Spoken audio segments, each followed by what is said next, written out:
Hello, hello. How is everyone tonight? Hope everyone's doing fine. Apologies for no stream yesterday.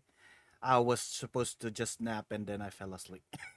My body was collecting my sleep debt. Hello, PR Brox. Congratulations on getting first. Which sticker you want to place? And hello, Max. How are you today? Hope you're doing fine. And hello, Christine. Hope you guys are having fun today. Today we're gonna read more spooky stories from Milky Clear Comics, but first, I think I wanna chill a little bit before we start. We're gonna watch some animated spooky stories to start things with, and then we will be reading in a bit. All right. Hope everyone's day is lovely. Let me set it up. Pa pa pa pa pa pa pa pa pa pa pa. Time flies so fast. October is finally coming soon, and Christmas is just around the corner. Let's see some animated horror. But let me know if the videos can be heard clearly. I was 16 and looking for a new gaming PC to buy on Craigslist. I had just gotten my first Oh job no, not and wanted to treat Craigslist. myself after my first paycheck. That's dangerous. I was online pretty much every day after work, scrolling through any new listings until one of them looked good. It was a 3-year-old Alienware with some decent specs, Two listed hundred for only dollars. Ooh, 200 bucks. In the description, it but said they had recently upgraded to a still newer PC dangerous. and had no use for this one, but that it still works just fine. I sent him an email, and he got back to me quickly. We exchanged a few back and forth messages before agreeing to meet up the next day. He told me to meet him at a specific grocery store parking lot at 8 p.m. It was kind of far, so I suggested somewhere else that we could meet halfway, but he made a bunch of excuses as to why he couldn't. He said he was going to be busy all week and wouldn't be able to drive very far, so if I wanted it, I'd have to pick it up near him. Oh, bring Although finding somebody it a little annoying, I to be still sure. thought the deal was worth it and agreed to pick it up. In the morning, I thought about it some more and almost decided to call it off, but then he sent me a few videos to show that the PC was working and also said that if there were any issues, he would refund me, so it made me feel better about it. I went through with it, driving 35 minutes to the grocery store that he said to meet at. Right as I pulled into the parking lot, I saw a truck in the far back. It was the only car in the whole parking lot, and the grocery store's lights were off, like it was already That closed. is creepy. I had thought the whole point of meeting at Dangerous. a grocery store was because it was a safe, public place, so this was kind of defeating the purpose.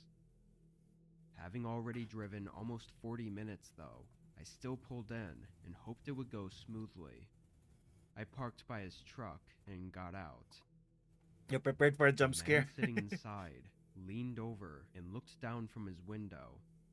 He didn't smile or greet me or anything. He just looked down like he was inspecting me, which was a really uncomfortable feeling. Then he got out. Where's He the was an PC, older dude? guy, like late 40s or 50s. He had brown hair that was thinning in the front, and just from a quick look at him, you could tell there was something wrong. I stood a few feet away, trying to keep my distance as he walked around and opened the back door. Inside, I could see the computer sitting on the seat, but not the one closest to us. It was on the other seat, further inside the truck. He then pointed into the truck and said I could take it out and look at it.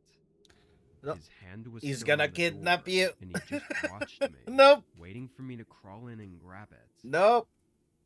I stood there You should awkwardly have for a brought somebody second with as you. my eyes moved between him and the truck before I noticed a small detail. The handle on the inside of the door that he was holding open was missing. It wouldn't take a genius to assume what this was. I started backing away from him and hurried into my car. He yelled at me to come back, but I pulled out right away. The guy rushed into his truck, and instead of following me, he drove off in the other direction. There's absolutely You're no late. doubt No, you're that not. if We're I'd just crawled started. into his back seat, he We're would just have chilling a bit slammed the with some door animated behind horror me. stories. Later, I'm gonna With read no some. handle on the inside, it was obvious it was a trap.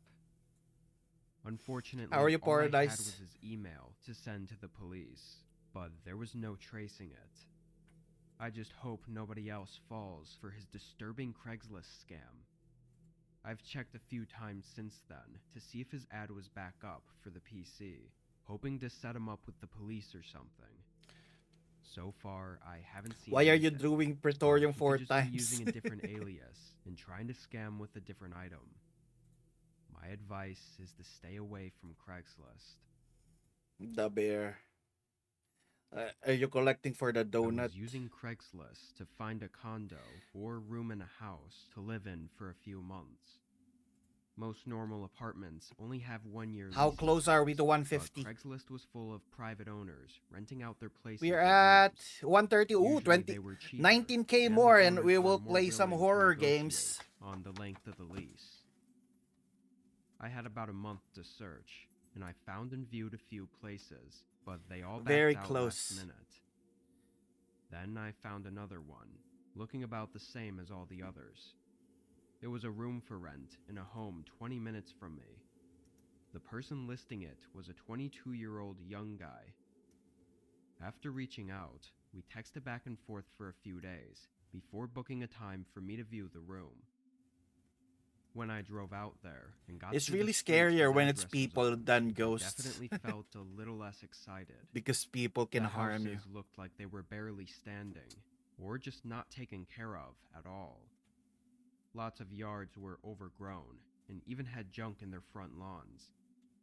I guess this is what you get when you can't afford anything better, though. I hoped maybe the one I was viewing would be a little more taken care of, but when I parked in the driveway of the home, it looked like all the rest.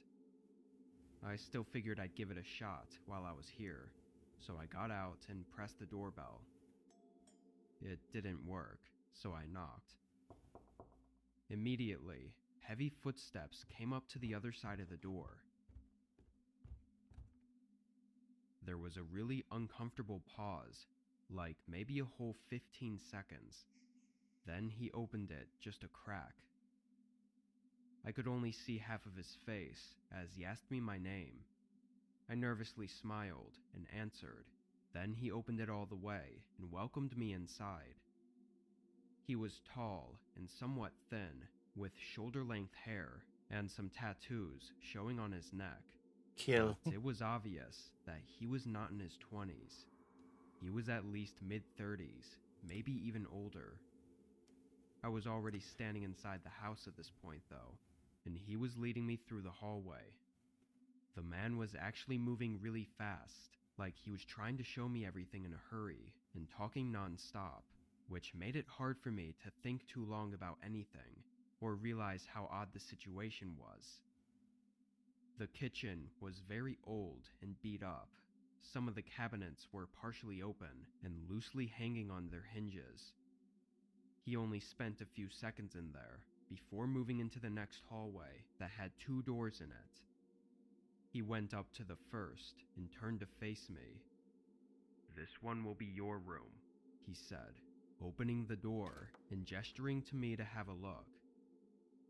This was when I finally had a moment to catch my breath and think about this. I figured it was probably best just to continue through with the tour, since I was already in the home, and then obviously never come back. But as I stood there, having only hesitated for maybe 3 or 4 seconds though, the man suddenly got angry. Like his face and whole demeanor instantly changed. He didn't say another word, but started walking toward me. I quickly backed away, to which he matched my pace and started moving quicker in my direction. I turned and sprinted down the hallway. As I left the house, I heard him stop at the front door and slam it shut behind me.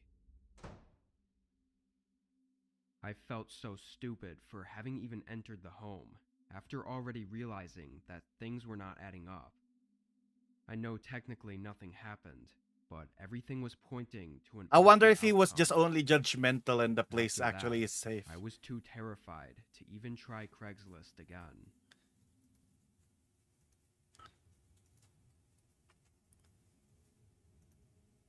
I live on the East Coast. There's a lot of homesteads around here, or just in general, off-grid cabins and houses. Some of them aren't fully off-grid, but they're just far out and on large properties with 40-plus acres of land. It's normal around here to buy used tools and equipment from neighbors or others in the area. At the time, I was doing construction on my property and was in need of a flatbed trailer for my truck so I could haul more materials from the hardware stores. These are absurdly expensive, but since almost everyone around here has them, there's a lot of used ones people want to get rid of. Craigslist was the first and only site that I checked on. There were actually a bunch for sale, and I sent out multiple emails. Only one of them replied, though, and we scheduled a good time for me to stop by. Has All I anybody really knew actually going tried into it Craigslist and was that do his this? name was Devon, and I that don't he trust had it. money. I'd rather have a third party that will Again, deliver stuff this was than a super go common to a thing random around here stranger's that house I'd or done let a a random million stranger times go to my before, house. so I had no worries going into it. I drove about an hour from my place through mostly national forest roads until I made it to his driveway. It was like most around here, just a thin gravel road into the woods. I drove through and up to his house. It was a very small and really old-looking wooden cabin with a clearing in the trees leading up to it. The thing that I first noticed, though, was that there was no flatbed trailer on the property. I mean, it's a huge thing. It couldn't just be hiding behind a tree or something, so I expected to see it right when I pulled in.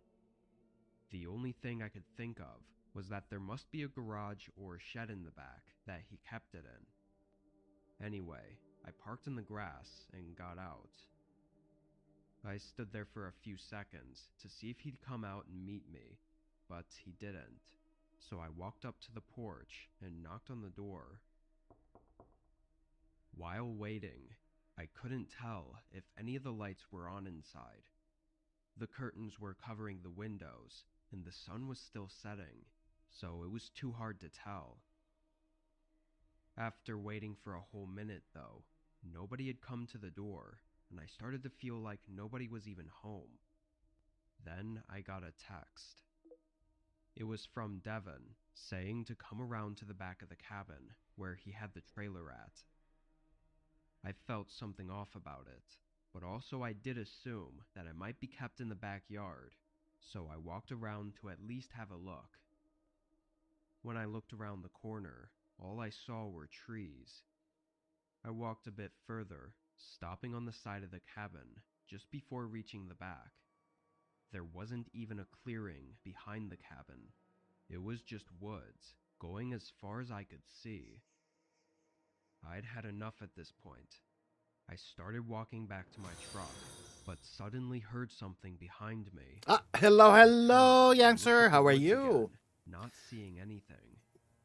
What I heard sounded like We're someone watching some approaching creepy from animation just around videos. the corner.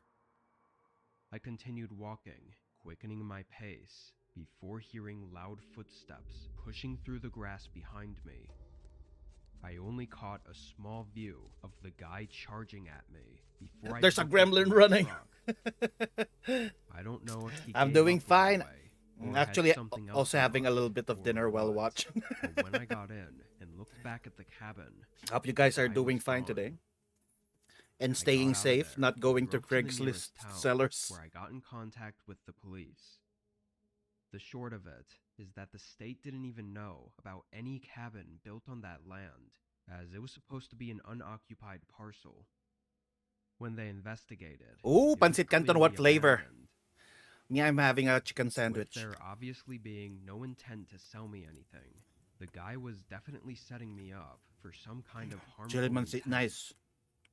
My guess is that he was hiding along the back wall of the cabin, waiting to jump me as soon as I came around. Luckily, I knew something was up and didn't walk all the way back there. If I had, who knows? You have what one I could have one done. stock of 1 box, nice. Always good as a snack, but don't eat too much. Years ago, I was driving down the street one night. I was on my way home after working pretty late. By this time, most of the roads were quiet. I had left the highway and was on more local roads. However, I still had about 15 minutes of driving left before I would get back to my apartment. As I was driving You down and the you, road, how are there you? was Oh, mostly you got the roads bagel on dog, both sides nice. at this point. I want a I bagel remember dog. that I was approaching a stop sign and saw somebody standing on the side of the road nearby. Skibidi. It was a man, and he had a small backpack with him. A hitchhiker. It appeared Would you that he was ever hitchhiking. get a This hitchhiker? was really strange to see. I had never seen anybody hitchhiking in this area before. Plus, hitchhiking in general has not been very popular in a long time. My trust issues It was couldn't. obviously pretty dangerous for everybody Ooh, involved. what ice cream is that? When I came to a stop at the stop sign, What the is man that, looked right? at me What and waved escalated as if to quickly? ask me to let him in. After briefly stopping, I accelerated through the quiet intersection and kept going. The man remained standing by the stop sign. How are you I today, continued Ray? with my drive down the road. Oh, what did you get, Max? However, You get I got about Maxwell a Street minute down Polish, the nice. road, and after a gradual turn in the road, it became very straight. That's when I saw a bunch of brake lights up ahead. There appeared to be a traffic jam. Cars were stopped on the road for almost as far as I could see. Hello, Rin. How are you? How are you? We're I chilling thought maybe today, there was a crash or something. watching some For creepy this many cars to be backed up, videos. people Well, must have been waiting I for a also while eat some dinner. because it was late at night. So I Got the slowed chicken down, sandwich and eventually some I came to a hash complete stop bites. behind the car in front of me. I really didn't know what exactly was going on. After stopping, I waited, and the traffic did not move at all. I remember that after a few minutes, I actually put my car into park. Don't forget to eat, I guys. rolled down both my windows to get a breeze of fresh air because it was a nice, cool night. I then went on my phone to look up what was going on and maybe find an alternate route. This had been the only way that I had gone home from work, and I didn't know anything else. There weren't a ton of road rides in this area. Ah! Thank you for the bits, Didn't really Ray. find anything about Later, myself in a at the bit, moment. after we watch And a bit looking of ahead, all animation, that I we could will see was read the some photos more of other cars. Milky Comics, So I continued to sit there, stunned, Milky Clear and comic I started stories looking for an for alternate route. Spooktober. But suddenly, out of nowhere, But I heard how's this your noise to my right. Halloween season, As guys? soon as I Yeah, looked we're up, gonna read I saw some somebody more in my spooky passenger stories. side window. But yeah, It I'm was a just man. eating my dinner. That's He why instantly we're watching a climbed little bit. inside the window, and the next thing I knew, he was in my passenger seat. It happened so fast that I never had a chance to put the window up, and the guy was not that large. so What he the was heck? able to make it in He has easily. open windows? After getting inside, I realized that it was the same man that I had seen. What's hitchhiking for dinner? We just just bought minutes a earlier. chicken sandwich from I Burger got King in and my some hash car. bites. I asked him what he was doing. The guy said that he really needed a ride. I told him to get out of my car, and he said no. The guy claimed What that are he you just wanted cooking? to go a couple of towns over. I told him again to leave my car. The man did not answer me.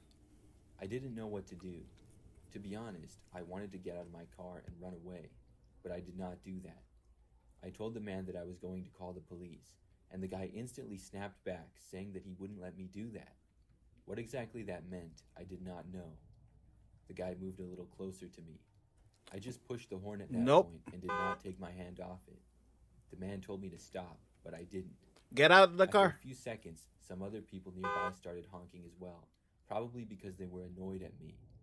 The man reached over and tried grabbing my arm. I screamed for help, and my windows were open, so people had to have heard me. At that point, I could not believe it, but the man finally left. He opened up the passenger's door and leaped out. Then he ran off, disappearing into the woods that was next to the road. After that, someone actually got out of their car and were approaching me. I told them what happened and let them know that I was not. He should not have his windows open while on a Eventually, traffic jam. started moving. It probably took about. He could have 15 died there. I did not see the guy at all. It turned out that the traffic jam was caused by a traffic light which had fallen over. I'm not sure if somebody crashed into it or what, but I'm glad that we got moving. Imagine the traffic light I causing still the can't traffic believe jam. that the guy just jumped in my car like that. Yeah, it was your He must have fault. seen the Never open leave window. your. Why did you One of the left scariest the things window I've on your ever left. back seat open? You're crazy. It was your fault. Christmas Eve dinner at Burger King. Sounds Ah! innocent enough, Why, right? right? Not my first choice, but I had It's to cold. work late, and being Christmas Eve, it looked to be my best choice. I got finished working at 9 and had some coupons for Burger King, so that made my decision for me. When I got to Burger King, I Oh, noticed it Burger was King. still open. Just The like my dining room dinner was today. shut down. The only way I could get something was if I went through the drive-thru, but the only problem is I don't have a car. I tried to walk up to the drive-thru and place my order, but the compassionate young lady working the drive-thru wasn't having it. She told me if I didn't have a vehicle, I could not use the drive-thru. I became rather aggravated and began saying things that I was not proud of. At this moment, an older woman wearing shining armor appeared on the scene and offered me to jump in her car and order my Seriously? food. At first, I turned her down, not wanting to be a bother, but after some convincing, I decided to accept her help. After ordering my food, Or was it a took metaphor? so long to get it that I missed my bus and got upset. The nice woman offered me a ride home, and I felt kinda off-put by the offer and declined. She was persistent, but at the same time friendly, and convinced me to take her offer. Mind you, I am a 250-pound, 30-some man, so I didn't really feel that threatened by a 50-something. He's a giga chat. If the circumstances were different, I would not have taken the ride. After I told her where I lived, we proceeded home. Oh, About you 5 really minutes from my house. It you was went a to your long house I explained with that a I lived the stranger? other way, and that we needed to Well, turn around or let me out we here, do that and when then we walk get the rest of Grab the or way. Uber. It was then that the But woman still. behind her changed, and she told me that she could not let me spend Christmas Eve alone, and that she was taking me to her house. I told her that I needed to get home immediately to What let the my heck? dog This out, is and then I kidnapping. would be fine. The woman then tried to entice me with cocaine and liquor at her place, but since I'm in recovery, I told her I wasn't interested. She refused to turn around or let me out and started to drive strangely, not stopping at stop signs. I'm not gonna lie, my mind was racing and I began to sweat. I knew that I could physically overpower this woman, but what awaited me at her house? I also felt terrible about hurting her after all her kindness, but I had to get away before her house, and I didn't know where that was, so I didn't know how much time I had. Then, all of a sudden, luckily, the car in front was stopped at a stop sign, and across from it, another was also stopped. She had to slow down to almost a stop at this point, and this is where I made my break. Run, I run, jumped run. out with the car still moving, leaving my food behind, and started walking away. As Oh, I was you left your walking away, food. she stopped and got out of her car, and began to try to talk me into getting back into the car with her. That just wasn't an option. I don't know what her motives were, or who she was. You should have I ran to wasn't the going other to risk people my though. life over it. I ran all the way home and made sure I wasn't followed. What would have happened to me if it was 2 years earlier and I was still drinking and doing substances? Her offer of booze would have probably worked. Being a man, I wonder what thought the lady was vulnerability planning, though. most women face every day was so foreign to me, and now I understand the fear most women face. I really feel this nice woman had a nefarious purpose, and that I just so happened to be the perfect victim of opportunity. My mind races. Wouldn't the use of such a non-threatening bait just be perfect to lower the guard of a prospective victim? I never went to the cops because I felt they might not believe me and dismiss my account. But imagine if the old as lady just want people to paranoia. be with I her had no during proof, Christmas. But then I wondered, should I have reported it? What if others got hurt because I didn't? I'm left hoping my choice hasn't caused harm But to still, anyone. should have listened to the choice though. Ah! Alright, thank you for the bits. Oh, look at this. Look at that face. I was out camping in a familiar part of the forest near my city. My city is small, and honestly has not much to do, so camping is the one thing I found that I really enjoy doing. I'm not a big fan on hiking, though. I prefer the more relaxing aspects of camping, like sitting by a fire and having no responsibilities. The trail I went on was one I'd been to plenty of times. It was only a 30-ish minute walk from the parking area, and the campsite was right by a lake. Having only my small city near the forest, there's only so many people that could Why? possibly be camping at the same time and Why? place as I was. But this time when I got there, a man had a tent already set up. I could see him down by the lake, Why walking is the stick. animation looking like a He looked zombie? like he was in his 40s. He had Oh, some just an old generic man. swimming shorts on and a stained white Ah, t-shirt. Ray! Thank you for the bits again. He walked a little Why are you further making from where his tent it was, rain bits? then Thank set you, up thank mine. you. I then collected some large stones from nearby and placed them in a ring, prepping for the campfire. Oh, I was wondering what I the was going to stones have are later. for. It was campfire. As I did, I noticed Have you guys the ever man been looking at me. actual camping? Not just like a glance, though. He was standing down by the Only lake time I've been with his camping body is turned when I went to an completely island toward where me there's no and electricity. was watching me. We camped inside the tent I tried in to the ignore beach. it, but every time I looked back, he was in that same spot and still staring at me. It got really creepy, so I ended up waving at him to see if he was maybe wanting You to went. say hi or Maybe it's the something. same. What But place after did I you waved, camp? he turned around and continued Zaki walking Lucky, along hello, the lake. hello. How are you? Whatever that was, I didn't like it. It gave me an uncomfortable feeling about that guy, so I tried to keep an eye on him. You keep out, but you For built a your tent while, near the nothing guy. else really happened. But after Batangas. 20 Ooh. minutes, he walked away from the lake and into the forest Spanish behind or his allergies, tent. I never went. Oh. I thought there might have been a trail back there, or he could have just been walking around. But whatever the case, I was Yeah, just if glad he ever was I'm gone for gonna now. go actual camping, I I want put it my to be chair down by glamping. the lake I want with and the relaxed. I was want it down with there for the an hour or so the fans before and picking my stuff. chair back up and moving it back to my tent. The sun was setting, so I lit up my campfire. As I sat there and looked around at the forest, Ooh, I what suddenly is streamer thought of age? Is it something. the age of the account? I Far out, wanna see what's there was a mine. shape next to one of the trees. How old is I this? The squinted, Twitch trying account? to get a clearer view. All I Wow, could my make Twitch out account is was 11 what years. looked like a white shirt. It was that guy again, and he was just standing far behind my campsite and My staring Twitch in my account is old. direction. Now this was getting really creepy. How long was he watching me for? I moved my chair to the other side of the campfire so that I was now facing him, just so I didn't lose sight of him. He stayed there for a good 30 or 40 minutes, watching me from far out in the forest, before it started to get dark out.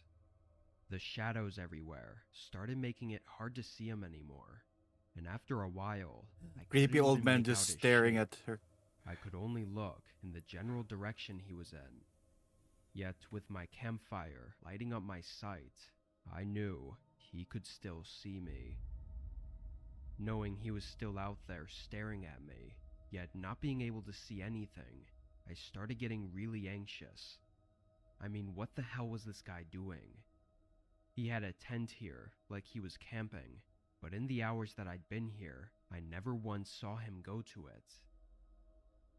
With everything getting to my head, I debated packing up and leaving, but at this point, I was Feel worried the guy murder. would follow me out. So I sat there. She lived to tended tell the the tale, so fire, probably making it's sure still it okay. didn't go out, and I just waited. Several long, tiring hours passed, and I didn't see anything. He never came back to his tent, or came close enough for me to see him. When the sun started coming up, I looked all around and saw no signs of him. I packed up my gear and booked it back to my car.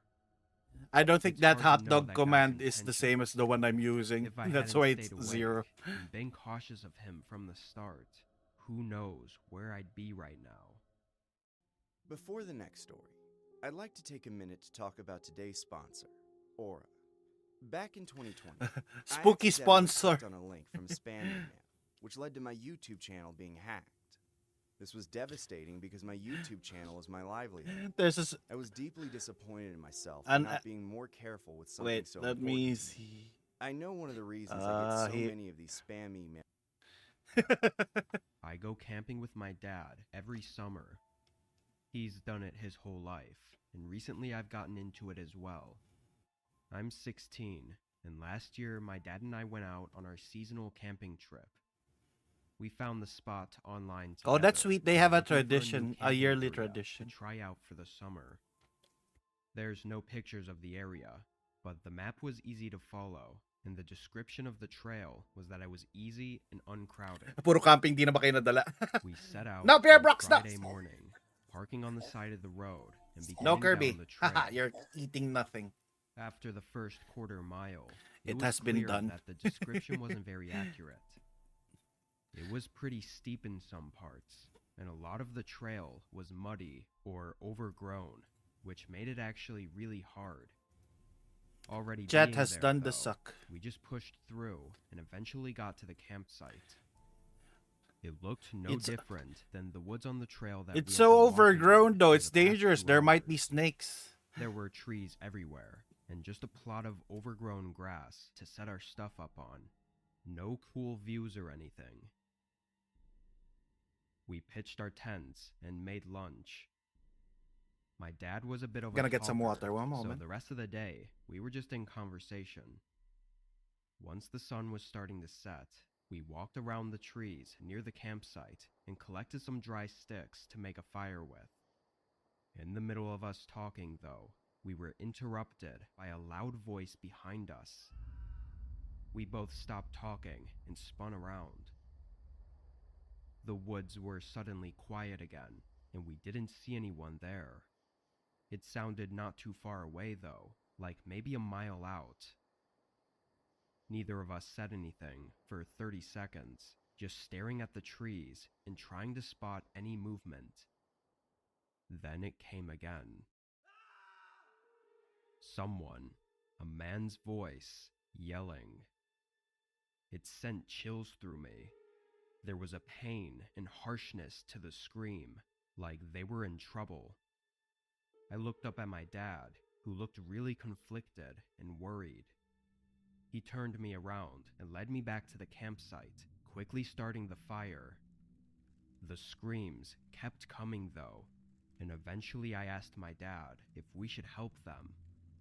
I could tell my dad was thinking of every option. He faced me and told me to stay by the fire and wait. His face was serious, and he said he was going to run a little ways toward the voice and just see what he could see, and that if I saw anyone, to not let them near me. I agreed and watched him run toward the man's voice. After a minute, he was out of sight. Honestly, I wasn't sure what I would have done if I were in my dad's Oh no, shoes. this is how you die. Leaving someone in need of serious help Not would just make fault me we feel pulled a Squidward. but we were When also you see in the her middle of the shirtless. woods, so if something happens, well, I don't know. Maybe I'm After gonna 10 add that minutes, I started to get a little GIF of worried. SpongeBob licking The something. sun felt like it was dropping fast, and there was still no sign of my dad.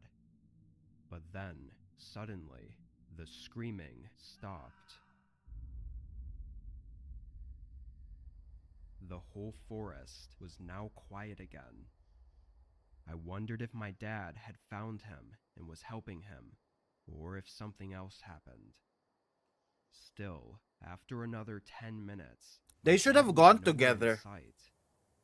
With the blanket of darkness Why did you leave your son hovering over alone the in the forest, darkness? I grew more and more nervous. I stood up and walked a little bit away from the campsite and toward where my dad had gone. There were still no signs of him, so I walked a little more, and then, finally, I heard footsteps from up ahead. Yeah, never I split still up. couldn't see anything, but as the sound of his steps started getting closer and closer, an eerie, almost disturbing feeling came over me. Then, just before I thought they would come into my sight, a voice to my left called my name. It was my dad, running toward me and yelling at me to go back. Oh, There run! was urgency and worry in his voice, so I hurried to the campsite, and my dad followed behind me. He quickly packed the essentials into his backpack. The look on my dad's Oh, face what did they is see? something I still remember vividly. It was complete fear and distraught. Always have a shot. Yeah, you We don't left know the if there's a tents bear and or ran for the first mile, a bad person then there. fast walked back to our car. What did he see though? On the drive home, I asked him what he saw out there, who the man was, and why he was screaming. My dad said nothing. Even to this day, He never brings it up or says anything of what he What? saw. Really? You're not gonna say Every what time I so what much he as saw? mention that day, his entire demeanor changes and his face falls flat. What did he So I see? just Maybe a stopped cult asking. somewhere there. All I can think about now is those footsteps that I heard walking toward me, and what would have happened if my dad hadn't shown up in time. Yeah, I wonder what it is. I was with my 2 college friends doing a weekend camping trip in the woods near us. It's all I'll use different is names this for all their camping? privacy, so I'll call them Ryan and Jamie. Ryan and I aren't experienced in outdoor activities, so it was Jamie leading us through it all. He had a small spot by the river that he led us to. It was a couple miles through the woods, but there was a huge field just on the edge of the river that we would set up camp at. When we got there, nobody else was there. We set everything up right in the middle of the field, between Well, the it's woods possible. and the river, then brought out the beers and sat around the campfire. A little while after getting there, I happened to see some people out by the tree line. They looked like hunters, having dirty clothes and backpacks, like they were blending into the woods, but I didn't see any rifles. They were pretty far though, so maybe I just couldn't see them. I pointed them out to my friends, but Jamie had a puzzled look. He said hunting in these woods was illegal, and it wasn't even hunting season anyway. He Oh. seemed really concerned that they were out here. Ryan joked that he was taking it too seriously, and we went back to our random conversations. A few more hours later, Oh, they may we agreed to try call to it a rob night. you or The sun had been down sacrifice for a while you. at this point, and the hike had really worn us out. We all went into our tents, but not being used to it, I found it really hard to fall asleep. Something about being out in the open in a tiny tent and laying on a thin blow-up mattress just had me feeling off. I must have laid there for a whole 2 hours, and at that point, I was just hoping I could at least get a few hours of sleep. But then something instantly made me wide awake. happy lurking answer. Footsteps coming toward our Oh, tent. there they are. At first, I thought it had to be Ryan or Jamie, probably coming back from using the bathroom, but I swear I would have heard them unzipping their tent and walking out. Only a few seconds later, though, I realized there were more than just one set of footsteps. There were 2 or 3, maybe Goodbye. even more, all walking in a line. I looked at the thin wall of my tent, thinking I should be able to see their lights coming toward us, but there weren't any lights at all. Surely whoever was out there had to have seen our tents set up in the middle of an open field, and nobody in their right mind would just walk past us like this. I didn't know what to do though. I just pretended to be asleep, quietly listening to them getting closer. The line of people came probably just a few feet from us, walking right past our tents. As soon as they were far enough away, I quietly unzipped my tent. You're gonna get and looked out. sacrificed. Just when I did, Ryan unzipped his tent too. We both looked at each other with alarmed faces, then looked out at the group. They were barely visible, but definitely still walking away. I slipped out of my tent and opened Jamie's, waking him up. Both of us explained what happened, and surprisingly, he seemed even more horrified than either of us, likely because he'd been camping plenty of times and knew how odd this was. We started packing up our stuff, feeling way too uneasy to stay the rest of the night. While packing, Jamie suddenly told us with a shaky voice to hurry. We looked up at him, then followed Why? his gaze. Oh, because they came back. In the tree line, the group of what now looks like 5 or 6 people were standing and looking over at us. Leave the My tent. adrenaline was pumping now. I Run. shoved everything into my bag, and we all sprinted for the trail. We left our lights off to hopefully not be seen, so the rest of the walk we were barely able to see anything.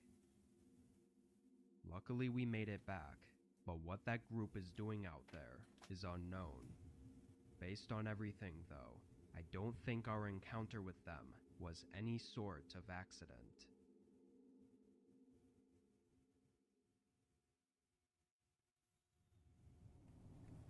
They I might used be work trying at to rob Subway you. years back. The job was exactly what you would expect, and I liked it. I remember that something really creepy happened one time, though. I still randomly think about it here and there. One time, I was working a closing shift. I think we closed at like 9 p.m. or something like that, and I had been working since sometime in the afternoon. Our Subway location was in a good spot and would get really busy during certain times. At around 5 p.m., it started to get busy, and by 6, there were lots of people in line. Imagine I this is remember a that I was Subway kept ad. very busy during this time and was making sandwiches. On this night, I believe that we had 3 of us working, and then 2 of us would be there until the close. So we had 2 people making the subs and 1 person on the register at this particular moment. Look at that guy's Still, even hair. with this, the line Just was kept one somewhat big long thing. for quite a while. I remember that the restaurant was overall crowded, but I looked up and I noticed this guy in line that was just staring at me. It wasn't like he was just Ooh, is looking this at a me or in my stalker story? direction, but intensely staring at me. I did not recognize the guy, and I didn't look at him for very long before looking away. Then I focused back on what I was doing. Sometime later, maybe like 5 minutes, I looked up again randomly, and I noticed the guy still staring. I looked away again and was not looking forward to when it would be his turn in line. However, like 10 minutes at least went by, and I didn't have to make a sandwich for the guy. After a while, I looked around, and I noticed that he was not in line anymore. But unfortunately, he was still inside of the restaurant, and he was still staring at me. He's just I just staring. looked away again and went back to work. We were all so busy that I didn't have time to point him out to a coworker or anything. I barely had time to wonder why this guy was staring at me. I just knew that I didn't know who he was or why he was looking at me. Finally, a while later, things quieted down a little bit. I realized the man was still there, and I decided to take my break. So I went into the back for a while, and when I came back out to work, the man was gone. I thought that was the end of it. At that point, I only had a couple of hours of work left. Things were very quiet for the rest of the night. There were a few customers here and there, but not many. It was just me and another coworker that were there until close. At probably like 20 or 30 minutes before closing time, I remember that the guy was back, but this time he was outside of the restaurant. There are big windows So at the front of the creepy. Subway, and the guy was staring right inside. When I noticed him, I got so Call creeped the out. police. During this time, I was alone behind the counter, and my coworker was in the back. The man outside was just staring at me like before, and this was several hours after he had last been there. I was so creeped out by this that I went into the back to get my coworker. When we both came out, the man was gone. We closed up a short time later without getting any more customers. Then when we left, I looked around the parking lot for the guy in case he was staring at me someplace else, but he wasn't. I didn't notice him, and we left after that. I was a part-time employee, so I did not work every day, and I remember I don't think I worked for the next few days after that. When I returned to work, I did not see the guy again. I still don't know who he was or what he was doing. Oh, there's no conclusion. One time last Oh, year, there. I went to a Subway at night. I was just going to get a sub. Or and is the it just Subway another restaurant Subway was store? only about 5 minutes from my house. It was located in a quiet strip mall that had several other businesses in it. So I went there at probably about 8 p.m. I remember that it was completely dark out because it was the springtime, and the area was also pretty quiet. Most of the other businesses in the strip mall were now closed. I walked inside of the Subway and I ordered. It didn't take very Oh, it's a long different Subway because nobody story. else I thought it was a there, and then I continuation. got my sandwich. Imagine if it's the I point of remember view that of when the I was other getting a guy. drink from the fountain, The girl kept I staring noticed at a me. man passing by on the sidewalk out front, outside of the Subway. The man was somewhat tall. What the had heck? shaggy-looking hair, and was wearing a T-shirt and Look at that sweatpants. face. So I remember that he looked in the window at me as he was passing by, but then he continued walking and went out of sight. After I got my drink and stuff, I walked out and I left the Subway. I was starting to walk to my car in the parking lot when I heard somebody approaching me. There were footsteps a little behind me and to my right. I looked over and I saw the same man. He was approaching me, and before It's I a knew creepy it, the man. man was right next to me. I stopped to see what the guy wanted. When I did, he asked me if I could give him a ride over to the gas station and pointed in the direction. The way he pointed, there was a gas station within sight, and it really wasn't that far away at all. It was kind of in the direction of where I lived, too. Obviously, I didn't want to give this man a ride, though. I didn't know him or anything, so I said to the guy that I was in a hurry to get home. But as I started to walk away, the It man looks so followed. creepy. He said that it wasn't far, and he just needed to go to the gas station and was meeting a friend there. I No. finally said yes. and Walk told him there. that I would give him a ride.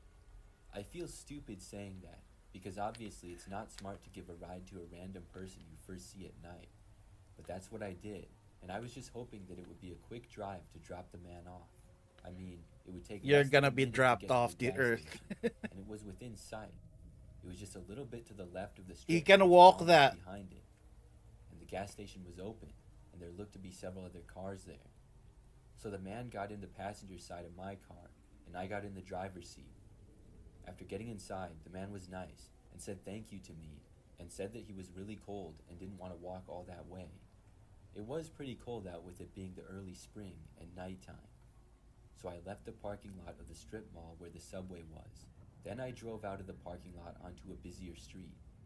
After we went to the left, the gas station was just to the right, but the entire drive, neither me or the man said anything. It was just awkward silence. After I turned into the gas station, I pulled into a parking space in the back side of the parking lot. It had been a quick and easy drive.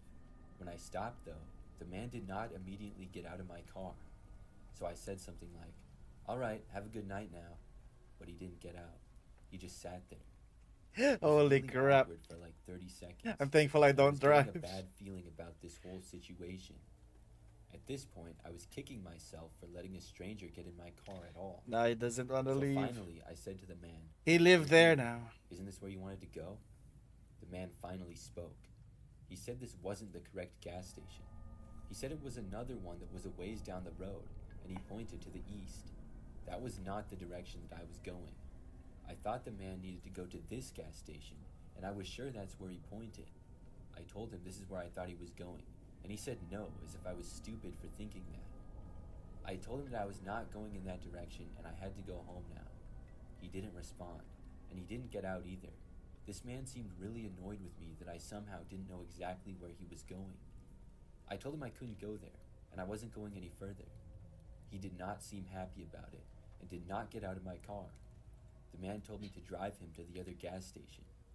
I was getting pretty nervous. I didn't know if this guy could possibly be dangerous or something like that. I asked Well, him to it's a get out of my stranger, car, you and don't he said know. no. At this point, I didn't really know what to do. Then, as we were sitting there, I noticed a police car pulling into the gas station. When I saw this, I was thinking maybe I should try to get the cops' attention. But as I was still thinking that, the man next to me suddenly got out of my car. He opened the door, left my vehicle, and then started quickly walking away. The guy Good. started heading towards the building, and then I just left. Now I went run. home, and I told myself that I would never let a stranger in my car again. You shouldn't. Looking back, I'm not sure what that guy was planning to do. I figured that when he saw the cop, he knew he was up to no good, and he left. I'm really glad that the police officer pulled into the parking lot when he did. You shouldn't let the random people be in your car.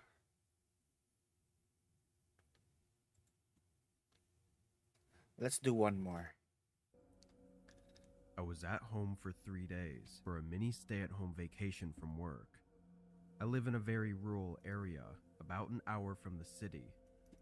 Honestly, I hadn't really taken these days off for any particular reason. I guess I was just feeling like I needed a break. It was on my first day off as I stayed at home and watched TV, among doing some other small things around the house. Around dinner time, though, a knock came from the front door.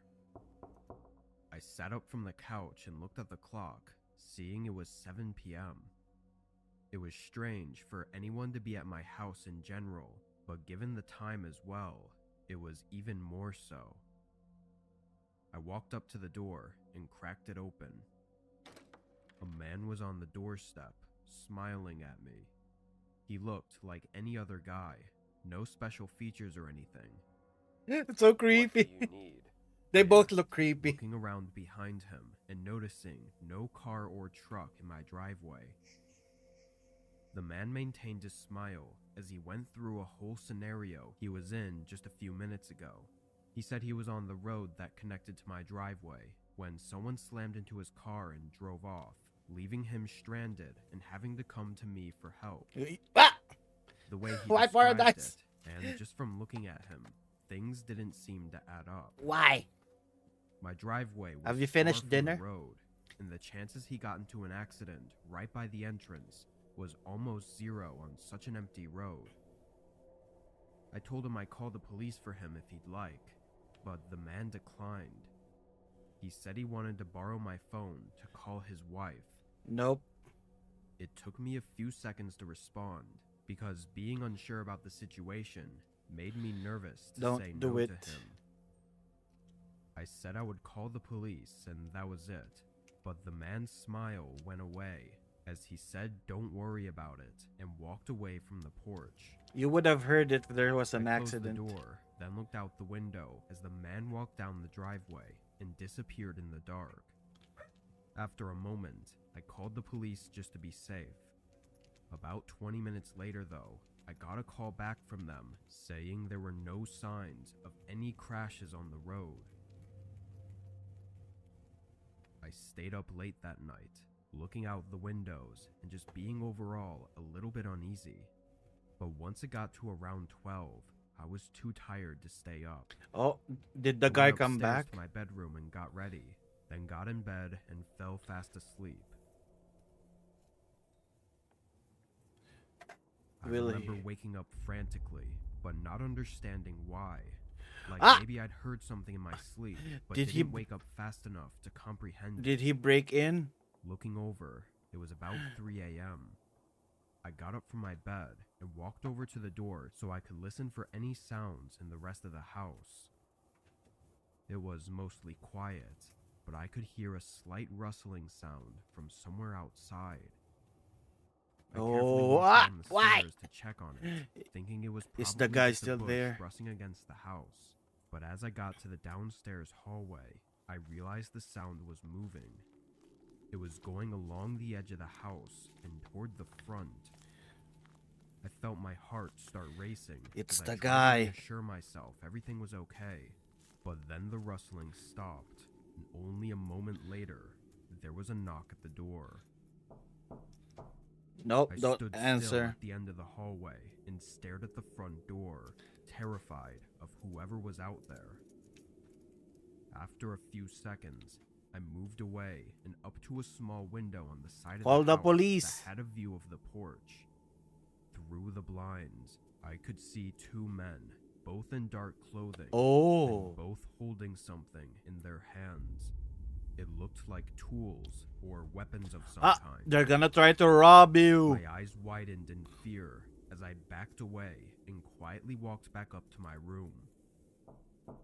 More knocking echoed through the house as I called the police and locked myself in.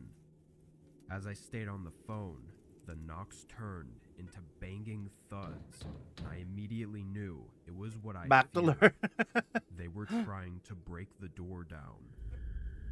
Hit after hit, non-stop for over 5 minutes. What polite they banged burglars? on the They door, knock on the door. shaking the whole house. Then the operator on the phone finally said an officer was pulling up to my house, and at that same time, all the banging stopped. When the cop pulled up, though, he said he didn't see any men at my door. They must have run off just before he could see them. The door, however, was barely hanging on. The wood was Oh. bent and splintered, with only the bolt At lock least there's still in proof that there place. was somebody there.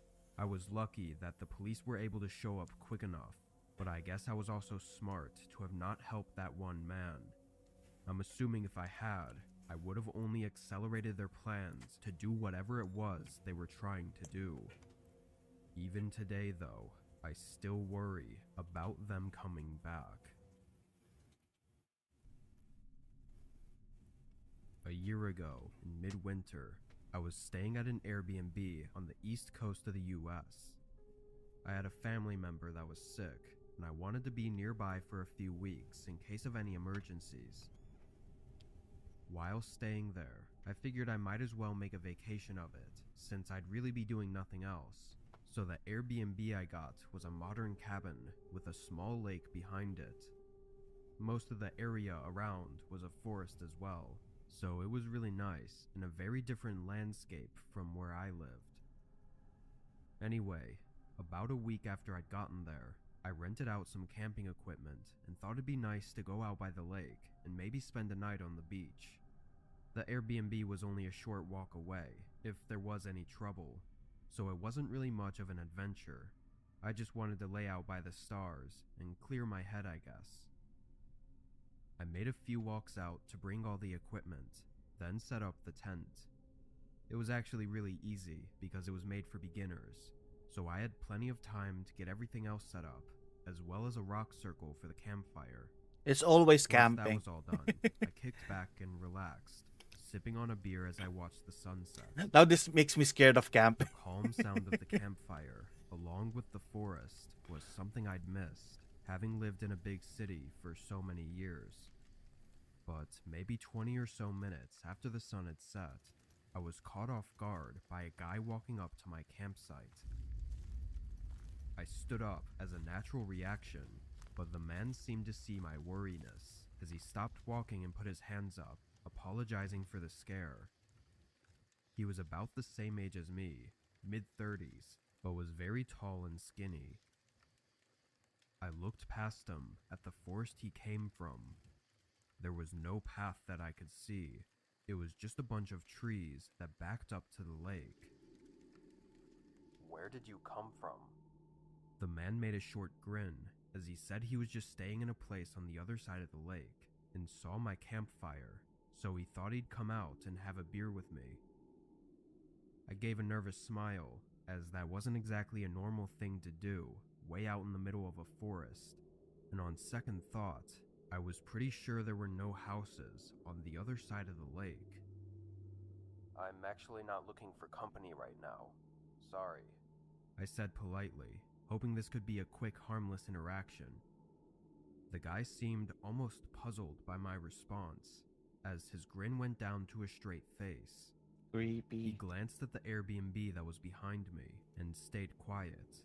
Then after a few moments of silence, he said okay and walked back the way he came. I watched, trying to keep track of him to see where exactly he was walking to, but he faded out into the darkness of the woods. You annoyed him. without any He's gonna flashing. come when you sleep. Feeling pretty unnerved, I decided to grab most of my stuff and haul it back to the Airbnb. Good Not decision. wanting to risk being outside with that guy around. Yep. Trying to carry everything at once, though, was a bad move on my part, exhausting me after only getting halfway to the house. And just as soon as I stopped for a breather, I heard heavy footsteps coming from the woods. It's running for you. Turned, seeing the man storming straight out of the tree line and right toward me with a look of insanity in his eyes. I dropped everything and tried to run, but immediately got knocked to the ground. From the speed he tackled me at, we both tumbled on the grass, and I somehow managed to get on my feet before he could get a hold of me again. The guy followed close behind though, even close enough to grab my shirt a few times in an effort to stop me. When I got to the house, I knew I'd have no time to unlock the door, so I had to go straight for my car. I pulled the keys out of my pocket as I ran up to it, getting inside and locking it just before he got to the door. I turned it on and put it in reverse as the man slammed his fists into the window, shattering it with just a couple punches. What is this guy's He reached problem? in and grabbed my arm as I backed up, swinging the front of the car in his direction. It must have caught him by surprise because he didn't move fast enough to get out of the way.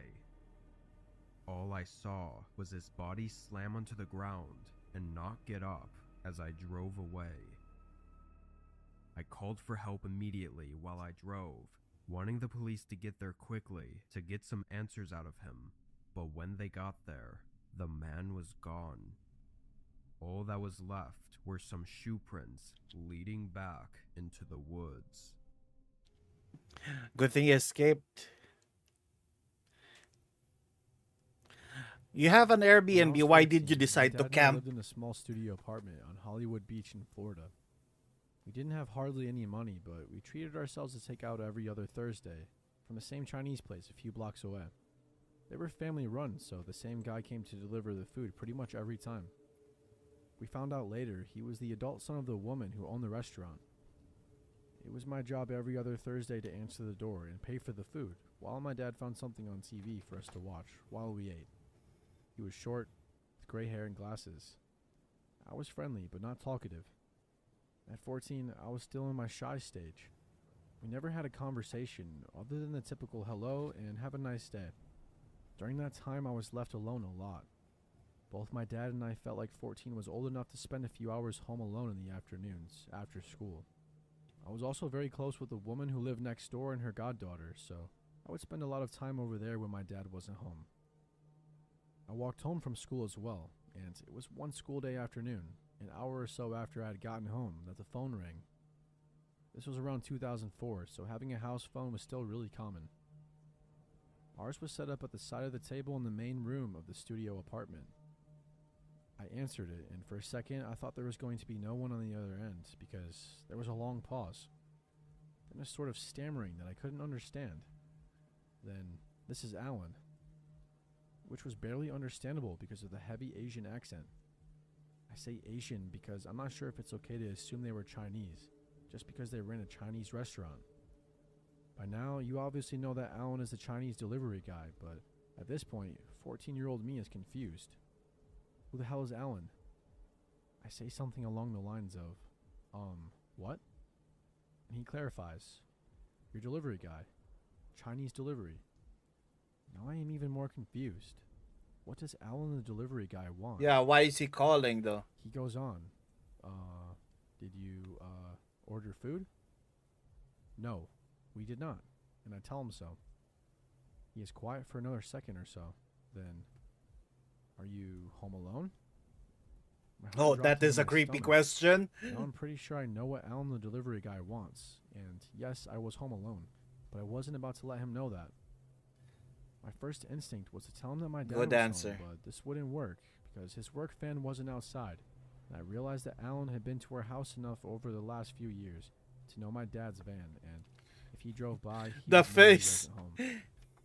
"My uncle is here," I say, and immediately I think it's a horrible attempt at a lie, and Alan is going to know that. "Why?" I challenge him. He's quiet again for a moment, then a statement, not a question. "You are home alone." I am stunned and I have no idea what to say now as I'm trying to think of Report something. his ass. "Never mind," he says and hangs up. I'm so weirded out and scared at this point that even though part of me thinks I actually scared him out of whatever he had planned, Call the another police. part of me says go lock all of the doors. So I do, front and back.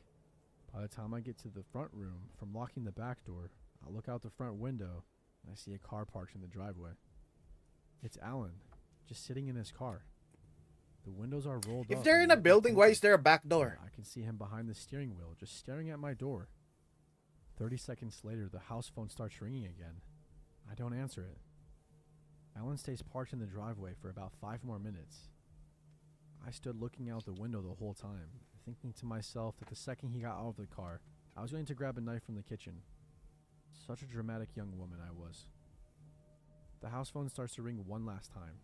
I don't answer it. As soon as it stops ringing the second time, I pick it up and dial 911.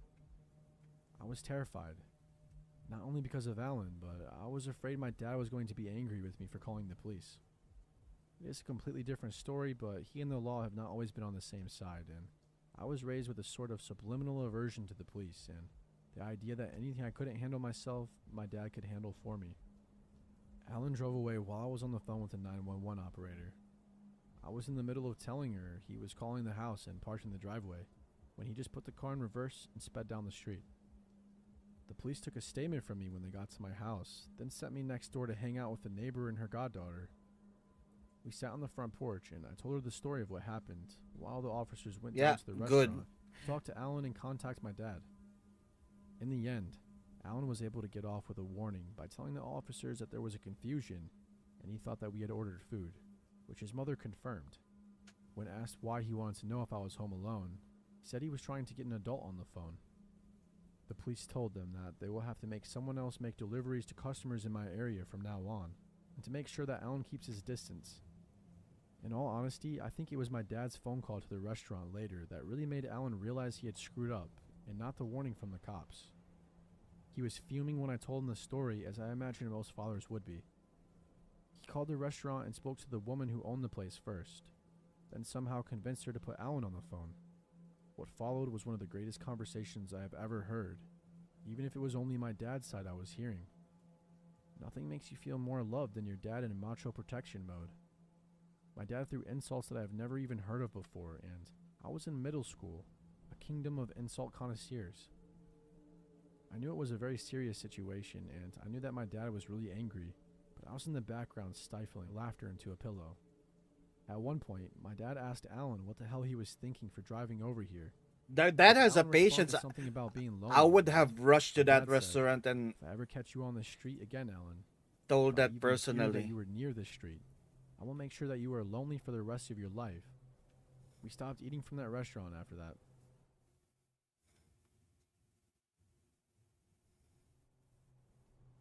Hot So I work pizza. at a pizza place, usually inside the restaurant, as my insurance does not cover claims when driving for business.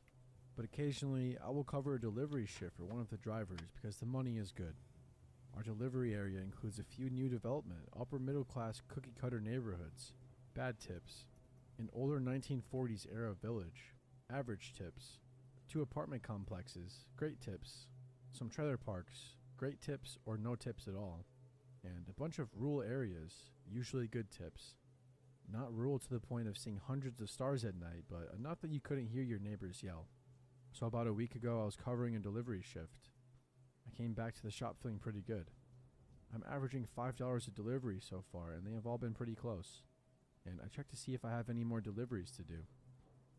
And I do. I have one to an address I have never seen before. We mostly have regulars get deliveries, so an address that doesn't seem the least bit familiar is odd. It's out on one of the more rural roads.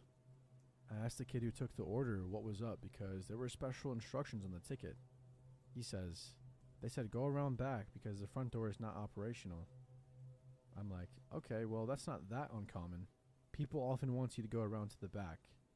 Either they painted the door recently, or the house shifted and it's a bitch to open, or they are just hanging out in the back. So as I'm driving out to the house, I get an odd feeling. I don't really like the idea of going to the back of some house out in the sticks.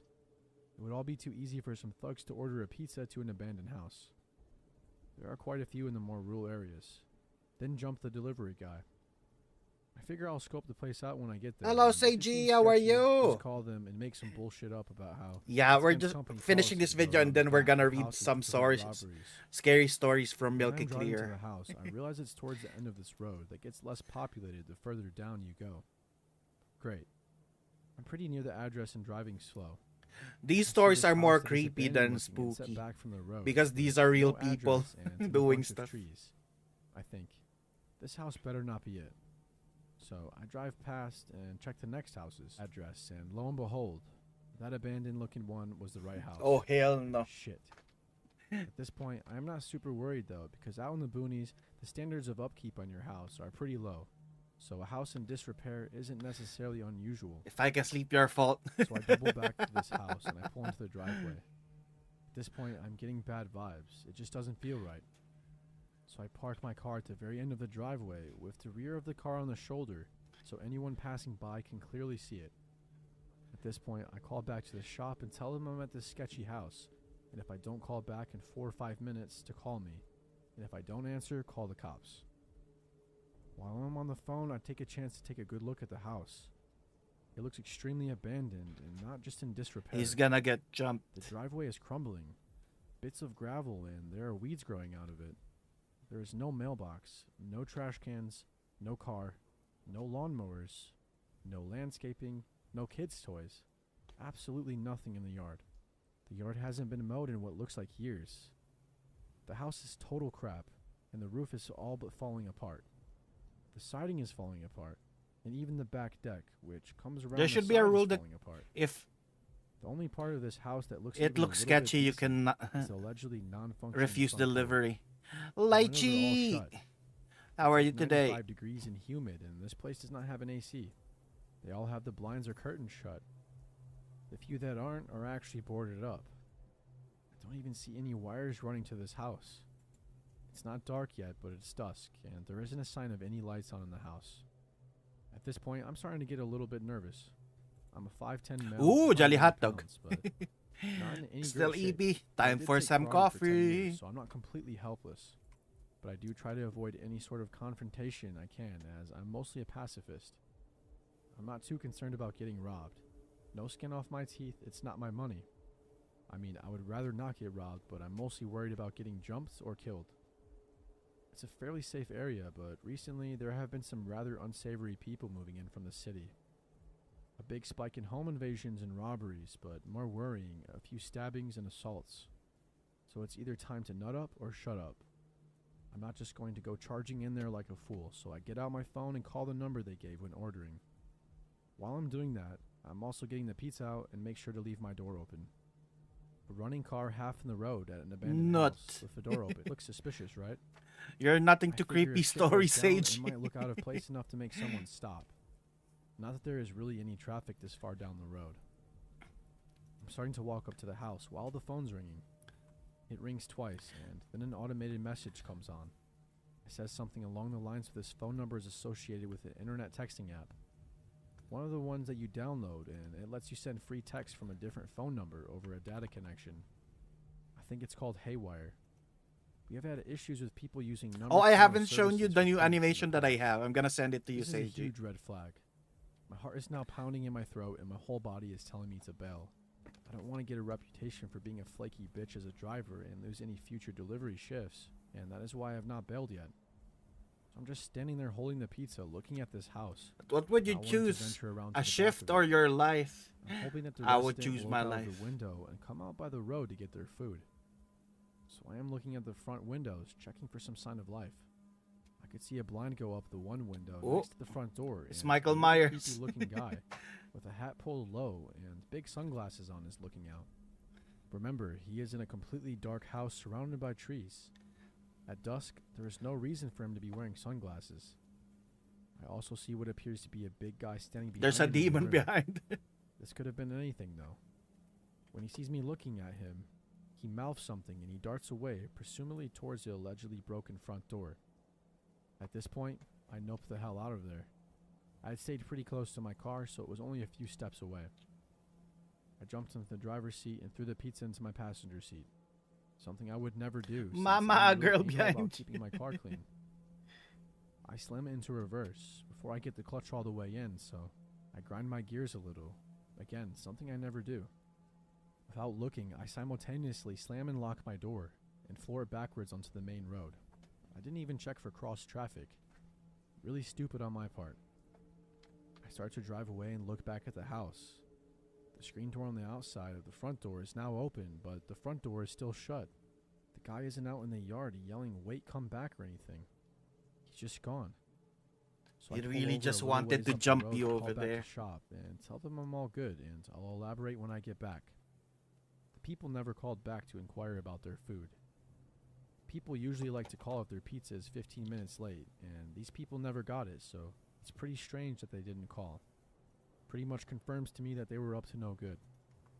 After telling my coworkers about it, we concluded it was definitely a robbery at the very least. So we put the address and phone number on our no deliveries list and ate their pizza. I doubt I would have actually gotten murdered or anything. Robbed with maybe a gun or a knife pulled on me. Or a little roughing up, yes, but it was still very unnerving that I easily could have gotten into some serious trouble by just doing my job. Especially if the idiots picked a slightly less abandoned house to set up at. Good decision to not go there. A few years ago, I was working at a pizza chain in Right! hometown Thank as you a for driver. another 10 I was bits. 27, but I made darn good money I delivering. appreciate the bit so much. I had worked at a few other places, both local and chain, in the years before. What is that? And still work as a dasher on occasion, even after this happened. His car is so I now colorful. choose to deliver in much safer areas for this reason. I got luckier than I could Ooh, what ever is that imagine. emote? That's cute. One night I was working and I had a Look at that little two heart. deliveries to take. Both were cash orders. I had $12 Look left at in the my bank, pizza. what drivers are given to use as change It's for so cash colorful. orders, so you don't have a ton of cash on you at all times. The first order went on smoothly. The guy gave me $50 for a $35 order, so I was excited about the nice tip. I drove to the second delivery. It was at an apartment complex with multiple buildings. I had delivered there before. The sun was about to set, but it was still very light out. The chain I worked at had us drive company cars with a logo on it, all white sedans. This is important. I grab the order and go to the door to the apartment. A young guy came out, and a much bigger, older guy was outside smoking a cigarette. The big guy went inside as the smaller guy came out Why is was it always running pizza nervously delivery? and asked how I'm much not he sure owed me. why. The way he There's was a lot looking of around creepy just made me very nervous. customers, The I hairs on the guess. back of my neck stood on end. I told him the amount, and he said that wasn't what he was told on the phone. Something was very wrong. I felt someone else walk out behind me from the door. As the first young guy looked around down the parking lot, craning his neck as if he was looking for someone. I told him the amount again, and I broke down the order for him, trying to keep calm. Then the first guy held a gun to my right What temple. the heck? Shortly after that, I felt a poke on my spine. Two gunmen.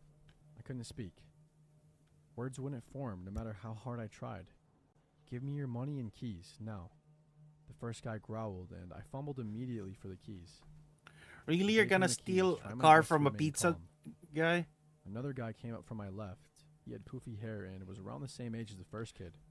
The one behind me I hadn't seen yet. The big-haired kid grabbed the pizza bag and ran off and hid. The first kid searched the company car.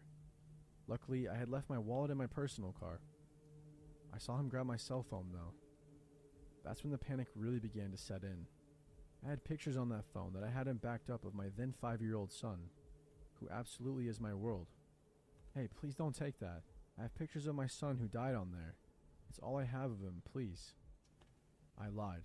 My son is very much alive. The kid behind me spoke softly. Trust me, just listen to him. You'll get it back undamaged. I don't want to be here either. I could tell he had been crying by how his voice sounded. A car began pulling in, and the three boys took off to the other end of the complex in full sprint. Before the one behind me ran, he dropped the gun in front of me.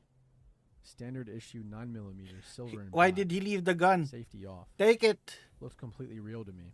He picked it back up and ran with the others. The car that pulled in and saw me, it was a woman and her kid. Panic set in as I realized I could easily come back and do way worse to me as the sky started to get dark. I collapsed. They had taken my company car keys, $72, the pizza, and my phone. The woman ran up to me and asked if I was alright. She took me into her apartment in the next building over and locked the door. I was shaking so hard I couldn't even hold her phone to talk to 911 as she set down her kid. Her boyfriend, I assume, helped me call. I spoke to the operator and told her everything. I'm colorblind, and these kids were obviously wearing all black and white clothes, thank God. I had a full description of two of them. The poor woman who helped me was going to be late for work, but she still stayed until I was off the phone and the cops had shown up. Man, she was harsh and blunt with the operator, but I will never forget this woman's utter kindness to me and her boyfriends. The cop showed up and contacted my store, and my manager brought out the spare keys for me to drive the car back to the store. After dealing with the cops, I drove back and I was greeted by crying and beyond worried coworkers. All of them were terrified that I was hurt. It meant a lot to me how much they cared, but I told them I was fine. I filed the proper paperwork, and the 72 was written off as a loss to the store. Thank God, because I had worked at the other stores that make you pay back the money out of pocket. How so? to How get about the robbed car to though? prevent drivers from stealing. I was told by the owner to take the rest of the night off and take care of myself. He gave me a hug. He was, to this day, one of the best bosses I've ever had. Oh, this guy. What I didn't know was I was in for a very, very long night. I called my best friend before I left the store from the store phone and asked where he was. We usually meet up for drinks. Hello, after work. Yuri. How are He you? was around the corner at a bar, so I met up with him. He poked His him dad was a without his district court hands. cop in my city at the time, the same district that this happened in. He told me his dad had given him a heads up, and he had 2 shots waiting for me to calm my nerves. After the 2 shots, we began playing pool when his dad called his phone and asked if I was with him yet. Ah! He said yeah and handed me Why? the phone. His dad asked if I could come to the station. I was honest though, and I told him I'd had 2 shots, so he sent out a squad car to get me since it wasn't that far away. So we get to the station. Ooh, did they They catch had the? suspects in custody already. Ooh. I was needed to ID them. 3 boys and a driver. They had been caught less than 20 minutes after the robbery, speeding. The Ah, guy on the stupid lookout guy. had already gone out, and they matched the description. They had used the money to buy weed and gas and had taken off. They had at least 15 stolen cell phones on them. Order had been Oh. placed on a stolen phone even. My phone was in the mix in the box. The police told me to grab my phone only, and I did. They asked me to unlock it. It had fingerprint verification, so that was easy. 9 of the 10 tries to unlock it had already been used before my phone would have completely reset. It unlocked. I told the police every detail yet again, although my parental instincts kicked in. I told them the guy behind me quite obviously was bullied into this and to show mercy. He was the one with the white shirt. The police went wide-eyed and told me that he was the one talking. The other 3 denied involvement. That's when I found out about the 4th guy, the driver. We found out that later he was completely unaware of the robbery and was just picking up his friends. He was never charged. Ooh. The boy who was behind me and the one who grabbed the pizza were 15 and 16 and got 6 months of house arrest. What the only heck, reason these the one behind me kids? got off so easy, despite having the gun to my back, is because I asked him to go easy on him, because he was a good kid who didn't want to be there. And he was the only one confessing. Makes sense, since he even said the other guy wouldn't have the phone for long. He was planning on going to the cops had they not been caught.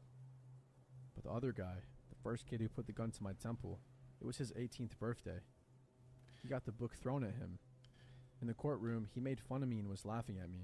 They deserve He made it. me What the panic. heck, evil The judge people. scolded him for his behavior, and he just grinned and glared at me with a Joker-like grin. All I could see was pure evil. Some people are This kid will unhinged. definitely commit more crimes. I have no doubt he will eventually end someone's life.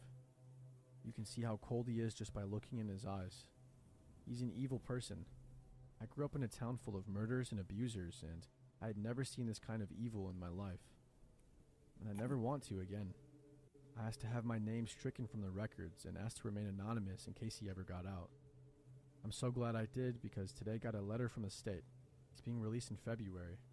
The court only had my old address, my parents' house, and my mom didn't think the letter was important. I missed the deadline to protest his release for probation. The plea deal was 8 years, and it's only been 4. Apparently he's getting out early due to overcrowding. Not good behavior, overcrowding, this coming February. And I'm Oh, ready so for they're finding releasing my a wife, guilty my person due parents, to and everyone overcrowding? I know knows his face and name. If he tries anything, we are all ready. But for his sake, let's not meet.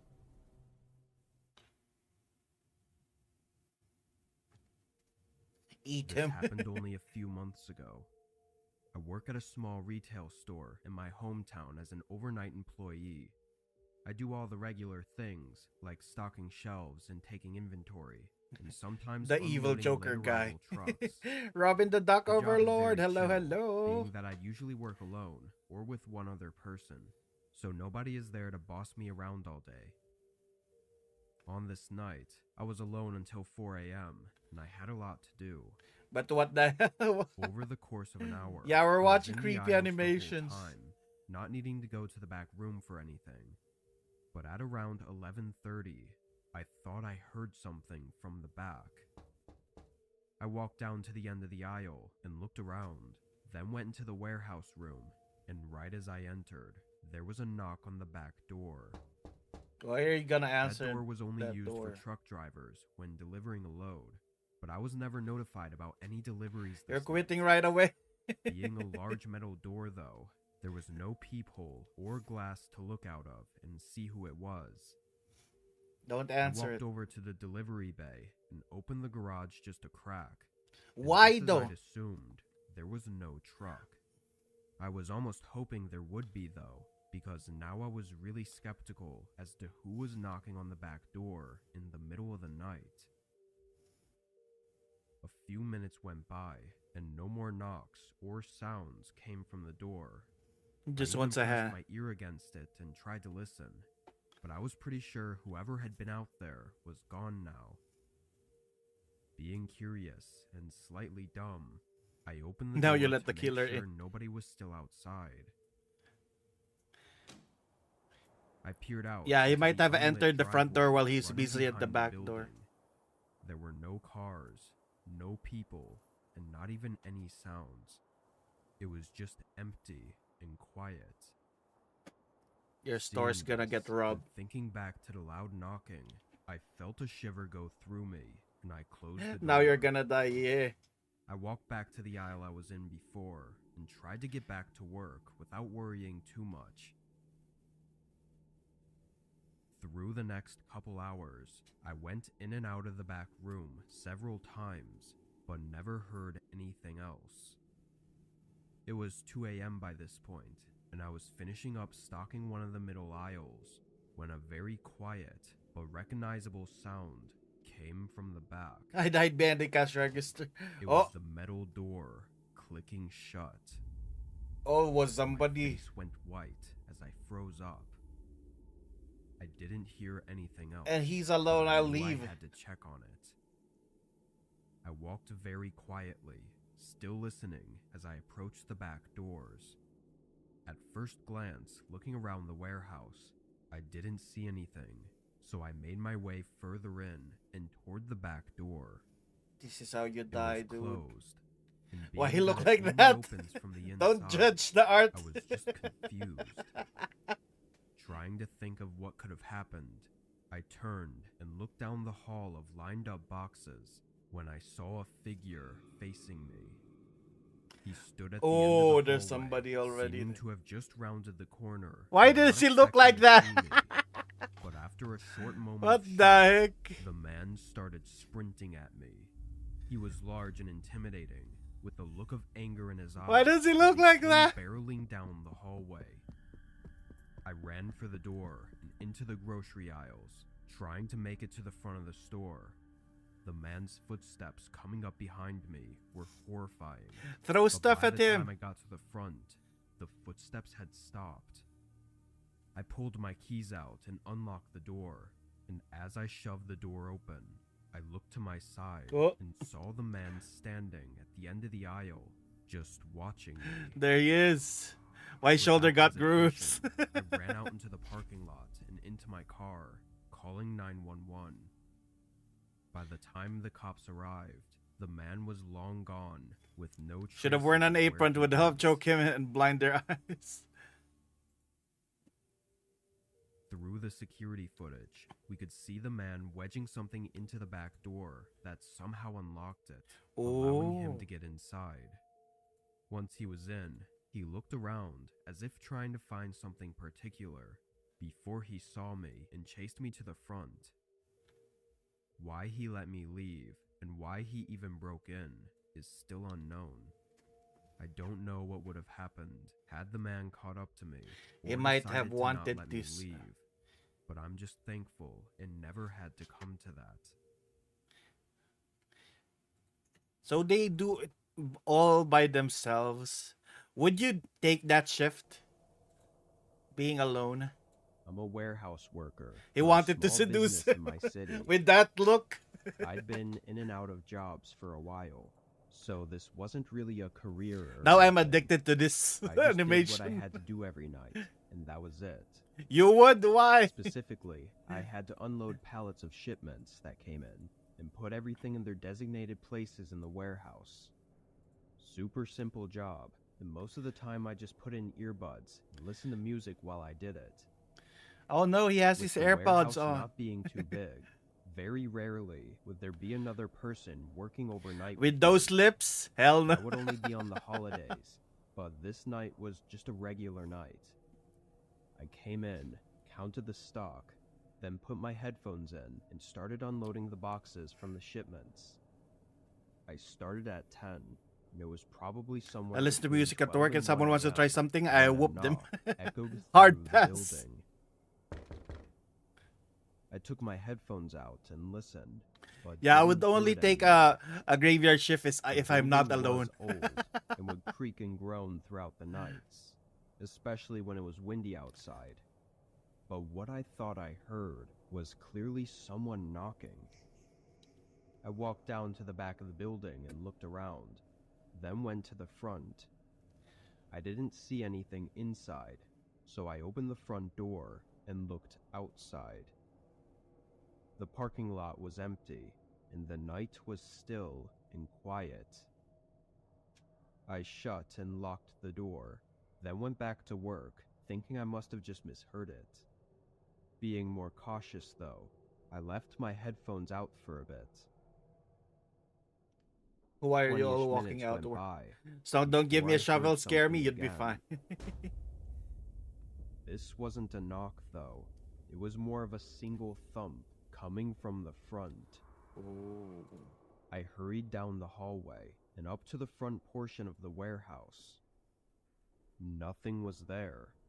No signs of anything wrong or anyone at the door. I knew what I heard this time, though, which is why I got kind of nervous. I stood in the middle of the room for a moment and just looked around silently, listening and looking for This is how you something, die. anything, to be the cause of these noises. Standing there, I got a bad gut feeling, just that something wasn't good about this. I walked up I to get the throwing front whatever is door in my hands and from my leaned mom. on it to look out at the parking lot again. But as I put my weight on the door, it swung open with ease. Oh. I stumbled forward, not expecting it. It was almost as if the door wasn't locked or even latched at all. Yet I had checked and locked it not even a half hour ago.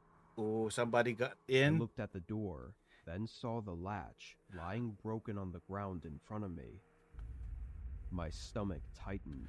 and I Oh, felt my somebody went in adrenaline already. Suddenly spike. Not even a second later, I heard the faint sound of footsteps echoing from the dim hallway. Oh, behind hell me. no. I'll go. I quickly went out Oh, the door just to and say. into the parking lot, still in a dazed and unsure state. Once I was a good distance from the door, I turned around. Barely visible through the glass door, the shape of a figure walked up to the other side. They moved around for a moment, definitely looking at me. Then they walked away. I called the cops as soon as I could and waited in the parking lot, but never saw any more movement in the building. When they arrived, they found that he'd left through the back door, and it seems like they couldn't figure out anything else to help solve the case. Do you have A cameras? few things showed up missing, but nothing substantial. And honestly, I think it was probably just from a wrong stock count. Regardless of if anything was stolen, to break the latch, he must have had some kind of tool or weapon, which only makes the whole thing more scary. They also moved the door back to look like it was closed, knowing it would keep me from figuring out what was going on. Maybe if I hadn't noticed the door was broken, I would have come face to face with whoever that man was. Possible. And I have no way of knowing how that would have turned out. Although unlikely, I couldn't shake the feeling that he was coming after me for some reason.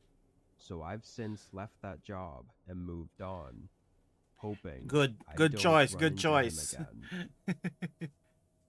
Hello, this. Oh, what did you get this now? Puka dog. Ooh. Puka dog is always nice. I'm a receptionist at a popular hotel chain in the US. For the better part of a year, I'd been working overnights. This Ooh, night, I was your doing hot my dog is usual big, shift Seiji. of 11 p.m. to Go 7 share. p.m. It was pouring outside, so I wasn't expecting Burn any the bookings, warehouse. and on the schedule, it didn't show any bookings starting tonight. On nights like these, My job is to just stay awake. Well, that's and enough take hot phone dog is 10 calls inches. Or help current customers with any room services or checkouts. We had a coffee machine in the hotel lobby, so I had a cup of coffee next to me. How do I as take tried to someone? stay Why awake. are you taking people's Even hot having dogs, been on AG? overnights for a while now, I still had trouble with getting tired on my shifts. You just ask them to share The their rain hot dogs with outside you. made me even more tired as well. But at 1 a.m., a phone call came in. I answered, and before I could even speak, a man quickly asked if we were still accepting walk-ins. Wow! Their Robin's hot voice dog was is very 20 muffled, inches. though, and there was a background sound Big. that was really loud. Raised is 7 We inches. have rooms available for walk-ins tonight, I said. They responded, but I couldn't make out what they were saying. As I asked if they could repeat themselves, I looked up from the Robin, give me desk your hot dog and now. saw a small light glowing outside. It was from a phone, as someone was holding it up to their ear, Oh. standing almost right up against the front window in the Oh, pouring it's rain. a 20-inch idol Knowing it cheese had to dog. be the man Nice. I was talking to, I was about to wave to them, but something about this made me feel uneasy, so I decided to pretend like I didn't see him. A moment later, though, he ended the phone call.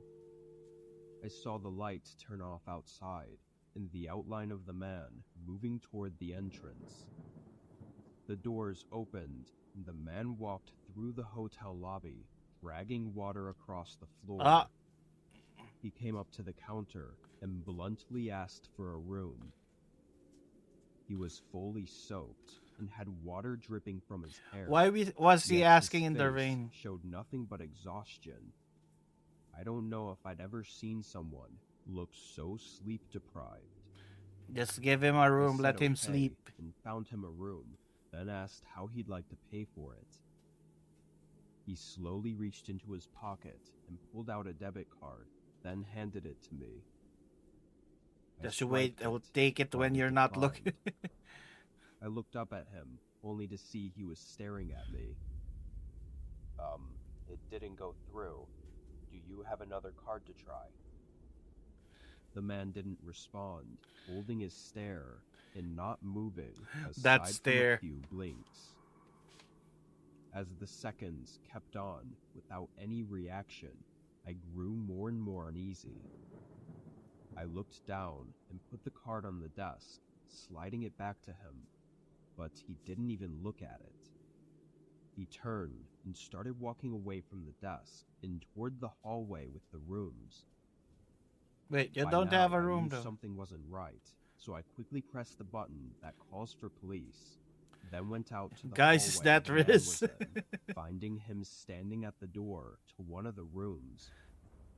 He started pounding on it, What the yelling heck? in a harsh voice for them to open the door. I tried telling him to stop, but I didn't want to get too close, not knowing if What he is was in this some hotel? kind of There's no dangerous security. state. But then he pulled a What small is your knife Reese from his eating pocket people's hot and dogs? started trying to pry the door Oh, open. hell no. I yelled at him to stop and that the police were on their way. The man stopped for a second and shot an awful glance at me, then faced me and screamed at me to open the door for him as he started walking down the hallway. I was Hell no, run. terrified and just ran right out of the hotel and into the parking lot. Through the window, I could see him go back to the same door and continue Is this Auto pounding Electric? on How are it. you? Hi. Police were quick to show up, making it inside before the man could get into the room. Somehow they got him to drop the knife He has and a locked him knife. up in their car. The person that was in the room came out. It was a kind young lady, visibly shaking and horrified. Was it? Turned out the An man was an ex? ex of hers Oh, that an she hadn't ex. seen or talked to in Oh. over 10 years. How he got the information on where she was staying and even A what room crazy she was ex. in, nobody seems to know. They aren't even sure how long he'd been A stalking yandere her ex. for, which is really disturbing. But what he would have done had he gotten in is likely even more disturbing. Yeah, he has a knife. She's in danger. How you doing? You're following the other account. My parents Have you own a seen the small latest shop in animation? our town. It's nothing special, just selling regular groceries and food Apples. from local businesses. They'd been running it for over 20 years, and my dad took it very seriously. We're watching some keeping the store creepy open animations, until and 12 later every we're night, gonna read and some spooky sometimes even stories. staying later. When I turned 16, I started helping out a few hours a week, and when I turned 18, I started working What full-time almost happened to while you? doing An online ex college courses. following where you go? This night was my dad's day off, and Or my mom selling was some having some health fruits. issues at the time, so it was just me closing the store. It usually stays not so busy for the last few hours of the night, and there was never too much to stock either. Around 9, almost no customers were coming in. I Oh my think God, only that's 1 or scary. 2 people came in, so I Good grabbed thing it a didn't sandwich happen from to the you. fridge and took a quick lunch break. Of course, right when I did, someone walked in. I made my way back to the front desk and put the sandwich aside, waiting for the customer to finish shopping first. I pulled my phone out, and after a couple minutes, I looked up to see how the customer was doing, but didn't see him. I scanned the room again and still didn't see him anywhere. Why are the Thinking lips they so were maybe wonky? in some off angle I couldn't see, Don't judge. I waited a few more minutes, but they still never came into sight. I didn't even hear them either. Feeling off, I walked around the counter and started looking through the aisles, and it didn't take long to find them. In the second aisle, a man was crouched down at the end, staring at the floor and not moving or making a sound. What are they doing? Sir? The man immediately looked up at me, then stood up and continued to stare at me. All I could focus on The were man his is eyes. tweaking. They were wide and full, kind of in an unsettling way. But after a couple seconds, he quickly walked away and out of the store, never having spoken a word. Once I saw him leave, my first reaction was to check where he was crouching to see if there was any reason to be there, but there wasn't. I mean, that whole time, he was just crouching in the aisle. It kind of freaked me out because of how odd it was. I went up to the front door and checked that he'd fully left the area. Obviously it was dark out, but I didn't see him anywhere. I then went back to the counter and stayed a little more alert. 3 hours passed, and not a single customer came in. It was now time to close up, and after so much time passing, I wasn't thinking about that man anymore. I was just ready to go home. I walked up to the front and locked up the door, then grabbed my bag and started walking toward the back door to leave, when an extremely loud bang screeched through the store. I stopped in place, knowing it had to come from somewhere in the back, and it was so loud that I had no idea what it could have been. Worried, I slowly walked to the corner and looked down the back hallway. At the far end, dust was scattering through the air as the metal back door was loosely open, and standing Oh, right he's in the there again. hallway was that same man from earlier. He was staring at me with the same wide-open eyes. This is I how you didn't know die. what to say or do. It was like I was just frozen in that moment. Despite his clear determination to break in, he didn't look angry. He had no emotion at all. I took a few slow steps back, then ran for the front, leaving the store and running to the other side of the street, calling 911. I called my dad too, and he rushed over to make sure I was okay. The man at the store was gone when police got there, but he'd left behind a sledgehammer sitting on the pavement behind Holy the store. shit, he has a sledgehammer. At first sight, nothing looked to be missing or stolen, so his intentions are anyone's best guess. It's clear he was unstable, though. He could have which smashed means their he could head. have been planning anything. Thankfully for me, I didn't have to find out what that was.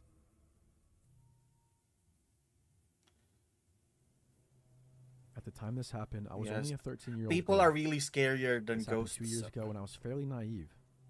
I was a major introvert, only friends with a few people in my class. I wanted to be social, but I preferred to be alone and read or write. Classic nerd things. In early November, I got a text on my phone. It was a group chat, asking if we wanted to hang out at night near a park at our school. My parents, being strict and paranoid, would never let me go. Luckily, or what I thought was luck, they were heading out for an overnight trip, and they would be back around 4 in the morning. Everything fell into place for me. Once my parents left around 8 o'clock, I ran out the door and made my way to the park. The one thing I made sure to do was lock the door, because my parents were paranoid after all, and it was their biggest thing that they engraved into me. Once I arrived at the park, I noticed a creepy figure near the edge of the woods. No one else seemed to notice it, and I already thought I had enough reputation as a weirdo who was too much into true crime, and I didn't mention it. The night drew on, and I was having the time of my life, ignoring the gut feeling I had telling me to run. Every so often I would look over my shoulder, and the man would still be standing there. Around 10 o'clock, 4 out of the 10 people there had to leave due to their curfew. It was getting cold and was nearly pitch black with a few lit streetlights every so often. There's a man staring at you and you The won't rest of leave us when you're decided to go left as well, alone. Since it felt more eerie and quiet. The place we were hanging out at was a field that was fenced in with Why a are few you exits dead, and Yuri? entrances. Are you playing Oh What A again? large wide field with a small park in the back and our giant middle school behind us. The front of the field faced the empty road, and the right and left sides were surrounded by forest. All the Hello, people left were Zenny. getting picked up by Hello, cars. Seth. How are you? The man from earlier that I saw stood by the right part of the forest and road exit that I needed to take to get home. I walked away from my group and I tried to steady my heavy breathing. I didn't want to be paranoid, but all the true crime I listened to was catching up to me. The man was probably early 40s to late 30s, dark hair with a beard. Probably only around 5'9", but at the time it seemed like 6 foot or more. He stood about 10 feet from the exit I had to take, so when I got close enough to it, I ran for about 30 Good feet luck through the exit later. and through the woods. We're reading some stories Once I and finally felt going safe there enough, I directly started to quickly after. walk through the woods. I heard a snap and a crunch from behind me.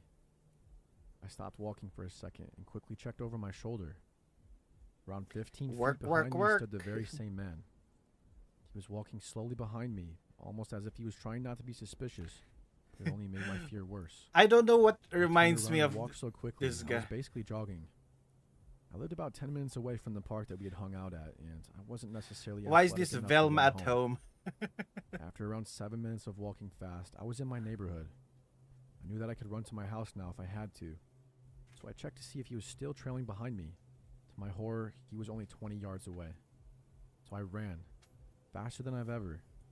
I could hear his footsteps behind me thumping across the concrete as he ran too. I rushed down an alleyway I knew well and tried to lose him in a park, making my way home longer. I could hear his heavy breath followed by his footsteps as he tried to keep up. I cut through the houses, backyards, and front yards, and I finally made it to my house and flew up the steps. I looked behind me, and he had just arrived at the bottom of my stairs as I unlocked the door and bursted through it, shoving it closed behind me, and I heard him hit the door with his whole body.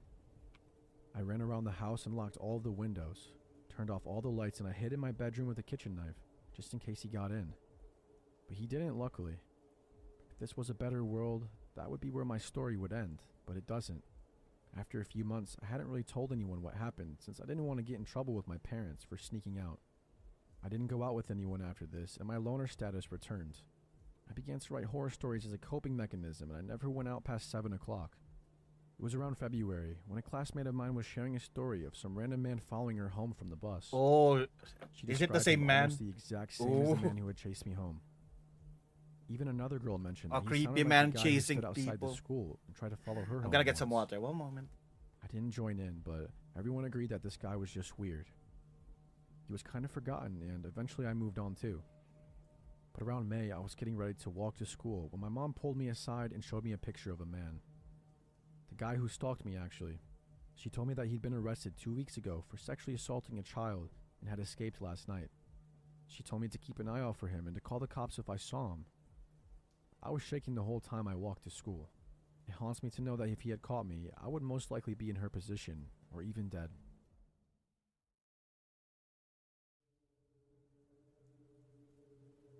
This incident happened during the summer of 2015, just after I had turned 21, and to date, it is still one of the scariest things I've ever experienced.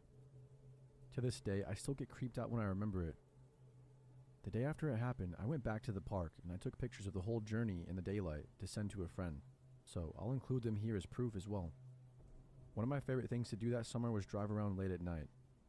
As soon as the sun had dipped beneath the sky, or as soon as I clocked out from my job, I'd be in my car and ready to explore the city that I grew up in. July 9th, 2015 was one of those nights. My city's Italian-American festival was being held that week, so after getting out of an evening summer class I was taking at the time, I headed downtown to see the festival for a bit, and I met some friends. I left the festival around 10 p.m., and since I was still wide awake, I decided to go hang out in this little park that was on the shore of a local lake and listen to some music for a while. Why, Seth? When I Why? got there, no one was around, and the combination of the warm night air, the quiet rippling of the water from a gentle breeze, and They the gave distant you sounds power. and lights above the nearby No. city limits lighting up the edge of the horizon made for a perfect night to be out there alone. I parked near the gated entrance to the old weathered playground I had known since childhood and perched myself on one of the swings, with my headphones in and playlist blaring. I was there for about half an hour before they showed up. A set of headlights turned into the parking lot and caught my attention.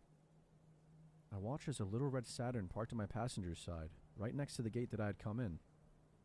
This little lakeside park is a common night fishing spot, so at first I didn't think anything of another car showing up, and I brushed it off. But after a few minutes, something in my brain told me to be aware of my surroundings.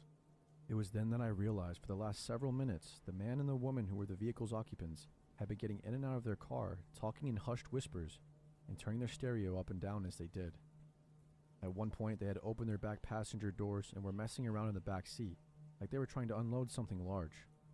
They made a concentrated effort to keep themselves in the darkness, and when I realized all of this, Who are they the hair on the trying to back of my dump neck a started to body? stand up. My brain told me to turn off my music, but keep my headphones in and keep swinging a little bit, so they would think I was still oblivious to what they were doing. When I did, I heard the girl say something that made my blood freeze. I think she's almost done on the swings. At that moment, I knew these people were up to something, and the realization that they had been watching me confirmed the warning bells going off in my head were not needless anxiety.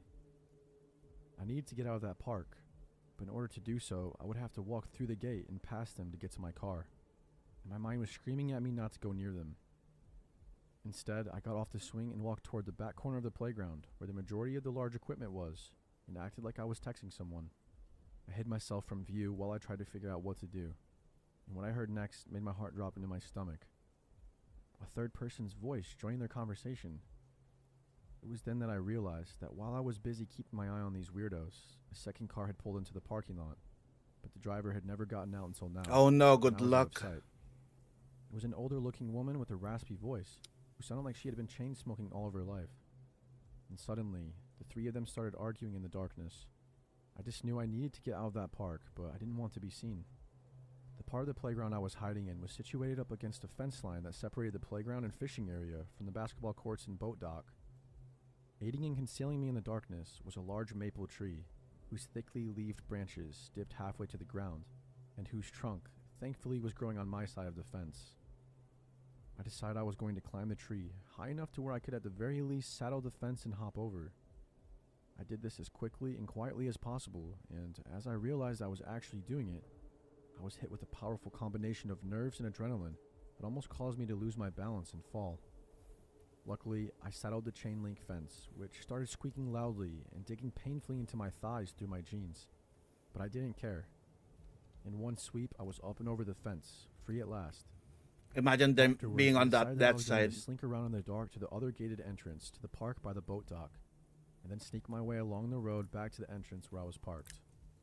Once I was there, I was going to make a dash for my driver's side door and get in as quickly Your as car is possible, parked near lock them the though. doors, and get the hell out of that How are park. you gonna go there? My heart was still pounding as I walked along the wet grass. But Now that I was where I was at, doubts started to pop into my mind. What if I was over exaggerating, and what if I was blowing things out of proportion, like I have a tendency to do sometimes? What if they weren't doing anything wrong? As I got closer to the main entrance, I did my best to hide myself. What in if the they just shadows wanted to use from the the orange swing? glow of the streetlight that illuminated the road. What if Just they're at the just entrance was a TikTokers who large want to bush swing with a it porta at potty night? on the other side. I quickly ducked behind it until I could work up the nerve to run to my car. The people were still there, but now they were congregating in the parking lot. With the raspy voice lady less than 50 feet away from me, standing next to her car. Just as I was trying to figure out what to do next, I heard her say the one thing on top of everything else that I heard and experienced that night that completely took all the strength and bravery out of me. Did you get rid of the body yet? It was like someone Oh, punched me in the stomach with they an iron they fist of were fear, trying to and all dump the a momentum I body. had built up just strained from my body instantly.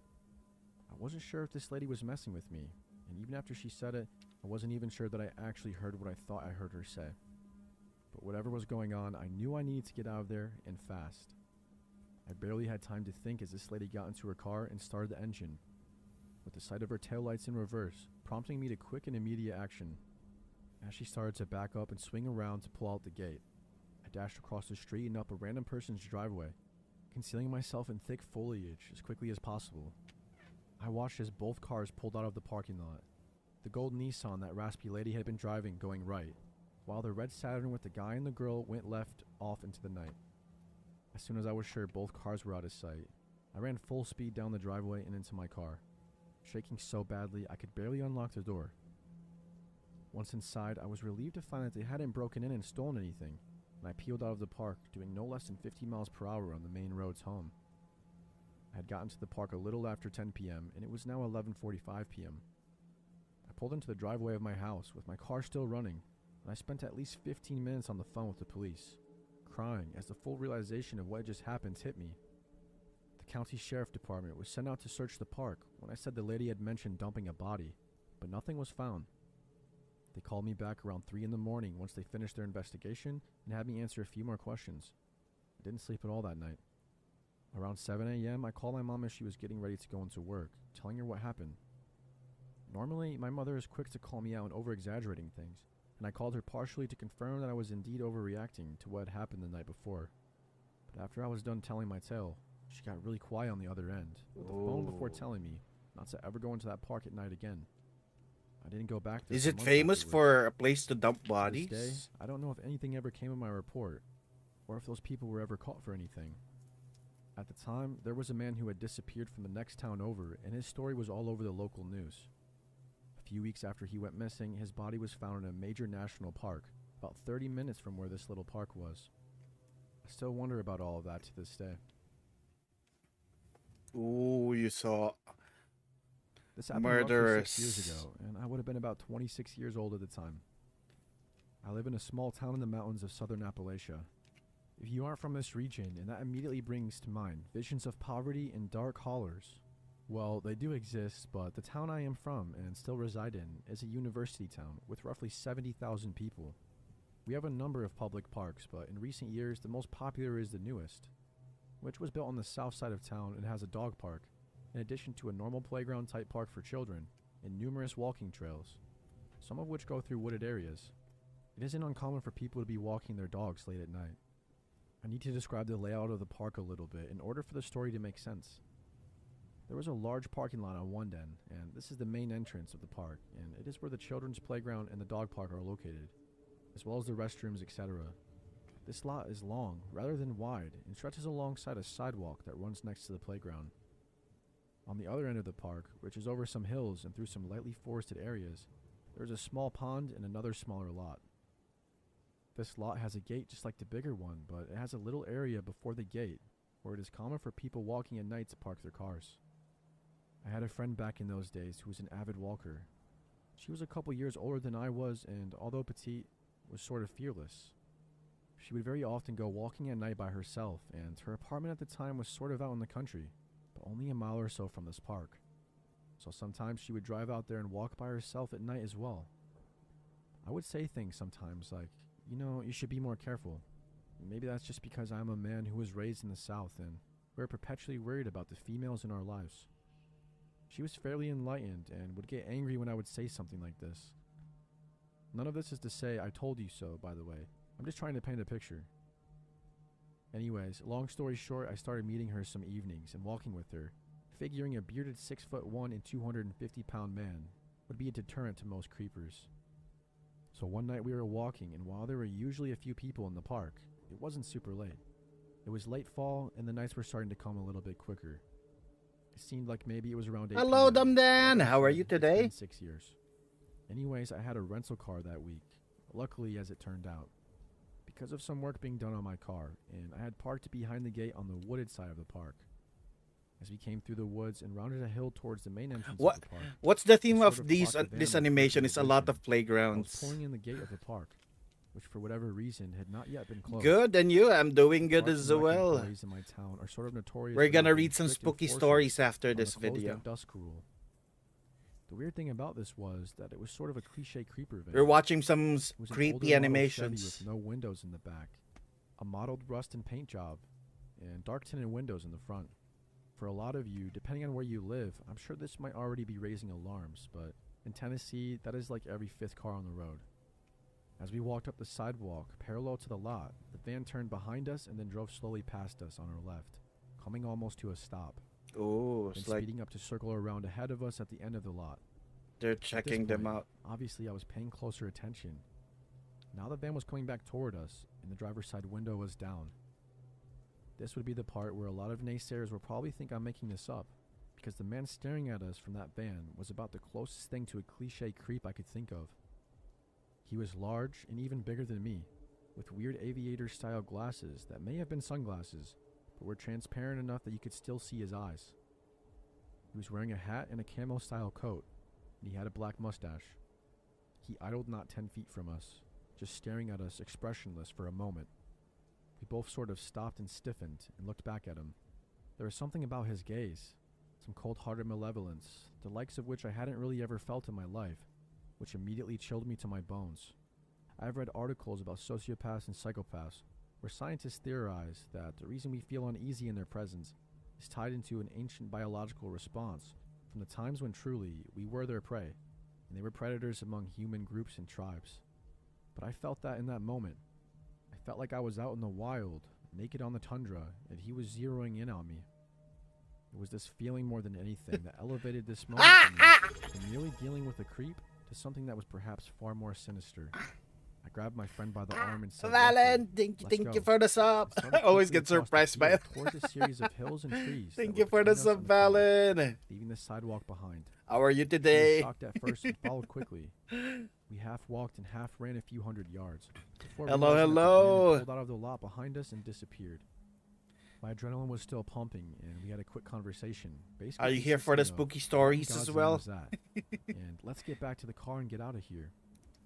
We quickly moved through the woods and started back down the hill. As it descends toward the lot, there were a couple of wide, sweeping switchbacks. You're with good. some You fell trees and asleep. Now shrubs going on back either to sleep. side. All right, all right. We crested the hill. and Rest proceeded well, up the road, Valen. and what we saw there made my We blood stop we are pumping gonna for a read moment. some spooky stories, so Behind my it rental might car, the not be Chevy good van if you're was going parked, to sleep. with his bright lights shining on the car and up the hill a little Thank you for the ways. support and We thank hid you for the behind some sub, foliage Valen. I and watched as he appreciate switched it. his headlights on and off for a minute or two. Then he pulled back a bit and shined his brights further up the hill. He sat there for a long moment as we cursed the fact that we had left our cell phones in the car, tried to decide what to do. Of course, he abruptly peeled out of the lot and took off down the road, which I did not mention before is a 2-lane country road with not much on it but cow fields and trees. Now you don't He want to took off leave your running room. down the hill toward the car, and we're now just outside the ring of These are trees just near the creepy lot, stories, when he Seiji. suddenly swings The ones back that we're in. gonna read are a little bit He removed the cover supernatural. and got behind a tree, just up the hill from him. Again, he started shining his brights off and on into the trees. At this point, I was thinking I was going to have to attack him or something to try and draw him away long enough for my friend to escape. Fear, adrenaline, and anger all converged in me like a dark river, and I was probably seconds away from bursting out from the tree and taking a run at him when he once again peeled out of the lot as fast as he could. Well, he didn't have to tell us twice. We sprinted the remaining distance to the rental car and jumped in. I took off and went about 60 miles per hour down the road until we got into a neighborhood. I never saw the van on the road. In fact, I didn't see any cars until we got to a main road. I have no idea where he went. If he was sitting somewhere off the road, waiting or what. Very We got creepy. back to her apartment, and my friend told me that, at long last, she would accept a can of mace if I ever wanted to give her one. We had a good laugh at that, but we were desperately shaken. We decompressed and talked it over a while, and I agreed to contact the police the next day. I went down to the station and told an officer what happened, but I never heard anything else about it. I have no idea what he wanted. Maybe he was a pervert. Maybe he was a good old boy that just didn't like the idea of people in the park after dark. But that look he gave me when he was idling next to us makes me think we were pretty lucky to get away. Whatever his intentions, I would surely be glad to never meet him again. Eee. Creepy. But yeah, time for some spooky vid. Spooky. Let me get some ambience. Uh-huh. Campfire. Background.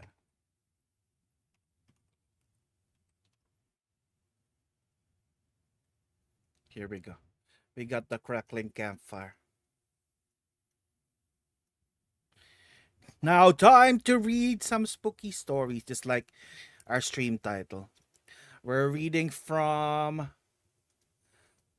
Milky Clear Comics, where there's always a Spooktober post. So, ooh, this one is fresh. This is 5 hours ago. What is Charmy? Have you read some of these already? Oh, this one is a creepy image. Look at this. Look at this image. Not that one. That's my cat boy. And me. Look at this image.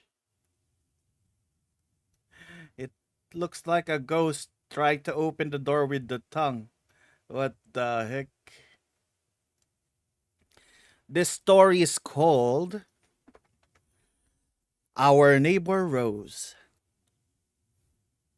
So let's see. Am I in there? Yeah, we're still in that. It was the year 1995 when Galvin and his wife, Adeline, were expecting their first child together. Galvin was an eager soon-to-be dad who made all the necessary arrangements for the birth of his child. He prepared to go to take any time, readied a room for the baby, made sure that his car was always topped up, and ready to take his wife to the hospital. At that time, the only thing Galvin could not prepare for was problem was a nosy neighbor. One day, as Galvin and his pregnant wife were walking home from the market, he recalls seeing a tall woman with straight black hair standing in the street in front of their house. That looks like me at 12 a.m. in front of 7-Eleven. What the heck? At first, I couldn't tell who it was, but she introduced herself as our neighbor Rose. Galvin says that it had been a while since he saw their neighbor Rose. She was way younger than they were. He remembers that the last time he saw her was when she was still a child. He was surprised at how tall she had gotten, but more so confused as to why she was waiting for them to come home. Without any permission, Rose hugged the pair and told them how excited she was for their baby. Rose casually placed her hand on Adeline's belly and asked them when the baby was due. Oh, is their neighbor an aswang? Galvin says that he was immediately weirded out by Rose's touchy-feely personality, nonetheless replied truthfully without thinking about much of it. Galvin says that Rose continued to be uncomfortably close with them as they chatted. As he did not want to be rude, he could just continue to casually chat along.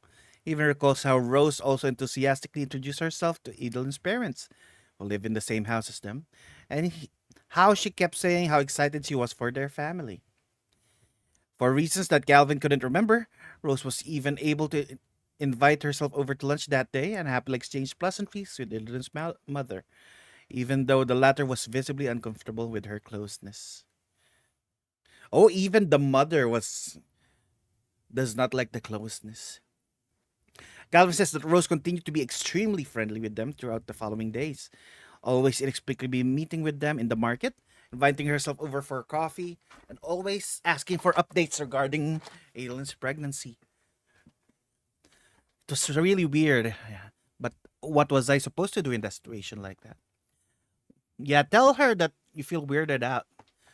One time, Adeline expressed her unease with Rose to her Galvin. According to Adeline, Rose knocked on their door one day while she was alone and essentially invited herself in once again. Adeline continued saying that while she was in the kitchen making tea, she could swear to feel Rose surveying the inside of their house and fiddling with the windows and locks. Oh, is she trying to open it to make sure that she can enter anytime? When Rose asked for a tour of the room upstairs, Idlin rightfully refused and said it wouldn't be right while the other members of her family were out. When the wife told me that, she directly told me that we should stay away from Rose because she was starting to stress her out. For the next few days, Galvin and his wife would go to the market at different hours from their routine to avoid Rose. Other times, they would ask Idlin's parents to cover for them or to sneak them out of the house to avoid Rose, who was vigilantly snooping around their front gate. They were able to keep avoiding Rose until finally, the night of Idlin's birth had arrived. Idlin was already beginning to have contractions when Galvin and her family carried her downstairs. But when we turned our heads, we saw a shadow in our window. We already knew it was Rose. She started knocking and said, "She's already giving birth? Let me come with you to the hospital." Amidst her pain, Idlin finally snapped and shouted to Rose to go away.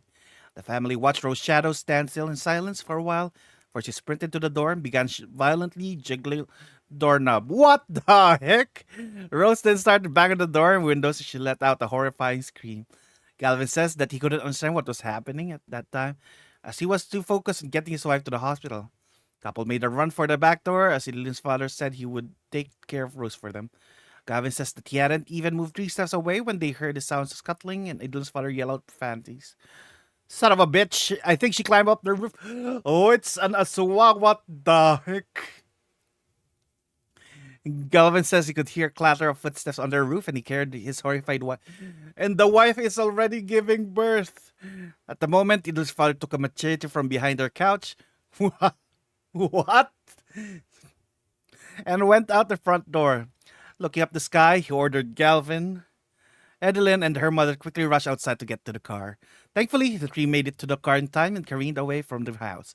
Gavin says that the last thing he saw in the rearview mirror was his father-in-law angrily waving his machete in the air as if warding away Rose, or whatever it was, from their home. Gavin says that Edeline stayed in the hospital for the next 2 days and was able to give birth to the healthy baby girl. Before taking his wife back home, he decided to drive back to their house to check in on his father-in-law. On arriving, he found him half asleep, sitting guard outside their home with his machete in hand. Galvin also noted the ground in front of him was covered in salt, garlic, and red chilies as well. Galvin says that last effort for the safety of his family, he borrowed the machete, hid it behind his back, and knocked on the door of his next-door neighbor Rose's house. So when the door opened, Rose's mother answered the door. Told her what happened, and she said that it was impossible for her daughter to be the one menacing us because Rose had long Oh! It was an aswang pretending to be their neighbor. Galvin said that upon getting his wife back home, spent the next few months as first-time father not caring for his baby, but by keeping a nightly watch with a machete, salt, and garlic in hand. What the heck? There was an entity trying to get their baby. It's literally, that's not my neighbor. What the heck? That is creepy. Good thing they have a machete. Let's see this next one. What the heck? Look at this one. Look at the art for this next story. They're eating his foot.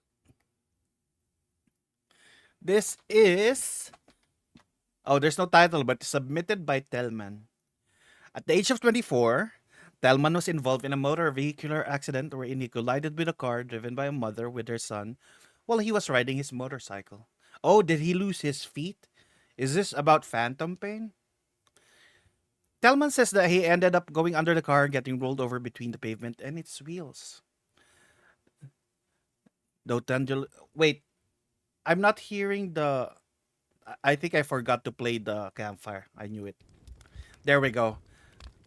We have a little bit of ambience for our story.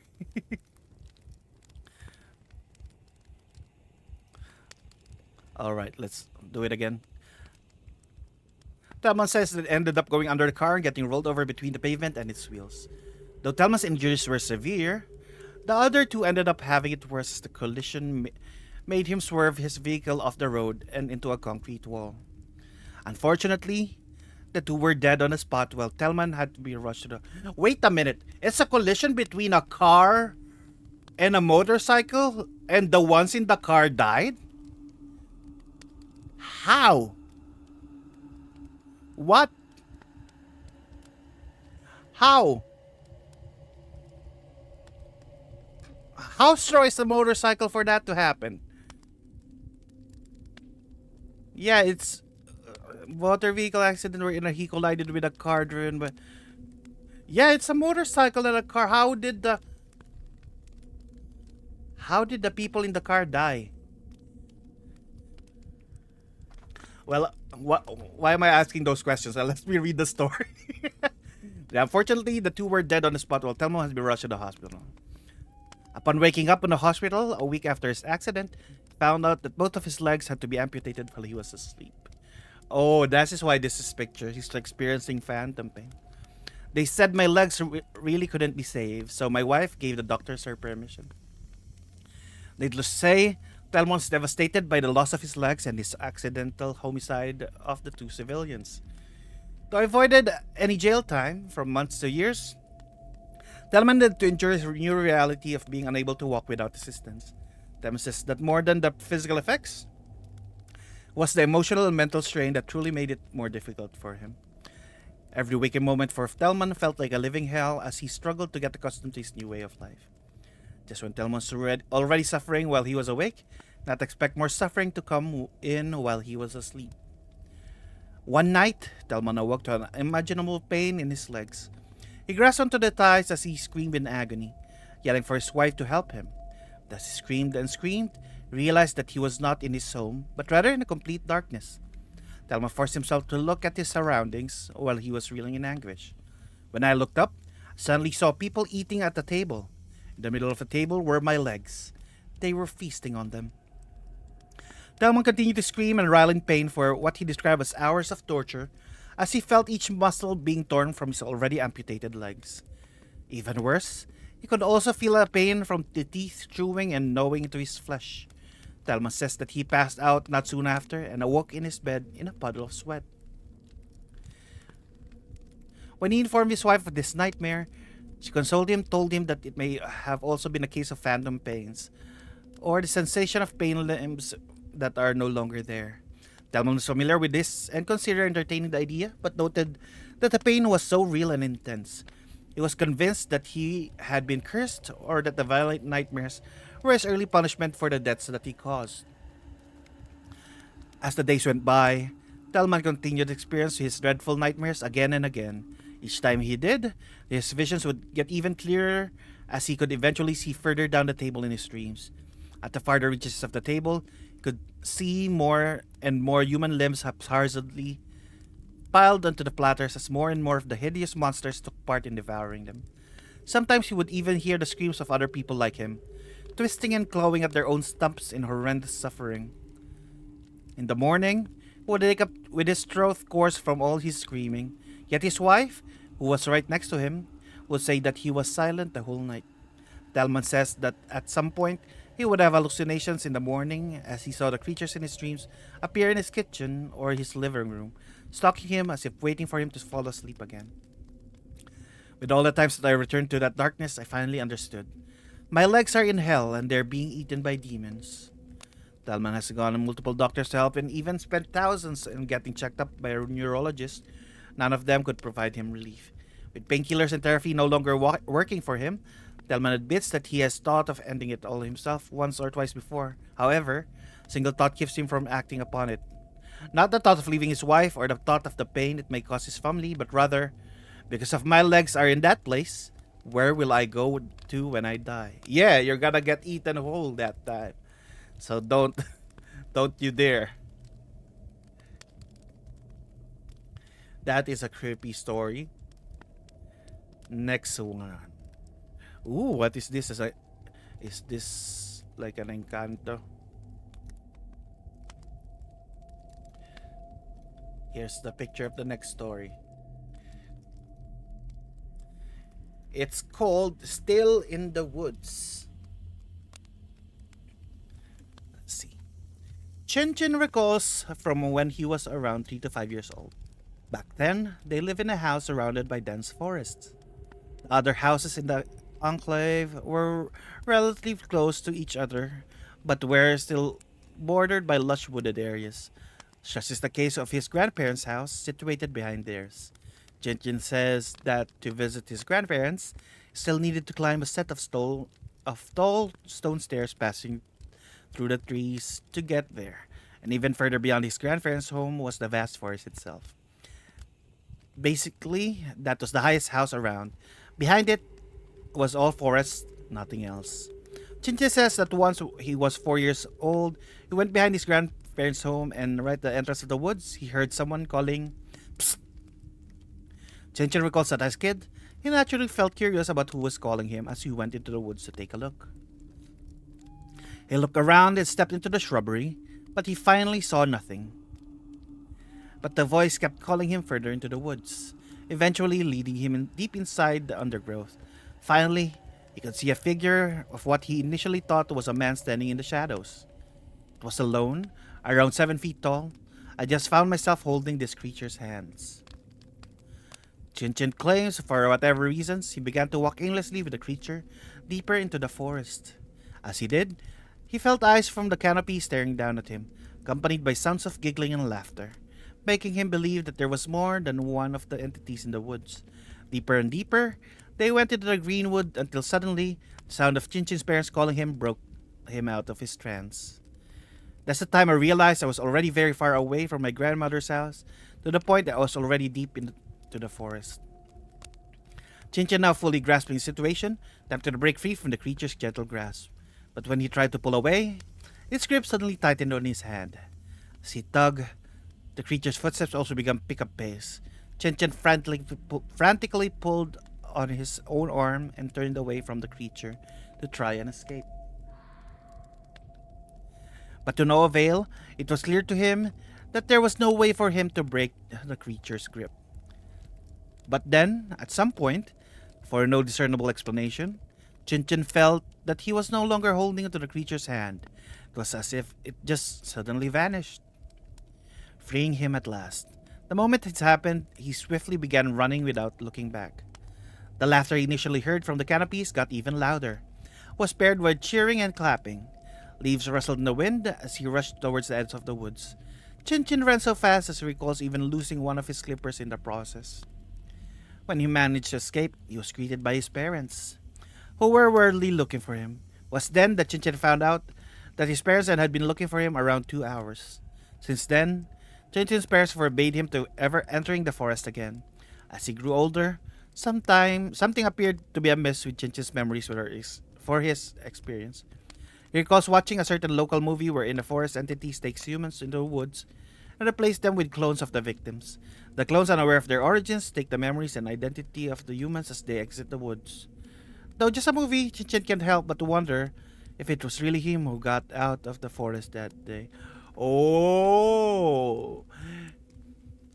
I wonder if he is just the replacement now and he's living as a human. That's what they usually do. In the provinces, they say when Encanto you get replaced by a banana stump. And that stump dies in a few days. Then you get buried and it turns back into a stump when they open the caskets. And nobody really knows where you are anymore.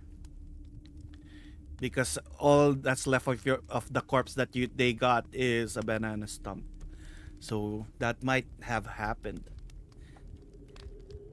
Why is this kid left alone in the forest? Kids, don't go out of the forest. Get taken by the Encantos.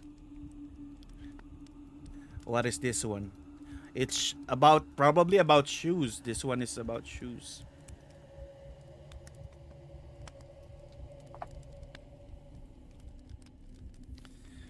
Look at that. It is shoes. It's called Hustle. Submitted by Paquito. Paquito from Baguio City is an avid collector of the Nike sneakers. Claims that to have almost 60 pairs as of the moment. But most of them extremely high-end and rare. Though most of them were bought online and overseas, Paquito also loves to travel around the country to find garage sales and flea markets to try and find original sneakers at a bargain price.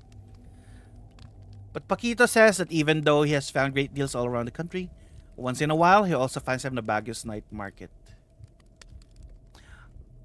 I know that people love collecting shoes, but I just don't get it. If you will not wear them, some collect them just to look at them, and or probably some do it for profit, maybe to resell them. But to each their own. I buy PNGs instead of real shoes.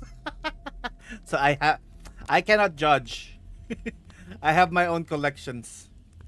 So I would not judge people for buying a lot of shoes.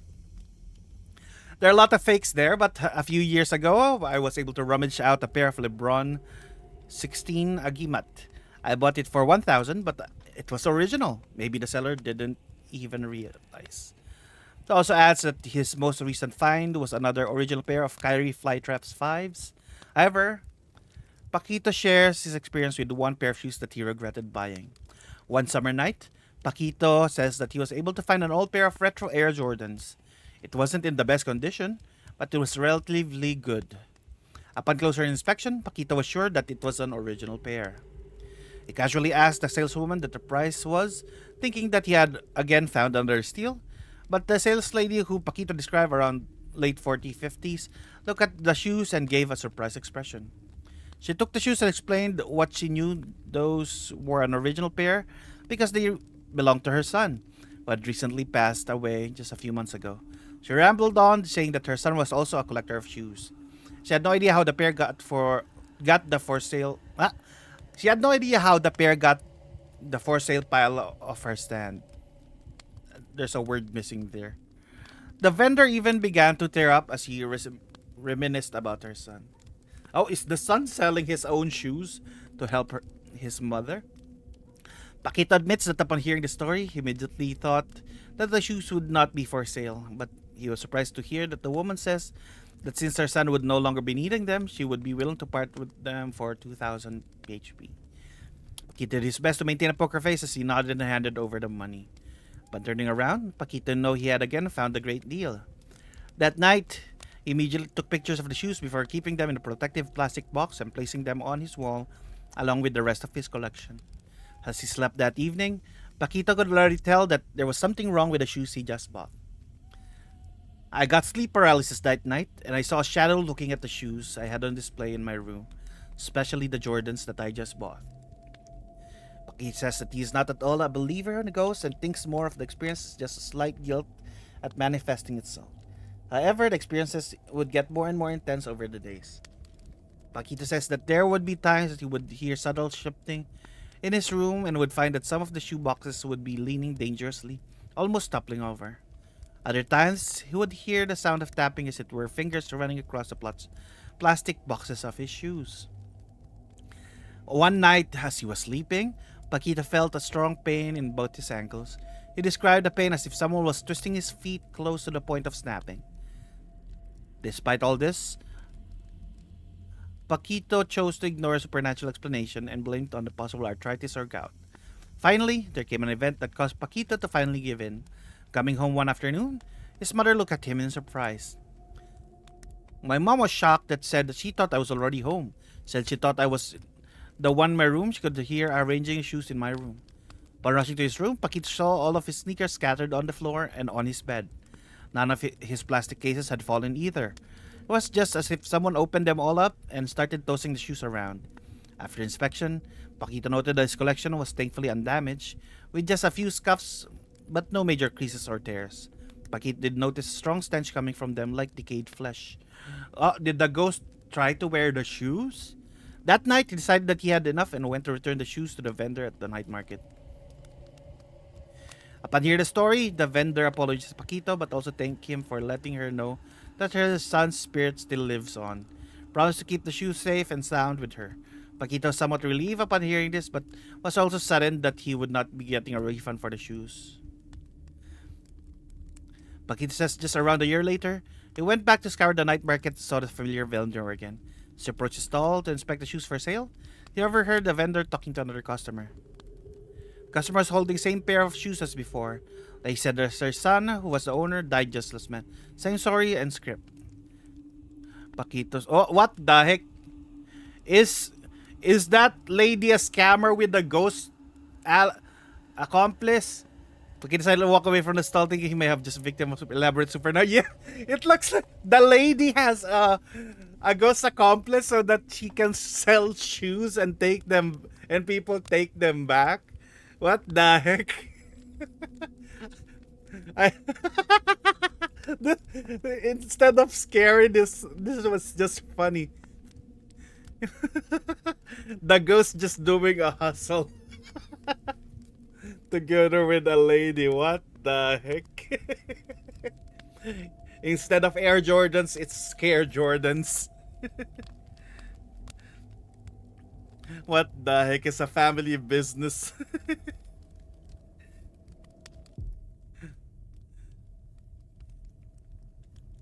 This is a ghost scamming. What the heck is that story? I didn't expect that one. Ooh, what is this one? Why does it look like furry ghosts? Look at the image for the next story.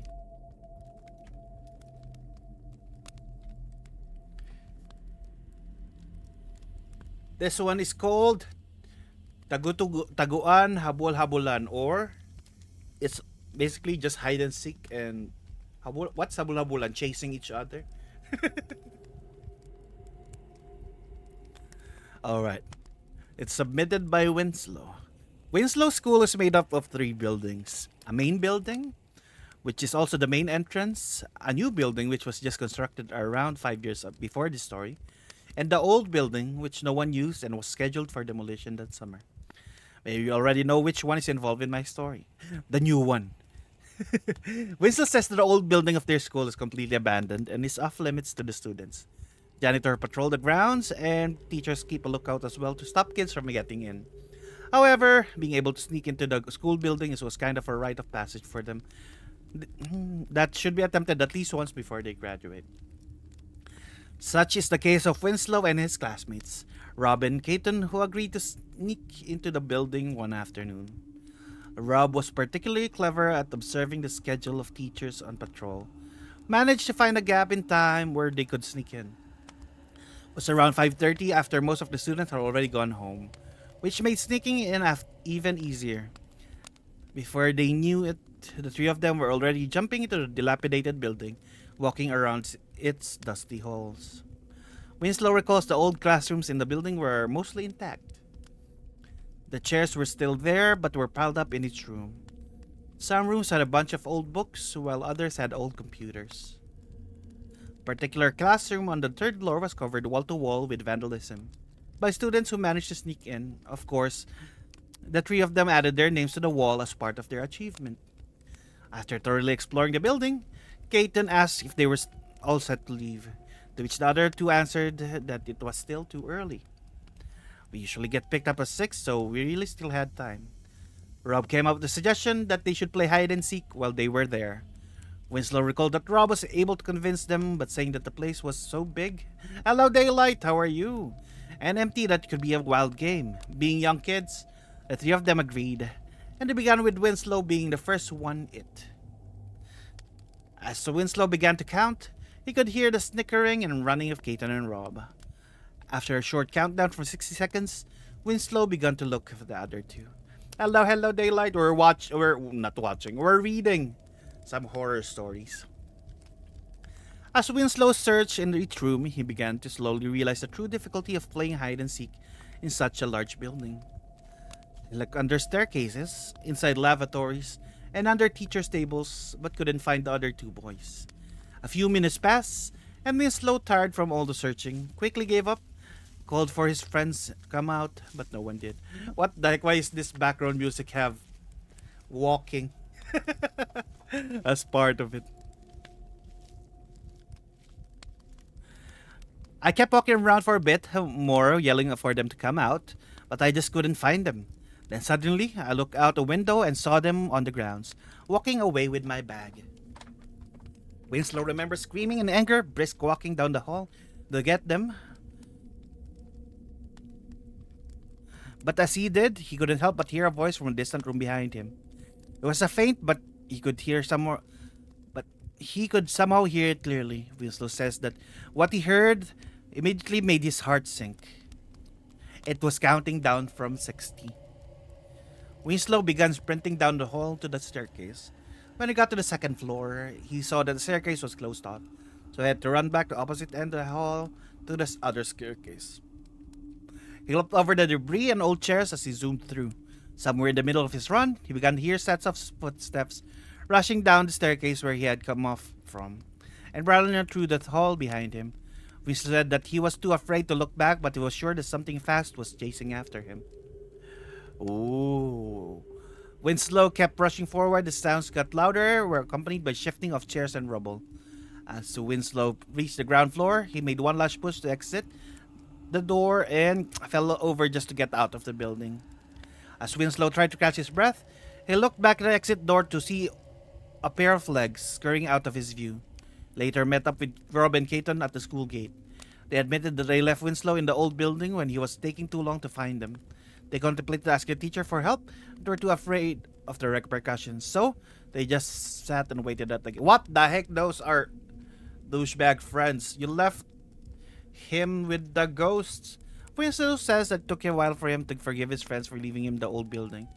But he also says that because of what happened to him, he's happy that they got out of there sooner than he did. Winslow unfortunately didn't give much of a description of what was chasing him in the story because of this. Oh, it's just a story why the author drew this as the ghost.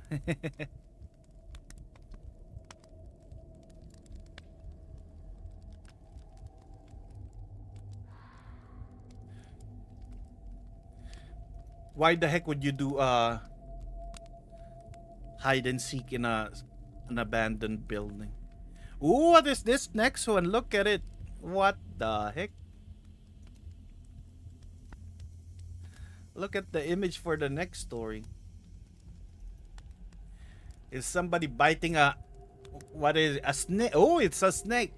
I just realized it's an upside down snake. What? The title is The Hunger. Let's see. Before Jess tell her story, she wished to inform everyone that she did ask permission from the victim to share this. Ooh, what is this? In 2008, Jazz was still at college and was taking BS Anthropology at an unnamed university.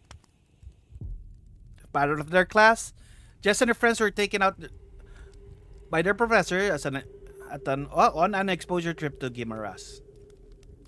Jess says she vaguely recalls the concept of the exposure trip, but remember it was one of the worst experiences of her life. Jess says the first day of their trip was already rough, with most of them not getting any sleep on the way there and having to start interviewing and associating with the locals immediately the moment they arrived. Then they had to spend the night in an old transient house that was full of mosquitoes. However, it was the second day that the subsequent evening that truly proved to be a memorable night. First of all, we couldn't eat anything. Our professor told us to leave our bags at the transient house, so we're going to ride a boat. We didn't know we would be there until the afternoon. Jess says that the boat trip and the stories of the locals would have been great learning experience if it hadn't been for their extreme hunger. From 6 a.m. to 6 p.m., Jess and her 7 other classmates had to endure their hunger, riding the boat to different parts of the island, interviewing the different people there. And finally, after hours of work, they were told that they were going to eat on the beach with soup prepared by the locals. They were ecstatic to eat sinigang na isda, or sour fish soup, as they gathered around a small bonfire. Jess said despite lacking a bit of seasoning, she's happy to finally eat something. Same couldn't be said about one of her classmates. She was so hungry, all of us were hungry, but she was just devouring the food. Jess recalls Nika being completely approachable as she ate her food. She continued to eat vigorously as if she wasn't getting full. Aaron, who was another of Jess's classmates, tried to approach her and ask her if she was alright. He was taken aback when Nika growled at him animalistically. Jess and her classmates looked at their professor, who nervously laughed it off, told them that she was just like, what the heck? The classmate turned feral because of the hunger. Come nightfall, the group was in for another disappointment when they were told that they would not be going back to the transient house that evening and would have to stay in a relatively large bahay kubo by the beach. They were told that it was just unsafe to travel at night, despite the group being completely uninformed of this beforehand. They were in a good enough mood and they just took it as another immersion experience. All except for Nika, who remained quiet and was more and more irate. That night, Jess remembers sleeping closely beside her classmates, as with the sound of waves crashing in the background. It's pitch black, yet somehow relaxing. The calming sound of the waters and the sea breeze would suddenly be served by the sounds of rhythmic crunching and squelching. Some of us awoke and began asking each other what sound was because we could hear it. Just then, one of Jess' classmates turned on a flashlight and swung it around inside of Bahay Kubo. As it slowly panned around, it suddenly flashed over Nika, who was biting down on a large snake in her hands. Jess said that the entire class began panicking and shouting as they scrambled the corner of the Bahay Kubo opposite to Nika. Nika bared her teeth, soaked in blood of the reptile, and growled ferally as he continued to devour the snake. What the heck happened to her? Jess says there was nothing like it. The air was filled with their screaming and fear. Some of them tried to talk to Nika, but suddenly she went on all fours. Her eyes rolled to the back of her head, and she growled with an even lower voice than before. What the heck? Too much hunger transforms. You're not you when you're hungry. And now she ate a snake. Just as her speech was completely different as it was from multiple men shouting at the same time. Eventually, the group's cries and screaming alerted the attention of the locals nearby. Managed to restrain Nika with the use of the net and makeshift straitjacket made of a life preserver. Just says that Nika was brought to the hospital that evening and was soon sedated. Their professor stayed behind with her as the rest of them were taken back home with instruction from their professor. Just says that Nika didn't go to school for that rest of the term, as well as the term after that. Eventually, managed to return after being delayed 1 year. Just says that she once approached Nika after not seeing her for long, but Nika would just go silent when asked about the night. Eventually, Nika did manage to open up to Jess for a little. Nika says that most of it was a blur to her. Recalls getting off the boat, immediately feeling dizzy and hearing voices in her head, as if she was being possessed. First she knew it, she's already in a hospital, strapped to a bed. Nika doesn't remember much else, not the people, not the interviews, not even a soup they had. Only that she was very, very hungry. What the heck, was she possessed by a hungry spirit?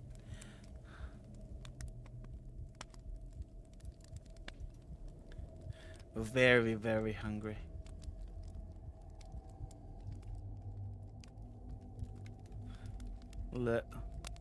What the heck is this? Look at the next story. I like to use the grab share, and the story is called Grab Shared. Oh my god. Let's see. It's called Grab Shared. Loomer introduces himself as a retail worker from Robinson's Magnolia. Says that part of his commute, he always needs to take a ride back to the area of Recto and then ride the LRT1 to get home. Such journeys are actually quite short and can be done with a single ride from a jeep. However, Loomer says that once in a while, traffic in the area gets so heavy that he opts to spend some extra cash just to call for a grab to take him straight home. I'm not rich, but sometimes, because of how tired I am, I chose to sleep in a grab rather than a jeep or a bus. On a particular evening last December, he opted to do just that. He booked a grab and patiently waited for it to arrive at his pickup. If you guys don't know, Grab is just like Uber, but for Southeast Asia. Uber did not survive here and got eaten up by Grab.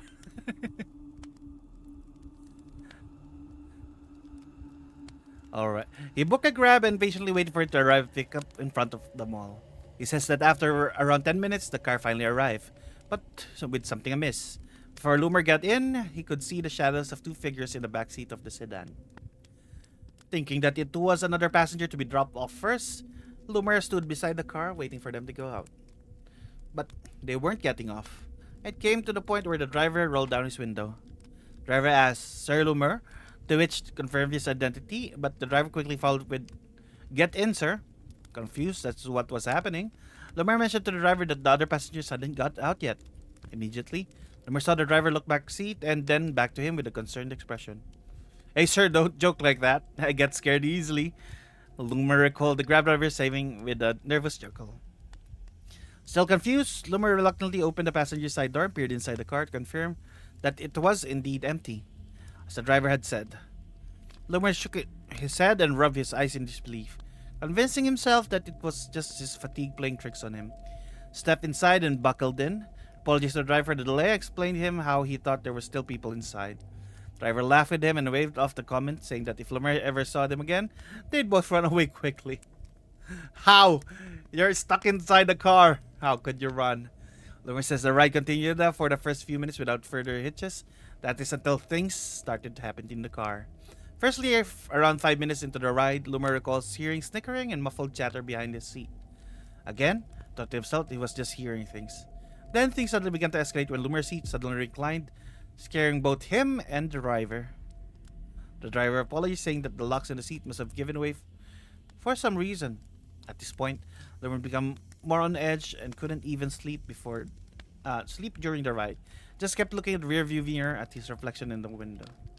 Suddenly, as the car began to pass UERM hospital, Loomer caught sight of what appeared to be a ghostly hand on the window reflection behind him. I flinched, and I told the driver that I could really see something. Driver, equally scared at this point, tried to best keep his composure and begged Loomer to stop scaring him as might cause an accident. Loomer says that by then, he couldn't believe that he was being haunted by a spirit inside the grab car of all places. Also, tried his best to keep thinking that it was all in his head and ignore everything until he got home.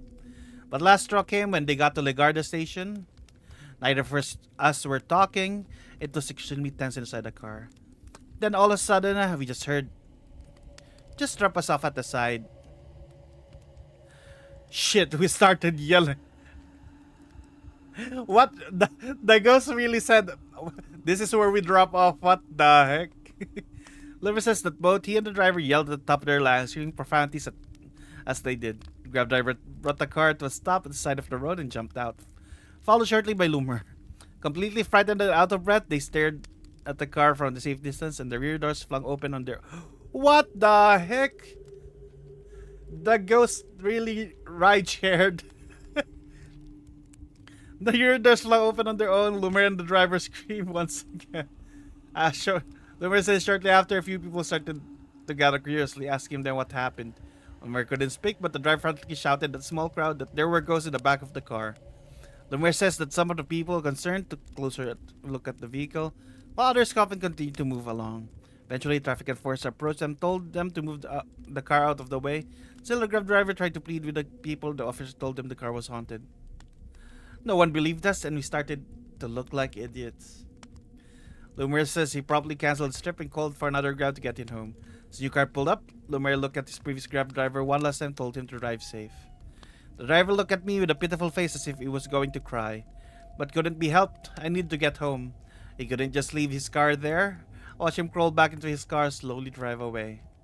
Loomer says that eventually he got home at the night with his new driver, but even to this day, wonders what ever happened to the first grab driver and if he ever made it home without any stray passengers. What the heck? I would leave that car. The ghost really para po.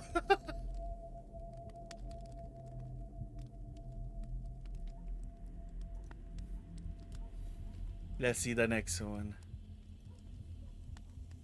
Love stories. Let's see.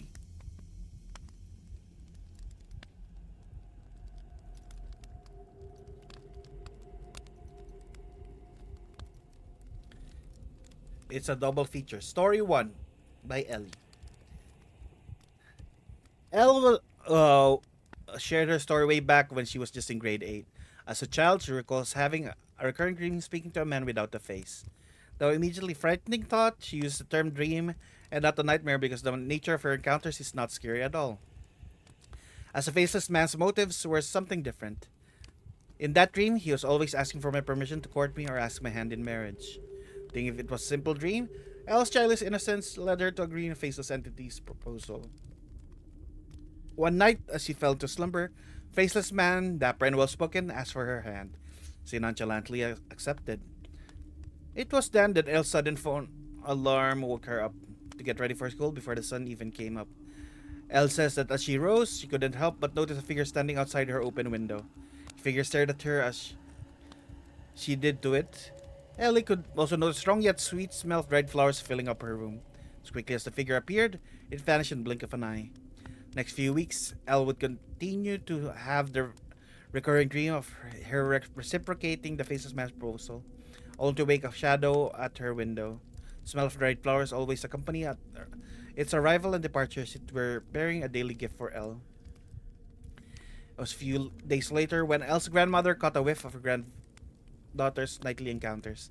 Understanding this entire situation, her grandmother unexplainably began shouting her, "Why did you agree? Why did you do that? Why did you agree? Why did you let that spirit in? He's not going to come with you." Elle says that she was repeatedly shouted at that time. Being young, she was extremely frightened by her grandmother's reaction. Decided to run her parents explain everything. Everything, including her dreams and nightly courtship. And Elle says she was instructed to do the following. They made me stand on a machete and scream at my window. They made me scream at anything as long as I scream at the spirit, swear at it, and make it go away. Elle says that the entire experience made her cry the entire day. Next evening, she no longer had the same dream, nor did she see the figure again. However, the bouquet of dried flowers was mysteriously left on their doorstep. Ooh, there was an Encanto courting her.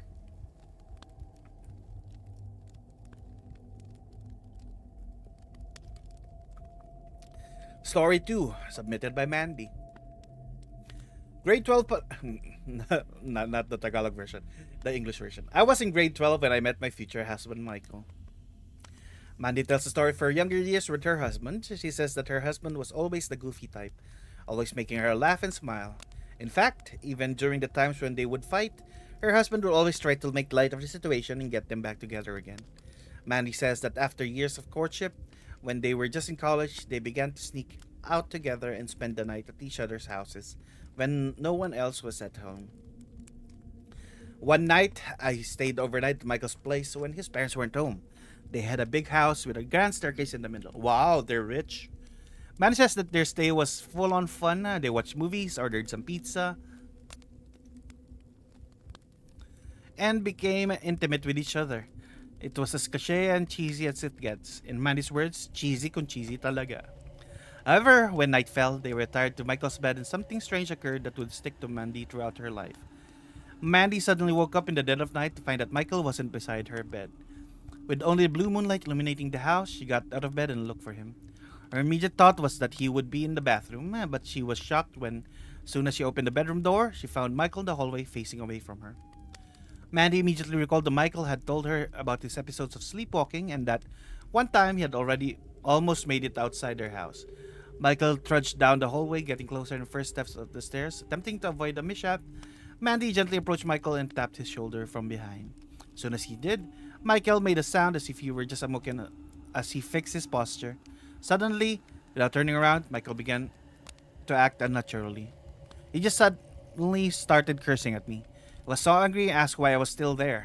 He began to shout at me, telling me to go home.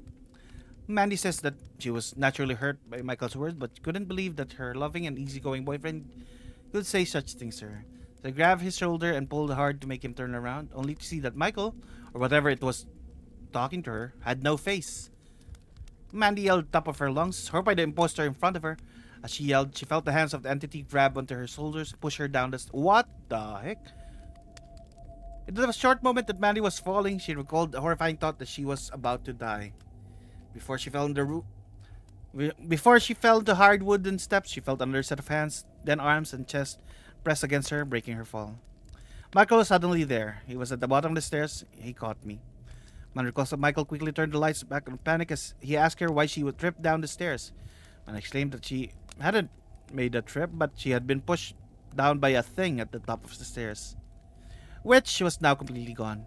That night, as Michael took Mandy back to her place for the night, he explained that he got up off the bed and checked on the noise he heard downstairs. He didn't find anything, and the next thing he knew, he was hearing commotion back upstairs, only to find Mandy tripping and falling.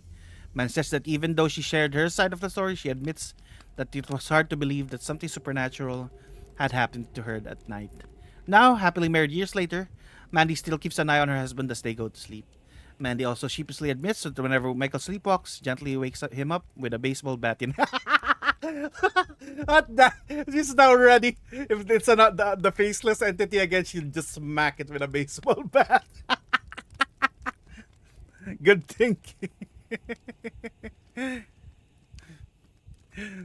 Wake up with a baseball bat. That is great.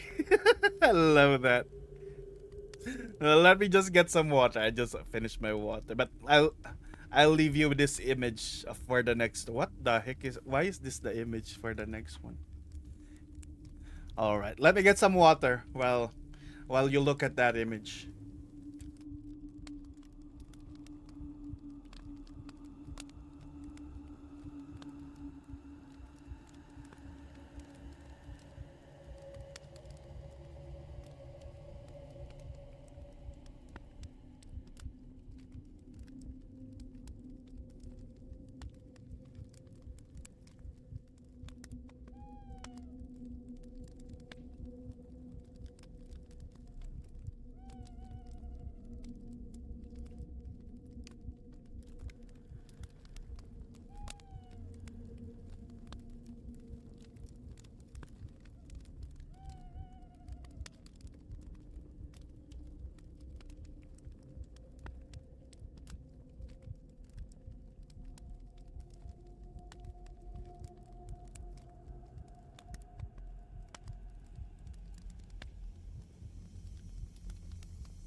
All right. Time for this next story. It's called Kumunoy. Wait, as far as know, Kumunoy is like quicksand, right? Wait, let me double check. Kumunoy in English. Isn't it quicksand? Yeah, it is. Kumunoy is quicksand. Why is it called quicksand? We will see. Most people would like to remember the sudden surge of salvage victims during the early 2000s to mid 2010s. During those times, the salvage cases reportedly in the news would range from monthly to weekly and even multiple times a week. The rampant rise in these cases were ingrained in Anjo's mind as a child because of his father, who worked as a police investigator. He says that came a period of his life when the most vivid memories of father would be him coming home exhausted for saying the words, "Someone was salvaged again." Oh yeah, for those who don't know, salvage is used in the Philippines to mean a vigilante killings. So usually it's the headline that a body was salvaged because a body was left somewhere, and it became synonymous to vigilante killings, or not exactly vigilante killings. It's just non-judicial killings, basically.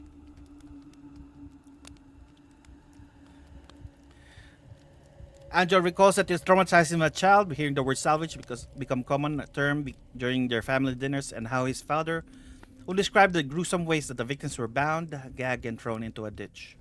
Maybe it was my father's way of training me to be a police officer like him, but sometimes I was terrified by his stories. Yeah, there is a. How old was this kid when the father was talking about this? That's trauma, dude. Why did you tell those stories to a child? Despite his unease with the gruesome details of how his father would describe the salvaged victims, Anjo admits that because of it, he was able to be more or less understand the modus operandi of the crimes. developed a memory of how salvages were carried out, began to understand which ones were carried out by vigilantes, which were carried out by gangs, and even which ones were carried out by wayward cops.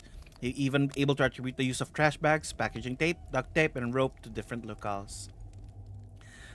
However, one day, his father came to him and a new case that seemed completely bizarre. He said they found a victim in a deep puddle of mud and there were dog bones wrapped around the body. What? Why are there dog bones? That to the mystery, the area they found the body wasn't a known marsh. In fact, for they thought it was just an overgrown empty lot. After a month, another victim was found submerged in a deep pool of mud in the middle of another supposedly dry empty lot. This time appeared to be goat bones sewn together in a crown adorning the victim's head. Is now ritual killings? Over the years, Anjo says his father would occasionally mention a body being uncovered from a thicket of muck and along with it a plethora of animal bones wrapped decoratively like trinkets. And says that the working theory back then was it was a calling card of some sort of vigilante who committed this crime. However, Anjo's father brought up his own theory over dinner. Maybe my father told me the corpses with bones seemed to have black magic on them. Anjo was stunned to hear such wild and outlandish thought from his otherwise serious-toned father.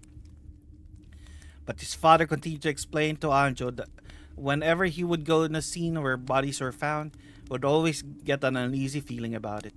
A feeling he described like there's something moving beneath the earth.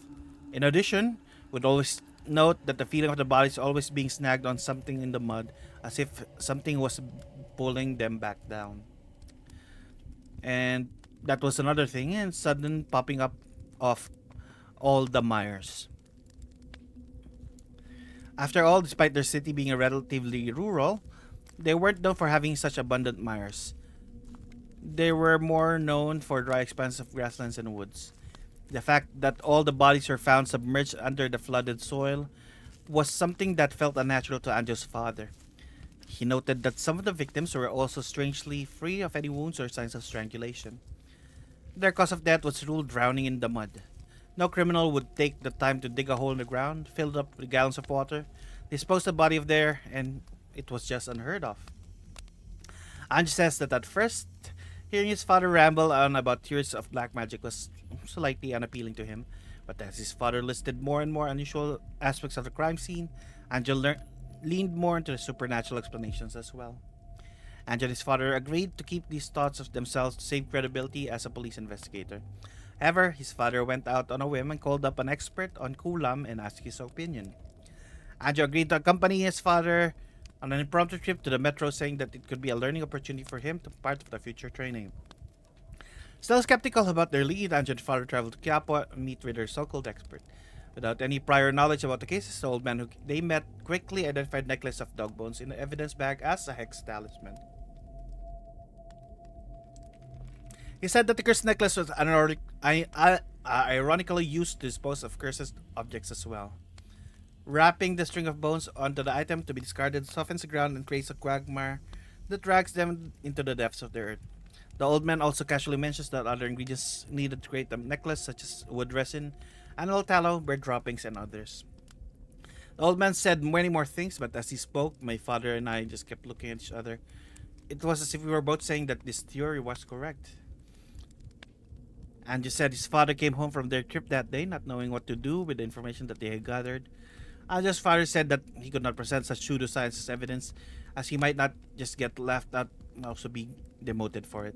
Eventually, to agree to keep it between themselves, they went strangely believing truth of witchcraft and sorcery.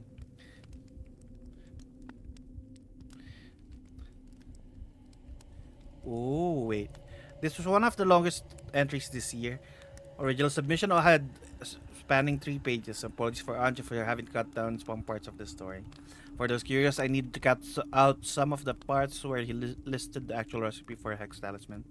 This is about the flow of the story, also for the fear that they may actually work. Yep. Yeah, don't teach people how to do those.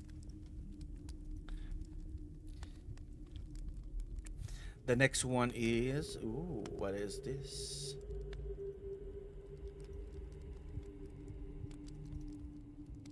This is the image for the next story. And it's called The Seventh Floor Enigma.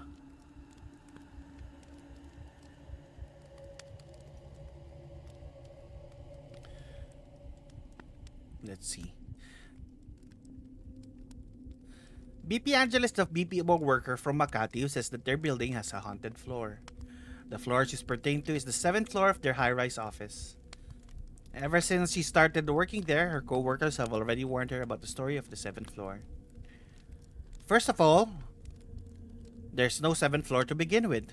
The number of our flooring goes from G to, well, ground 2, 3, 5, 6, then 8 immediately, continuing up to the 42nd and last floor. Despite this, Angela says that if you were go out on the street and count all the floors of the building there, you would see that it does have an extra floor. Sometimes during the late evening, the 7th floor would be the only level with all the lights on.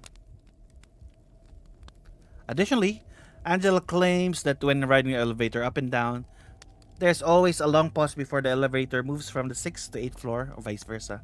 It's as if there's really is a hidden floor between the two. Angela's co-workers told her that in some rare instances, the elevator would stop at the mysterious 7th floor.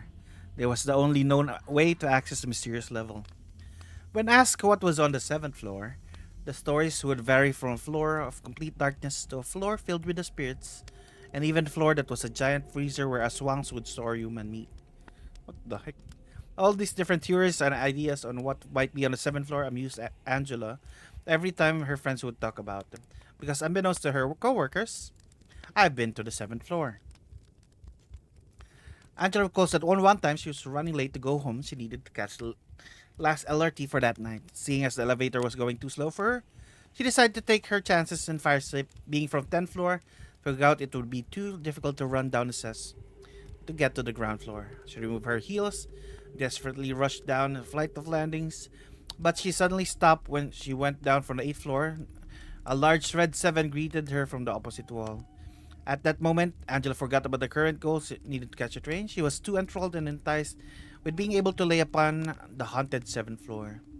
She took a few steps forward and made her way to the stairwell door. With a shaky hand, she slowly pushed open the door and found light. It was extremely bright, and when I looked at the window, there was already sunlight coming through. What the heck? Aside from a apparent jump through the evening, Angela also noted that she was in a familiar place. She was on the 10th floor in her own office. She even saw her workplace chatting by the whiteboard inside the pantry. Sweating still out of breath, Angela trudged in confusion. She realized that she had been transported the following morning to the new workday. Her eyes continued to widen. She saw her friends Jules and Marie coming, sitting at their desk and greeting her with a smile. I was shocked. I didn't know how it happened, but it was like I time traveled. Angela recalls walking to her desk and continues disbelief at what situation, and also the idea that she had to start working again without even being to sleep, eat, or take a shower. But just as she was about to log in at her work computer, she noticed something strange. There were no letters, numbers on my keyboard. In fact, Angela said that there were no letters anywhere. Important documents on her table were completely blank. The clocks were devoid of any numerals. Then quickly noticed that, though the office was bustling with the beeps and machines and clacks of keyboards, no one was saying a single word. Angela stood quickly in a cold sweat as she frantically tried to make sense of the situation, but as she did, all her co-workers stopped what they were doing and turned their gaze on her. Oh, that is creepy though. He stood there frozen for a good few seconds, all eyes silently and eerily beamed at her. Without another thought, Angela ran as fast as she could to the door where she came from.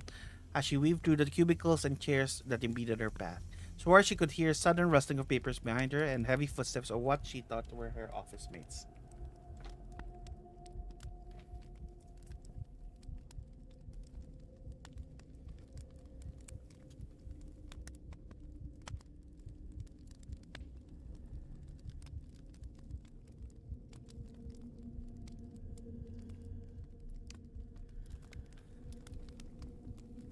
Luckily, Angela was able to make it back the stairwell without being followed.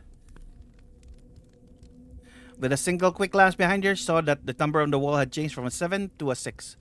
Continued to run downstairs in a panic until she reached the ground floor lobby in the building and ran straight outside in the cold air. Angela says that after catching her breath, she looked at her watch, saw that the time and date were as before she went to the 7th floor. That night, she reluctantly had to take the grab back home, but not before taking one last look at her building and seeing the seventh floor completely lit with office lights. Oh. She went into the back rooms.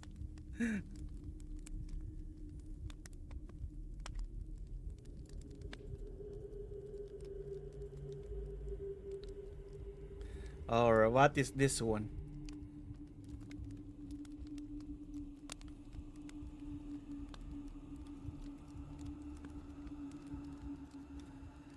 Why is it fingers being chopped? What the heck?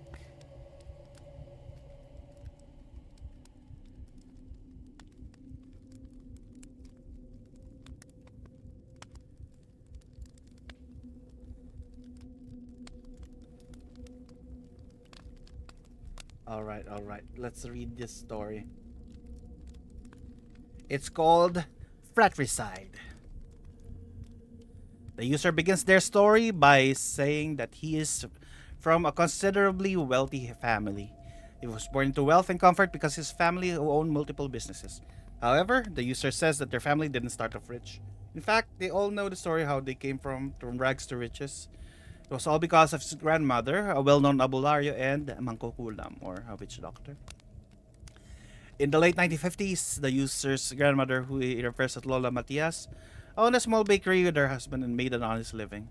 However, those in the know also knew that Lola Matias practiced kulam or witchcraft. For a price, she would sell tonics and voodoo dolls, perform rituals, and even cure diseases for customers. However, those in the user's family knew an even deeper secret. The family knew that she was just a fake. Whatever she sold wasn't real. She was more of a con artist. Despite this, Lola Matias was said to have a talent for selling her performances. Which made her so believable, as her family recalls. She was so convincing that even those who were not satisfied with the results of her service believed that they were in the wrong rather than blame Lola Matias. Success story and notoriety are what got her in the attention of a sketchy businessman one fateful morning. According to my mom, he was a Chinese businessman whose family is now one of the wealthiest in the country. I'm not going to say who. The businessman came to Lola Matias, asked her to put a curse on his youngest brother. What the heck? Apparently, despite him being the eldest among his siblings, the man's youngest brother was heavily favored in their family, was set to inherit multiple plots of land and their thriving business. Out of jealousy, the man asked Lola Matias to curse his brother to become ill and unable to work. What the heck is this brother? Seeing the man as just another customer, Lola Matias did her thing, placed a bogus spell on her younger brother, as the user was told. His grandmother would often use a photograph of the target, put a circular wooden table with a spellcasting circle carved out of it, and burn aromatic herbs for even more mystic effect. She'd mumble a mix of Tagalog, Bisaya, and even Japanese word to complete her spells. After her show, the user says that his grandmother received a hefty sum and was promised to receive more if the spell was successful. But only 3 days passing by, the wealthy Chinese man returned and brought even more cash to Lola Matias, happily reporting to her that their youngest brother suddenly fell ill. User reveals that this was the beginning of the influx of wealth to their family. Every now and then, the businessman would return to ask for more spells and curses from Lola Matias, and for some miraculous reason, they would always work out. However, a grim turn of events occurred when the businessman came to Lola Matias one evening, asking her to cast a curse on his younger brother that would effectively lead to his death. What the heck, dude? According to the story, I was told that was the time when my grandmother got nervous. Even though she was a con, she never wished to kill anybody. At first, Lola Matias refused her request as it challenged her all. Ah! What? What the heck? Don't scare me. I'm reading horror. Don't surprise me.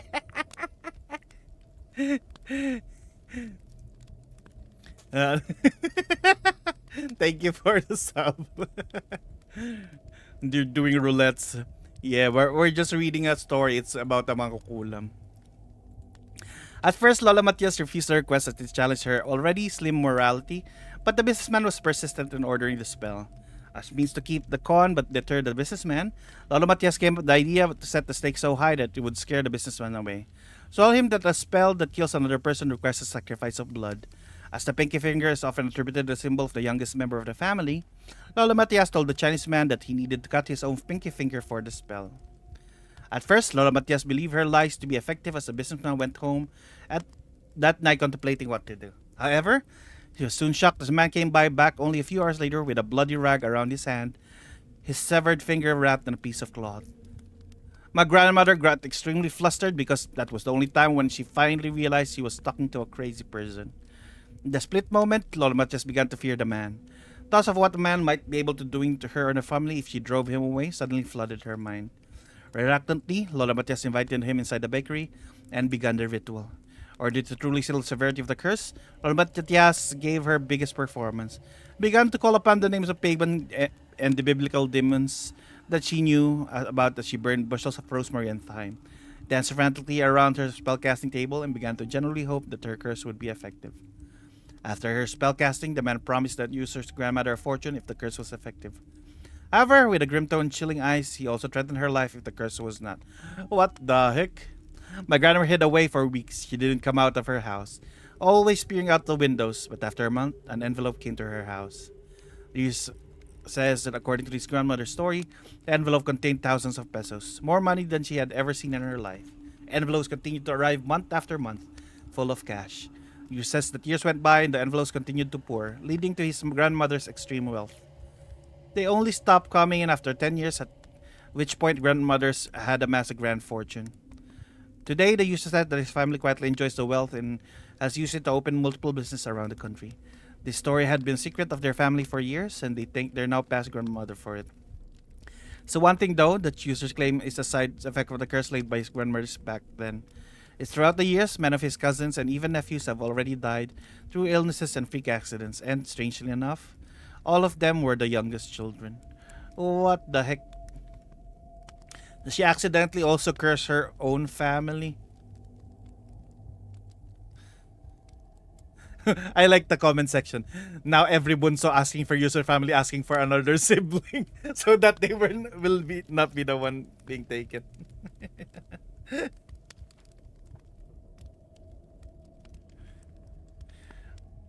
What? Oh, what this? What is this? Look at the image of this one. It's a box.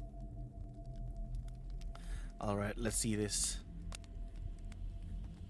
It's called Debuko. Why is it called Debuko? We will know. Alexander tells the story of an old box that his mother kept in the cabinet. It was an antique wooden box that his mother always told him not to open, as it contained irreplaceable old photos of her great-grandparents and grandparents as well. Alexander described the box further, saying that in the times that his mother would open it, he could see that it was an odd-looking thing resembling a small cabinet that opened from the middle with double doors. Inside was a set of small shelves that made keeping any of the considerable size inside nearly impossible. However, it was a perfect site for the stacks upon stacks of photographs that his mother had stowed away. Alexander says that though the box itself was a bit mundane, what really made it memorable was what his mother called it. My mom calls it a debuko. I don't know why. Maybe it's made from coconut tree. Alexander says that back then he had never heard anything called debuko before. And neither does he now that he's all grown up. Debuko still seems like a made-up word. For some reason, it strikes a chord in him every time he hears it. That is the root of the story shared tonight. When Alexander was 7 years old, he recalls having recurring dreams about the box.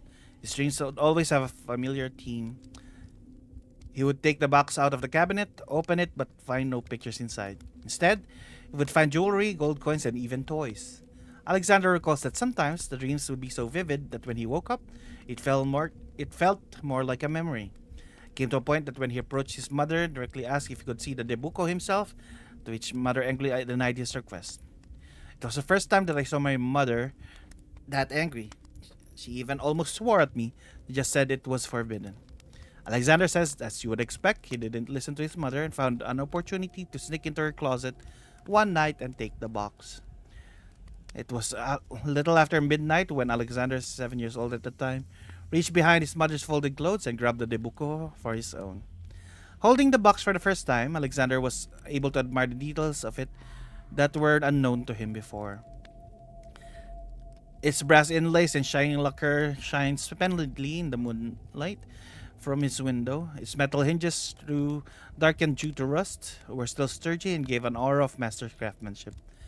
But one thing that Alexander found strange was that it was heavy.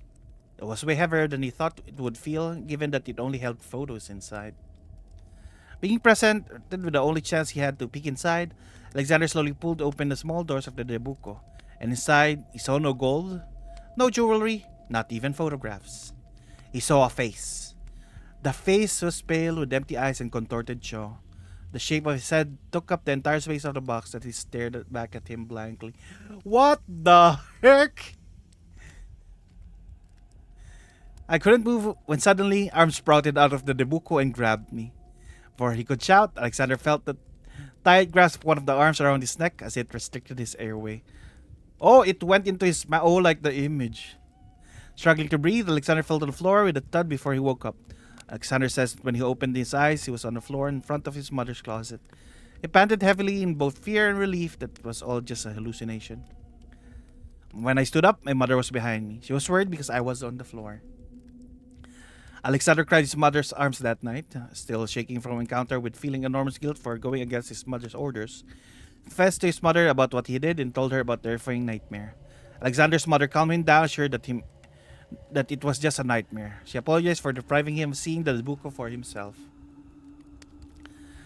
As Alexander's mother turned on the lights, she brought out the box from her closet. His mother said that if being able to see the photos would make him feel better, would stop persistent dreams about the box, then she would share its contents if he promised not to touch the photos. To his relief, the box did not contain any ghostly face or arms, just the photos that his mother told him would be there.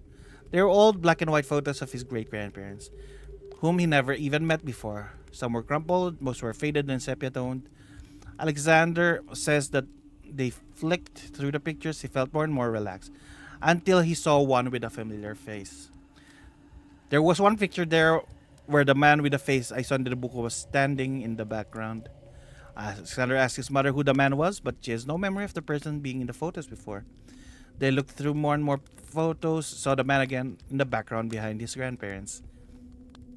Alexander's mother told him that it might be a distant relative that she wasn't familiar with. What else could explain why he was always in the photos? Alexander gave a half-hearted agreement, but knew deep inside it wasn't a relative. After looking at the photos, Alexander never attempted to open the box again. Unfortunately, Alexander reveals that to this day, he still sometimes sees a mysterious man in his dreams, asking him to open the Debuco once again. What the heck is that? Would you open the Debuco?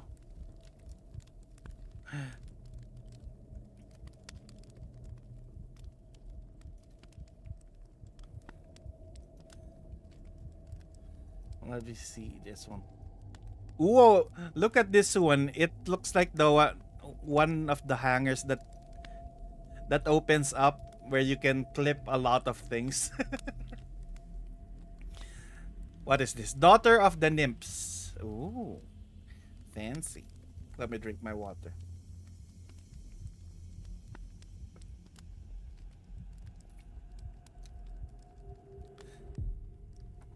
Ever since I was a kid, everyone is familiar with Lady Tata, the daughter of the Nymphs. In short, she was the old crazy lady at our place. Aling Tata was a vagabond who lived on the Sangan Street. She would often be seen roaming around different places, dancing, singing, and sometimes even reciting poetry as she walked by. She would catch everyone's attention because of the large circular clothes hanger she wore in her hair, her necklace full of junk and rusty cans. Everyone in town knew her who she was, and everyone was friendly to her. Hello, Fusit version. How are you? How are you? Sangan says that no matter who it was, when Aling Tata would ask for food, they would always give some to her. Sometimes they would even offer her to go inside their house to rest. One time, Sangan recalls a group of men from out of town were mean to Aling Tata and called her names while throwing rocks at her. A few days later, she overheard her parents talking in the car how the men found salvage in a ditch. As a child, Sangan was perplexed with the amount of kindness and generosity everyone would give Aling Tata. Of course, it's only right to give to the needy, but to Sangan, it was as if to curry favor with her. Once Sangan asked her parents to why Aling Tata was so loved by many. They were the ones who told me that Lady Tata was the daughter of a nymph. They said that she brings good luck, and if it weren't for her, our place would have succumbed to natural disasters long ago. Oh, so their town is protected. Being as young as she was back then, Sangan was amazed at the magical story that she had heard. She recalled that she immediately told her friends the following day, was surprised to hear that they were told the same story as well. One of her friends, Sarah, was even told by her parents that Aling Tata used to be a normal human before she went to the forest to sacrifice herself to keep their town safe from a typhoon. Ooh. We were so amazed back then. It was straight from Encantada. Since that day, Sangan and Sarah would often give Aling Tata some of their snacks and food that they left over from school. They would smile at as Aling Tata would thank them and recite poetry to them before moving on. It especially made them happy when other people would praise them and thank them as well for helping Aling Tata. As years went by, Sangan grew older and watched the town continue to shower Aling Tata with loves and gifts. Sometimes around high school, Sangan says that she didn't really believe in all the magical stories that her parents told her about before, but she just understood that it was a way of teaching her to be nice to the homeless and elderly. Sangan says that sometimes before she graduated, terrible news struck when Aling Tata passed away. Oh! Her body was found peacefully lying on a park bench. To Sangan, it was a complete natural death as she was at least 80 at that time. She was just a few days later. Sangan says that family moved away to live in Pasig City. It was without any warning. I was so angry with my parents and then because I wasn't able to march for my graduation. Sangan says for the longest time her parents didn't give a straight answer as to why they suddenly had to move houses. Initial reason was their father was offered a promotion in his job. She knew it wasn't the case. But she had become unemployed for weeks after they have moved in. But now that she's an adult, Sangan believes she found her answer. During holidays 2023, Sangan and family made drive back to their hometown to celebrate some relatives. Sangan vividly remembers looking out the window as their car slowly ran along quiet streets. As they turned the corner, saw a woman with frayed hair, their clothes, and a familiar pink clothes hanger jumbled up in her hair. Sangan sat up and stared at the bewilderment as the car passed the woman, allowing her to catch a glimpse of the smiling face. Sangan recalls a stifling gasp as her eyes widened. My parents were quiet, but I knew they saw her too. Sarah, daughter of nymphs.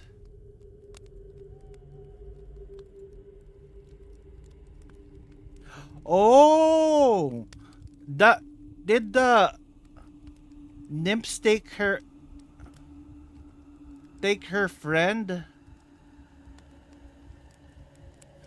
It was now her friend is now the daughter of nymphs. Oh, that's why they moved, because she was going to be taken. Oh. So instead of her, it was her friend that got taken. That's why they immediately moved.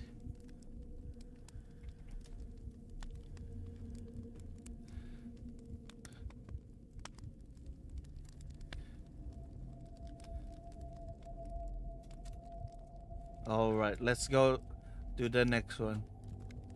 Oh, this one looks like inspired by That's Not My Neighbor. Look at the image.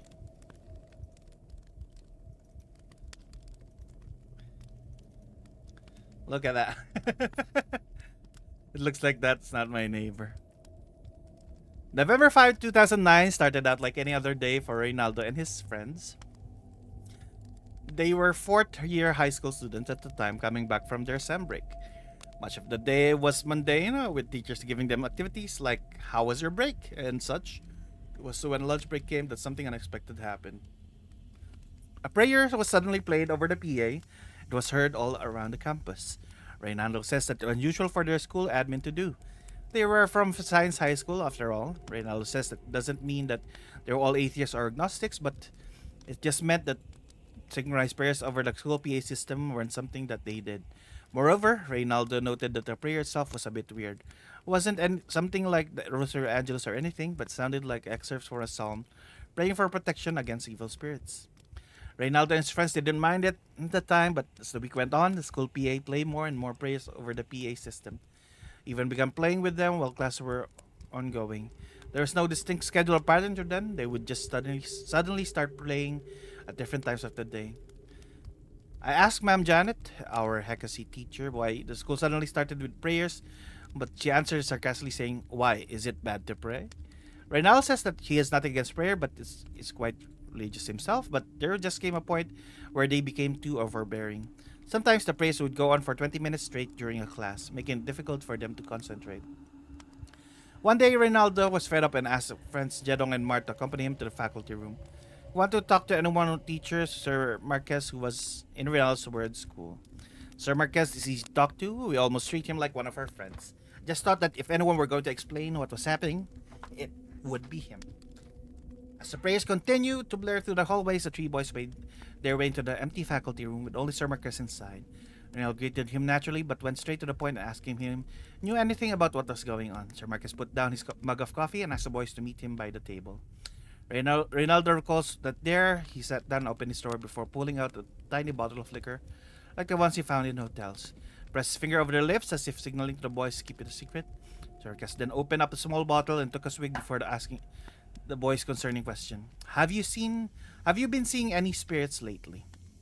The three boys were silent. Reynaldo says that in that short silence, slew thoughts flooded in his mind, but mostly revolved around whether or not Sir Marquez had already been drunk before they came in.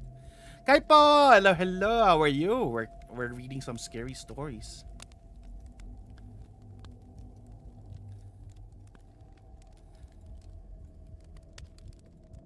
Sir Marquez had already been drunk before they came in. After asking what they meant, how about you? I'm doing good. A little bit creeped because I'm reading scary. Sir Marquez began to explain in detail what the admin has been battling with over the past few days. A few days before the students came back from their break, a grand assembly was held for the faculty and staff. It was that they were informed that the school was in a state of spiritual infestation. There were 9 reported cases of staff members seeing apparitions roaming the halls, 16 reports of objects moving on their own, 5 reports of dark figures being sighted sitting inside empty classrooms, and 7 instances of doppelgangers and people who never existed communicating with faculty members. Sir Marquez told them that those who hadn't experienced any mysterious events prior to the assembly were rightfully skeptical. Hello, Mira Jane! How are you? However, when a prayer was played during the meeting, around 6 people around the attendees suddenly... What the heck? There were ghosts in that meeting? Since the return of the students, cases have continued to be reported to the office. Albeit in smaller numbers, Sir Marquez explained to them that the prayers and PA systems were keeping the haunteds at bay. Sometimes they work, other times they don't. The room was filled by silence right on time the prayer ended. Reynaldo and Jedong started Sir Marquez in silence and disbelief, for Jedong broke the silence asking, "Are you messing with us, sir?" Reynaldo recalls that their teacher stared back at them with an understanding tired look in his eyes, as if he knew beforehand that the students were not going to believe him. With a sigh, Sir Marquez resigned to the idea, making them believe him. Just calmly took out a stack of graded test papers and going. Changing the topic of their conversation, he pulled out Reynaldo and Jedong's paper and gave it to them, saying that they should instead use their time to study better for the exam. Sir Marquez didn't even look at us anymore. He said it was up to us two if we were going to believe in him or not. Wait, what do you mean us two? They were 3, right? Wait, let me double check.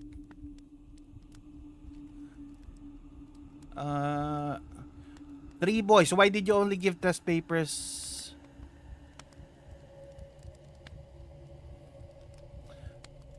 Why are they just... What? Suddenly there's just 2. So one of their friends aren't real? Their teacher then shooed the 2 of them away and told them to get back to the classroom. And else says that he and Jedong spent the rest of the day wondering if there was any truth to what their teacher told them. 2 boys played around the thought that the school might really be haunted, eventually just got over it. The school PA did stop playing, press a PA system marking the end of their expectation. Today, Ronaldo had this old class picture, capable of remembering some of the people there. Wait, let me double check. It said there was 3 of them. Where is it? Yeah, it says 3 of the 3. The 3 boys were silent, and then after the story There's only two, so one of them wasn't real. What the heck?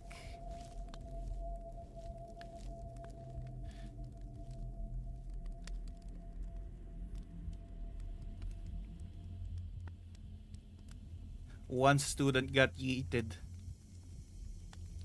Ooh, what is this one?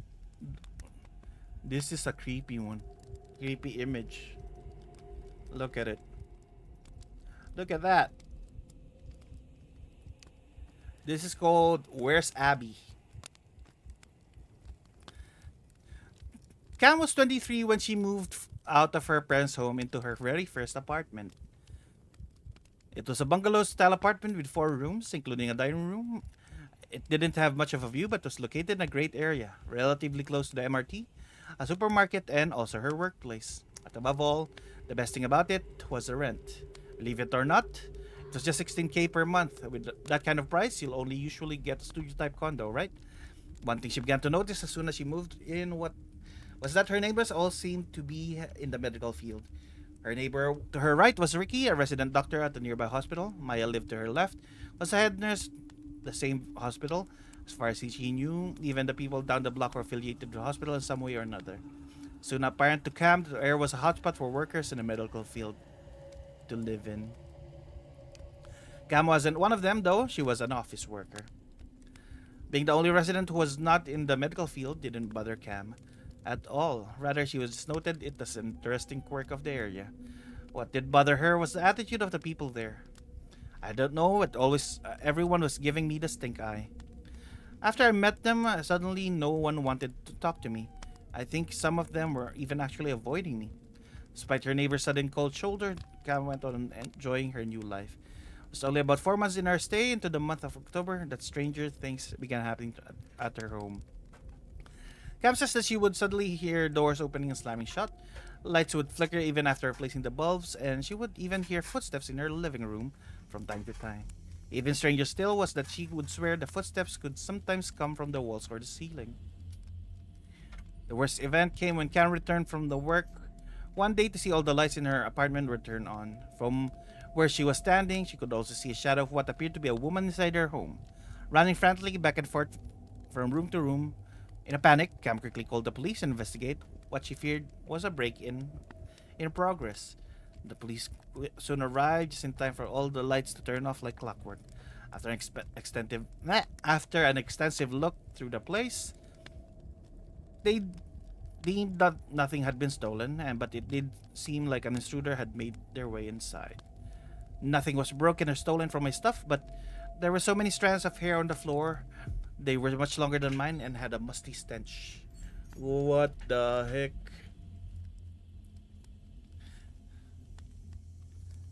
That night, Cam ordered 360-degree CCTV camera from Shopee, which arrived a few days later. Without hesitation, she installed 3 of them in a tactical location inside and outside her home, hoping to catch the intruder in the act. Sure enough, not even a day passed when Cam received a notification in her phone app. Camera detected motion inside her room. Cam was still on her desk to work. Had excused herself to quickly open up the app. Opening it, she saw nothing. Everything was black. Tested the camera when first came in, but this time I couldn't see anything. When Cam came home that evening, she quickly checked on all her cameras, but was shocked to see that they were all turned off. At the time, all she could think of was that cameras were defective and that she had to get a refund from the online shop. But just then, as she was inspecting the camera in her living room, she saw it. I saw a reflection of the camera's plastic that there was a person on the ceiling. What the heck?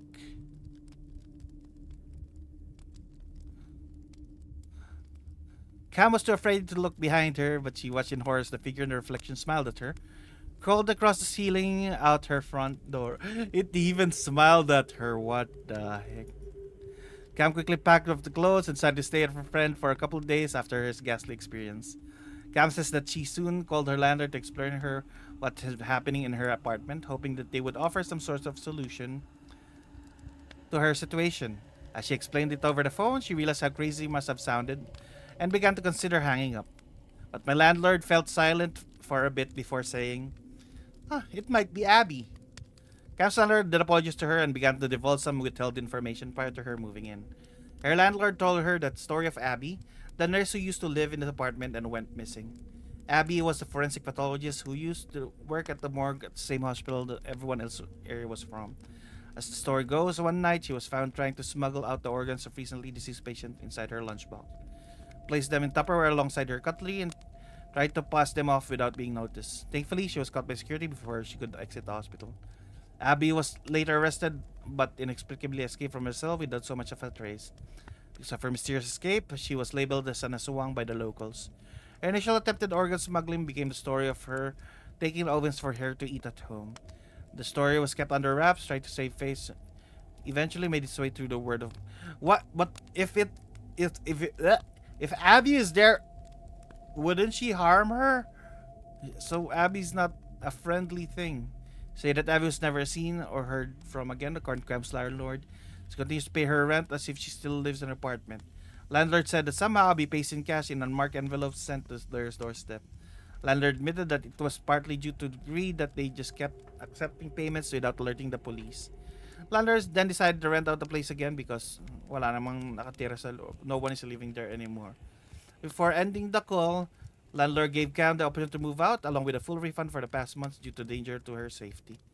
Cam would agree to keep quiet about the unmarked envelopes full of cash. To this day, Cam still lives in the same apartment. She had multiple new locks installed in the doors, windows, but says she still hears Abby's footsteps now and then. Cam says that she knows people will read her story and tell her she's stupid choosing to stay. But rent is good. In our current economy, she's willing to risk. If I die, those idiots in horror movies who act brave, well, then so be it. Understandable. Rent is cheap. The house is good. Have a ghost roommate or have an aswang roommate. She is practical. At least she knows now. What the heck? The entity is paying rent, so what the heck? Oh, this one is scary. It's a baby.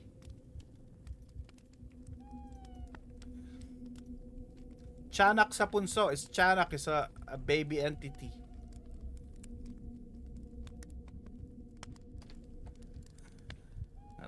Ever since Lexstar was young, his grandfather always tell him, be careful when going to the woods to play.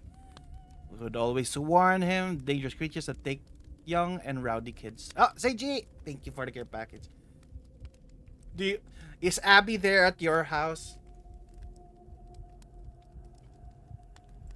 Did you hear the last story? If you hear something walking on the ceiling, it was Abby.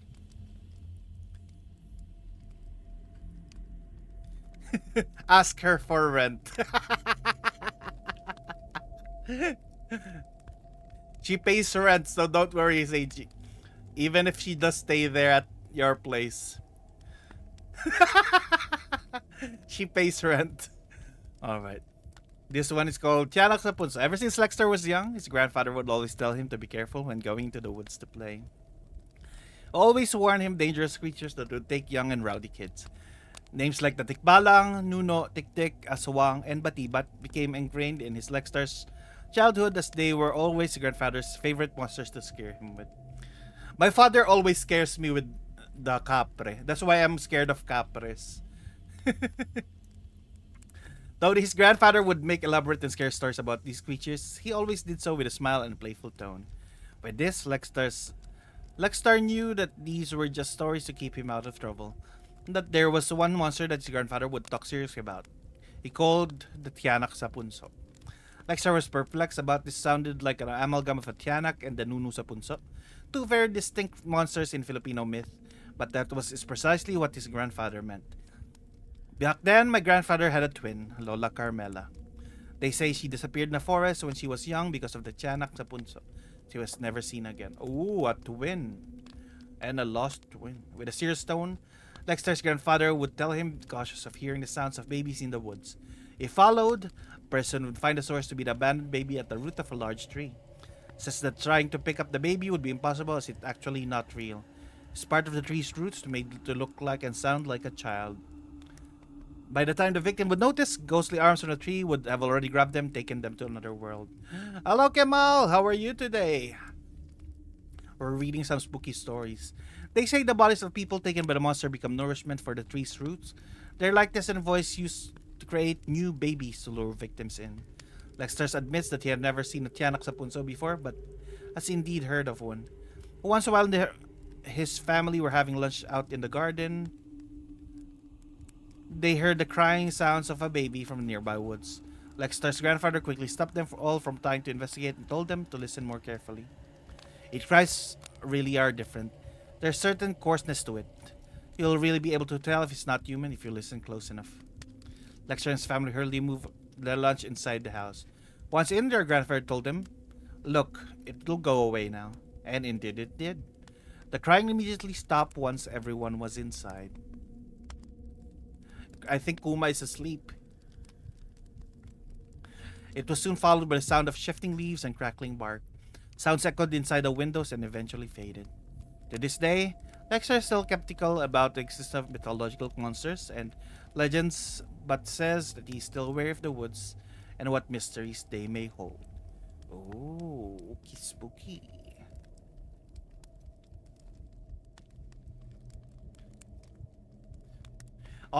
What day is 31st? 31st. Yeah, on 31st, I think I will do a little stream, maybe a short stream of about the mythological creatures in the Philippines. Just some of them. Just a little culture sharing thing. And let us see this one.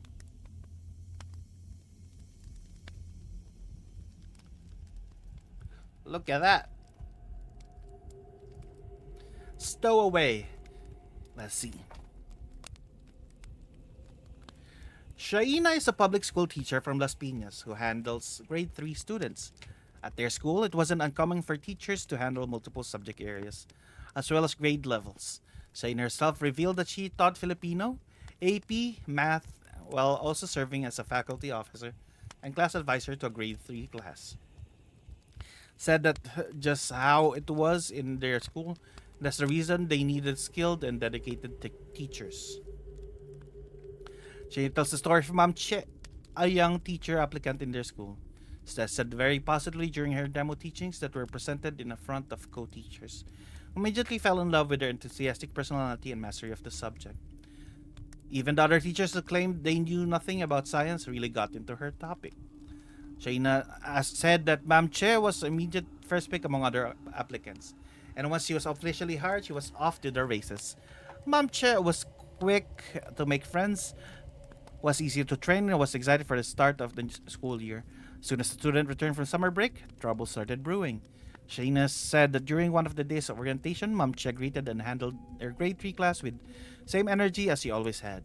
He would speak in a cheerful and unthreatening manner and would give the kids a warm smile. However, the young students never reciprocated. Shaina says that at the time she felt bad for Ma'am Che and told her it might just be because she was a new teacher at school. And days went on, students became less and less engaged with Ma'am Che's subjects. They would remain eerily silent during her classes and would never respond to her questions. They would also actively avert their gaze from her. Shaina says it came to the point that where it was so bad that Ma'am Che confessed to her that she did not understand why the kids hated her so much. Eventually, Shaina took it upon herself to confront the students while Ma'am Che wasn't around. They asked him directly what they thought about her, why they seemed to be unresponsive when she was teaching. A class of small children looked at each other and a brief moment before one of them started bawling. Then more and more students began to cry without warning. Shaina says it took her around 15 minutes to calm everyone down. Afterwards, she took aside one of her star pupils and asked him what was happening with the class. He was still sobbing a bit. He was able to tell me that something was always following Ma'am Che. Oh, there was a ghost and the kids were seeing it. Confused, Shaina asked the child to elaborate. The student explained they could see what appeared to be a ghost following Ma'am Che. Sometimes it looked like a dark smoke, but on other days it was clear and they could see it making a scary face. But hearing this, Shaina wasn't convinced. As a grade school teacher, she knew how easy it was kids to make up stories to influence each other. Wanting to dispel children's make-believe stories, she instructed them all to form a circle and face outwards, then draw what usually you see behind Mom Che. Change the idea what was once the students see that all their drawings look different, they'll know that they weren't imagining anything real, and they are all just imagining the ghost. But as soon as Shaina collected the papers, she fell silent. All their drawings looked the same. A man with a long face, tall, and had a bowl cut. Shane was a bit shaken as she took the drawings to her table. Though she was creeped out, she was still unconvinced, remained logical about everything. Her theory was that kids might have just talked about it beforehand. They shared ideas of what they were seeing. Shane remained skeptical and pondered about it before she left on lunch break. However, when she came back, she saw Che standing behind her table and flipping through the student's drawing. Shane recalls that Chi gently tapped Chi's shoulder and told her nothing to worry about. She assured Che that must all be an elaborate prank. The students must be playing on her. However, just turned around, she saw a familiar expression on her face. Che was furious back then. She was shaking. Her veins were popping from her forehead. Shane was shocked to see Mom Che that way, as she never thought Che was capable of that expression. She tore up some of the papers before shouting, "Even here, he managed to follow me?" Shaina consoled Mom Che until she was calm enough to tell her story. According to her, months prior to her hiring, Mom Che had just gotten out of an abusive relationship. She retold the story how she moved to Las Piñas to get away from her ex. What the heck? Her ex as a ghost just followed her everywhere? She even deactivated all her social media when she heard her ex was looking for her and accessing her accounts. After successfully settling down to a new home, she heard that the close friend that her ex fell ill. Jeb believed this to be a tactic to lure her back in, actively chose to ignore any further news about it. To her, the more she didn't know, the more she would be at peace. However, seeing the drawings of the children, Mom Che was certain that it was her her ex's face that they had drawn. His ghostly visage looms over as she teaches. He said that Ches began to cry in frustration and never sobbed. She took all the drawings and cathartically tore each one apart.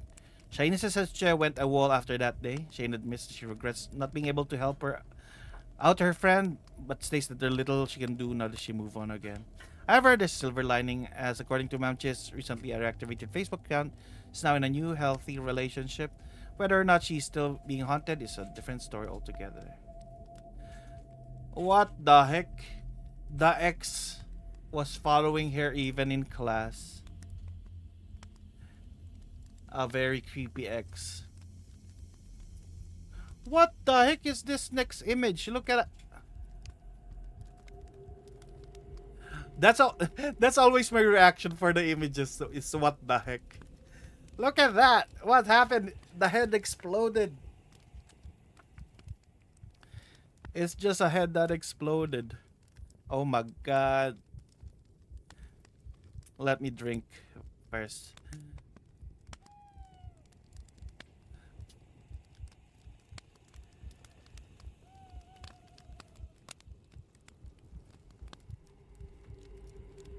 It is a head that exploded.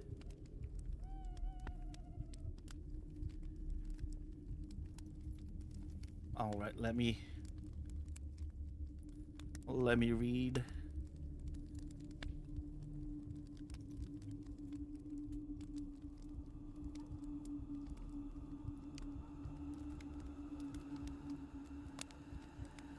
The next story.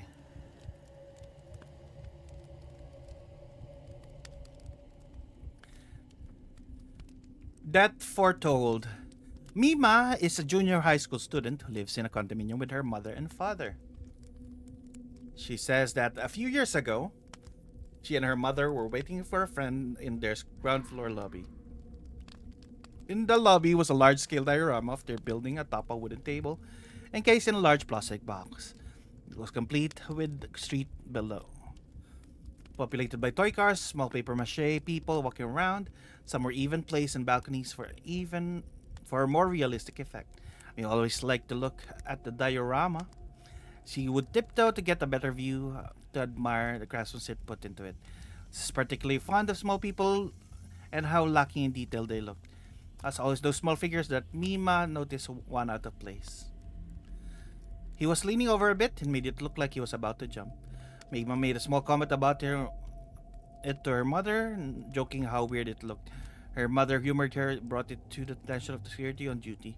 Mima remembers how her mother casually told the guard, "Kuya, please have someone fix that one. Scary. It's like he's about to jump." Security personnel agreed with her and said he would report it maintenance and hopefully get fixed soon. Not thinking much more about it, Mima and her mother left it at that. It wasn't until the following day when Mima and her mother were about to go to church, and Mima again took notice of the figurine. I saw he had already fallen on the sidewalk. It was so weird. Mima again showed her mother, who again called security on duty. She told him that they should really get their Rama fixed ass up. As part of the unit's owners association, her mother said that it would give a look out to their building. Mima's mother also couldn't ignore its light creepiness, how the figure seemed to have jumped off the balcony all on its own. "Do we have a ghost here?" Once again, security guard laughed along and promised that it would get fixed by the time they came back from church. It truly was. When Mima and her mother came back, guard greeted them with a smile, informed them the figure was temporarily removed and glued back the next time. The guard also informed her of how the figure fell. And there were some ants inside. They made a nest inside the diorama and may have pushed over the figure. The guard continued saying that, strangely, they found a small red sticky lump leaking fluid in the room from where the figure fell. They assumed it was some kind of candy or sticky syrup that the ants were attracted to. They had no idea how it got inside the diorama, though. Mim and her mother were happy to hear that simple explanation of a moving figure. They never truly believed paranormal in the first place, and they were nonetheless happy to know the story behind it. This would have been the end of Mima's story if it weren't for the fact that 3 days later, Dylan fell off the 22nd floor balcony of their building. Passerby reporting him screaming before jumping off and splattering in the concrete below. Police quickly arrived at the scene. Mima says that at the time, parents didn't tell her much about the story, what happened due to her age. Recently learned about due to the word of mouth around her building. According to what they heard, the victim lived together with his partner. Police broke the victim's unit to search for her. They were shocked to see her lifeless and bloody body in the living room. She was ruled murdered by stabbing. Eerily, the body seemed to have already been dead for a long time, already being eaten by maggots, roaches, and most notably, a whole colony of ants. Police initially listed the incident as a double murder, but he says after the years when it's the first happened, the running theory shifted to murder-suicide. Upon learning the story, Mima immediately made the connection between what happened to diorama and the death of the tenant. However, she admits never having brought it up to security guard and police. They won't believe me anyway. They might even say that I was messing up their investigation. Truly, what Mima saw what happened could just be an entirely creepy coincidence. However, even a bit more evidence exists that supports the connection between the two. One time I counted the floor from where the figure fell from, and I was right. It was from the 22nd floor. Oh, the diorama predicted the death. What the heck is this? Look at that. I'm gonna leave this image on the screen. I'm gonna get some water. They were stabbed. The faces.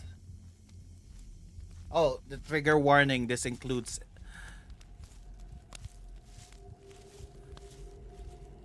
self-harm. Ending. The word tuhog in Filipino is translated to skewer. Colloquial terms, it may also serve as an innuendo. However, according to Guy in their local, tuhog means to commit a death pact. This is a story of Guy's Tito, who made such a pact with his former girlfriend. Before Guy shared the story, he made sure to state to get permission from his Tito first. That's always sensitive, well-known story amongst their family. Tito agreed to share it here. Began in 1979 with Guy's uncle, Tito Julian, and his girlfriend, Mansi. Julian and Mansi were already live-in partners in a northern province in Luzon. Julian worked by transporting various goods and crops using his motorcycle while Mansi was unemployed. Though simple, their life was far from quiet, as they were constantly harassed and monitored by the military personnel near the area. Why were they being harassed? Once Julian shared a few of his deliverables with the local farmers, he was put under investigation by the soldiers. Why though? Are the farmers NPA? Luckily, suspicions about him were later dropped, but they have always been surveilled since. He said that life was tough back then. Soldiers and checkpoints would always steal from the goods that Tito Julian would transport, so his pay would always get deducted. Constant fear of the soldiers and their lives in poverty proved to be heavy toll on Mansi. Eventually, depression sank in, and one night she brought the thought of performing ending pact with Julian. Julian was obviously shocked at the thought and refused to do so multiple times. But according to his story, soldiers raided his house one day while he was out on deliveries. Mansi was alone. She could stop them from allegedly stealing food, money, and a only pair of earrings. Event eventually drove Julian and despair as well until he finally agreed to the ending pact. Guy did not disclose the method that the pair had chosen to take their ending, but only said that the last moment Julian could not push through. Julian watched his lover pass away in front of him in their bedroom. Holding the lifeless body of his girlfriend, he was consumed with guilt and fear, decided to bury her beside their house. Guy said his Tito Julian ran away from home that night, taking whatever belongings he could, loaded him with his motorcycle, and rode all the way to Manila, fearing that he would eventually become a wanted man. He relocated southern Luzon and lived there for years. He kept little communication with his family through letters, but lied to them, told them that he had brought Mansi with him to start a new life. Guy continues that it was only after the lifting of martial law that Tito Julian gathered the courage and went back home. But that's when the hauntings began. A few days after returning home, Julian began to experience many concerning. Oh, the girlfriend wants him to join. In the evenings, Julian would hear loud knocks on their front door, but found no one there. Morning, he would see outside walls covered in large slashes from a machete that none of them had done. Some of the chickens were found killed and dismembered with their blood sprayed over their windows. Some nights, Julian would wake sharp whisper of a voice telling him to finish their pact. He said he would hear, "Finish the pact." However, unlike the ghost stories, Julian's had a definitive end. After weeks of hauntings, Julian's mother had encountered with a cloaked figure with a machete standing outside their window. Police were alerted and short manhunt occurred, and soon enough, the culprit was found. My uncle was always cry when he would tell this part of the story. Police caught Mansi's mother. She was the mother knows about the pack, and the mother was killing the things for her daughter. Mansi's mother had long discovered that Julian and daughter did when she searched for their abandoned home, found Mansi's diary. The same diary was surrendered to the police and was used evidence to detain Julian. Julian was later released on bail after revealing the location of Mansi's to the family. Julian again shamefully went back home. But why would he be jailed if he did not do anything? He didn't do a crime, right? Basically, he just buried the dead body. He didn't go through with it. He did not kill the person as well. Is that considered a crime? Does it count as hiding the body or something? But still, we will never know. Justice system. Now, Guy says Tito already on all manner of problems of Alzheimer and memory loss. However, never recall the detailed story of his incomplete pact with his former lover. What the heck? Yeah, times during the martial law was really hard. But then the Philippines forgot and voted the son of the one who made the martial law. But we're here for scary stories. But reality is scary too. Let's move on to the next story.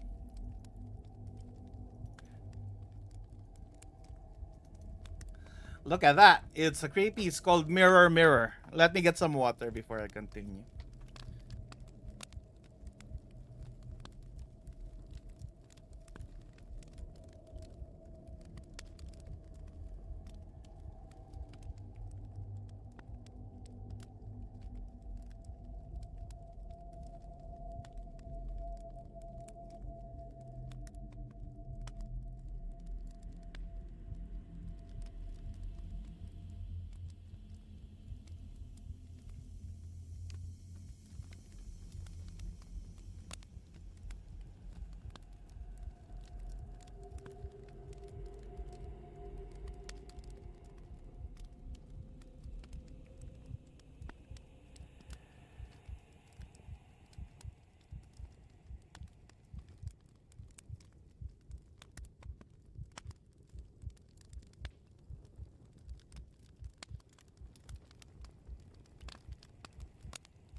All right, let's continue.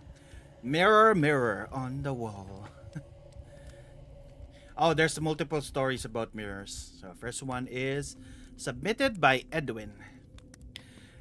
Back in 2011, Edwin went to a motel with a girl he was dating at the time. Edwin specified that at the front desk, he booked a room for 4 hours. For casually walking up the stairs with his companion. As Edwin opened the door, his companion already noted that there was a strange shadow that moved extremely quickly out of their view. Edwin dismissed this by saying that it was just her being nervous, or it must have been a cockroach that scurried away. They quickly forgot the sighting and continued to their room. She settled in for a while before getting onto the bed and under the sheets. As they become intimate, Edwin noted the presence of a large mirror above the bed. I didn't realize there was a mirror above us. I heard before that there were motels that had them, but it was the first time seeing one. Looking up the mirror, Edwin suddenly stopped in shock cold when he noticed an eerie detail. I suddenly realized we couldn't see ourselves in the mirror. What? Edwin says that he moved the sheets so that the reflection would move appropriately, but it was just them that were invisible in the mirror. They quickly got up the confusion, noticed the mirror on the wall in the bathroom also behaved the same way. They couldn't see their reflections at all. Edwin's companion quickly threw in the towel and sat frightened in the bed, telling Edwin that she knew something was strange was up, and asked her to come down. He said he would go to the front desk complain about it. As soon as she got dressed and opened the doors, he was greeted by 2 motel staff members. We were already in there for 10 hours, so much the staff were getting worried because how much time we exceeded. Looking at his watch, Edwin was shocked to see that staff was telling the truth. And his companion couldn't comprehend how 10 hours managed to pass when it was only around 15 minutes for them. After a mind-racking experience, Edwin simply paid for their additional stay and hurried out of the building, swearing never to go again. What? There was just trying to do something for 15 minutes and it was 10 hours? What the heck? Next one is submitted by Hakbang. What was this about? Let's see.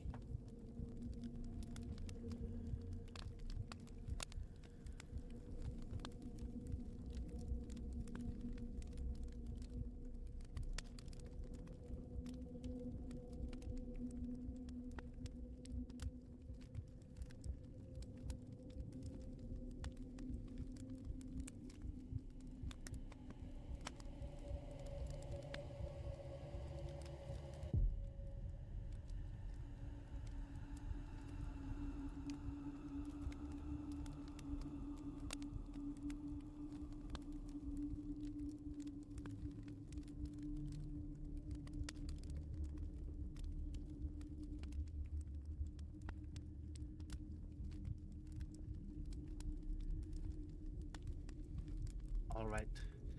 Let's see the next story. Hakbang recalls their past morning routines. As a student, Hakbang would wake up at 4 in the morning, eat, take a shower, then put on clothes for school. One Wednesday morning, as Hakbang has just finished taking a shower, she began to casually brush her hair in front of the old mirror. The mirror was situated on the right side of the door beside a window that was open at that time. That mirror was older than me and was from my father's grandfather. Hakbang continues to describe the appearance of the mirror, saying that it was quite large and it already had a few cracks in it. Recalls that as she was brushing her hair that morning, she had noticed subtle difference in the movement of her reflection. She noticed that her reflection gave a soft smile from time to time, even though she knew that she wasn't smiling. Hakbang disregarded this being sleepy at the time, could to brush her hair for just a few more minutes before she felt a tap on her shoulder and saw that it was her Lola, who told her, "I've been trying to get your attention. If you keep brushing your hair, you'll be late." Hakbang quickly looked at the clock and saw that 20 minutes had passed, even though to her it felt only like 15 minutes. Hakbang picked up the pace and managed to get to school on time. When she got home at the afternoon, Hakbang noticed mirror was already gone.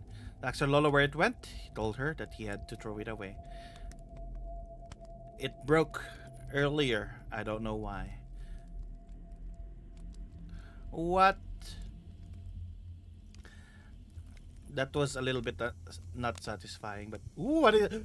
It's a tikbalang. Whoa, it's a tikbalang story. Don't know what's a tikbalang. It's a half man, half horse, but it's horse on the top side. Salamin. Oh, this is the last story actually. Tikbalang sa kanto. It is a story by Mendoy. Let me just drink some water.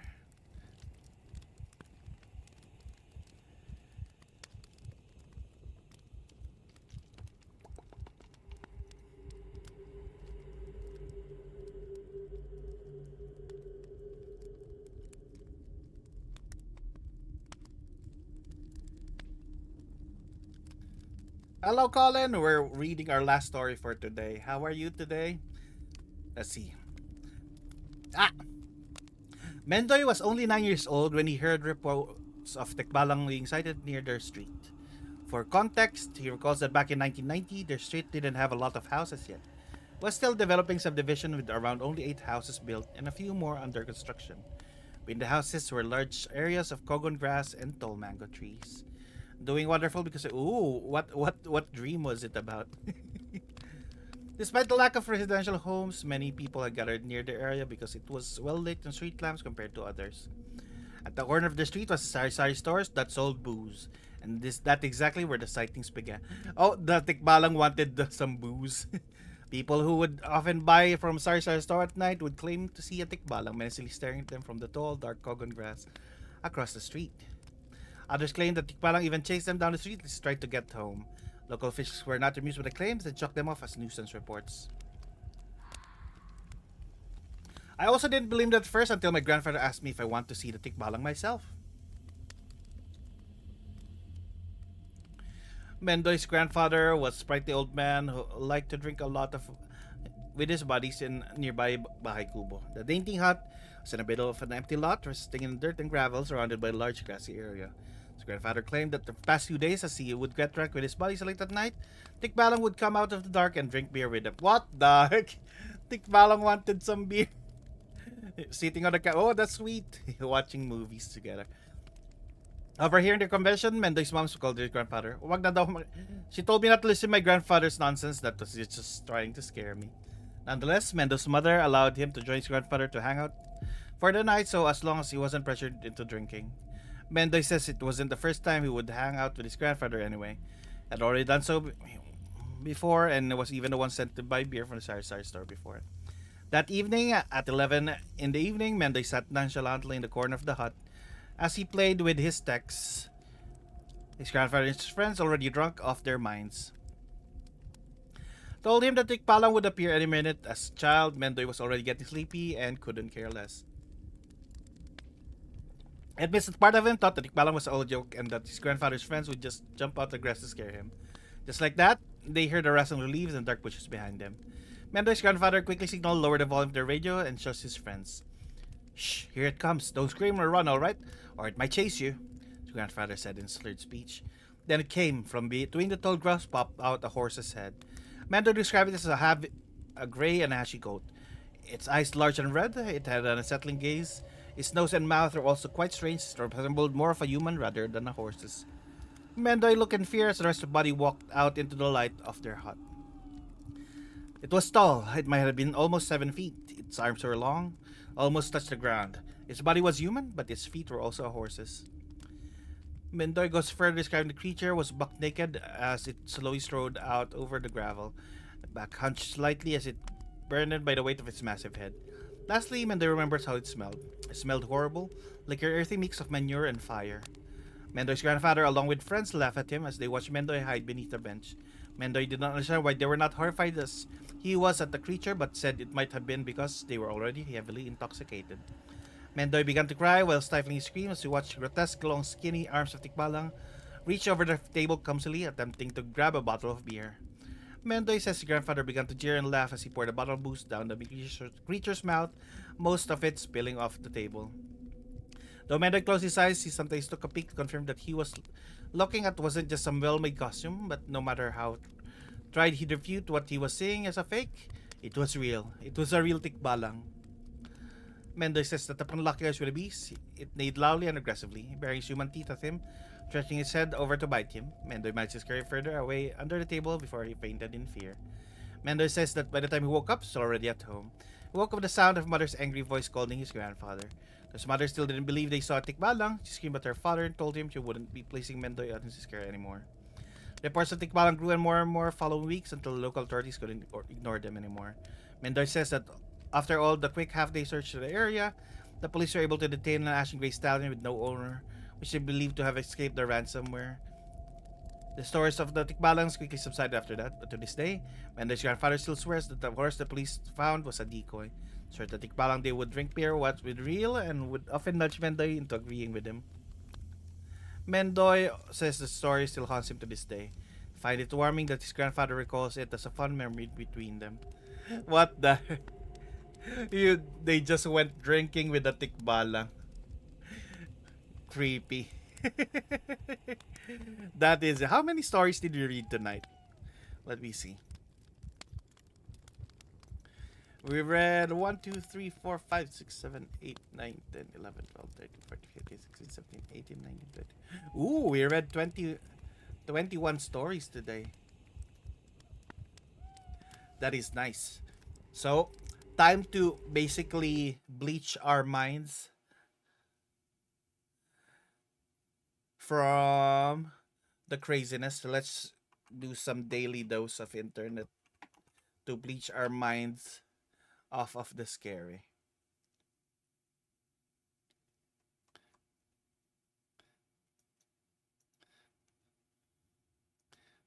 Hello everyone, this is your daily dose of internet. This guy refused to admit that he was a missing person.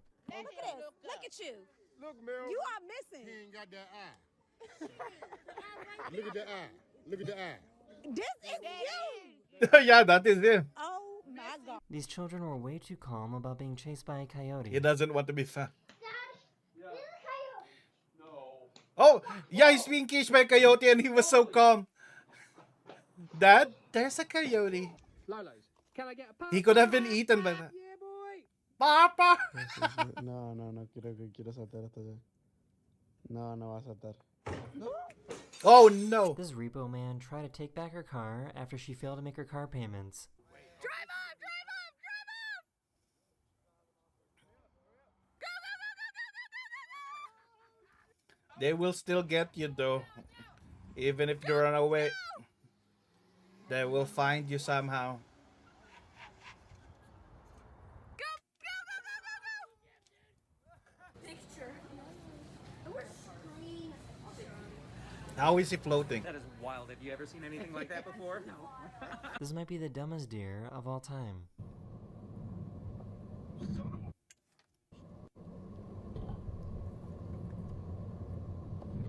Let me change the category now to just chatting. So we're now just chilling. Trying to remove the spookies.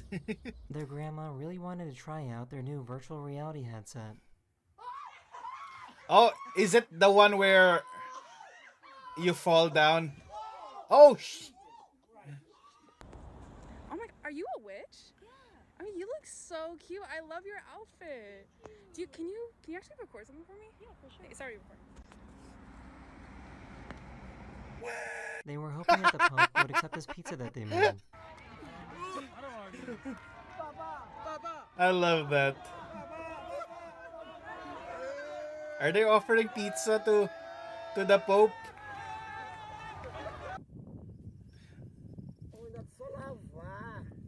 The teddy bear. He's gonna fall, isn't he? Oh! I think this person might have the wrong job. They work the front desk at a hotel and were trying to avoid being seen by guests.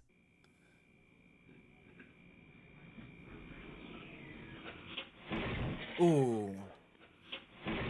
Why are they running away from guests though?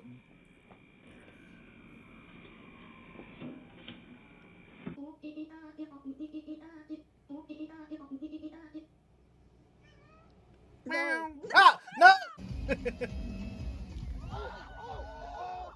Ooh. They left their window open in their hotel room and came back to this. What the heck? Are those bats or birds? Oh, it's This is what it birds. looks like when you blow a bubble in the extreme cold. Ooh, it looks pretty. Is it frozen? Ooh. Look at that dog. That She dog probably looks passed cool. out and woke up on this ride like 10 times.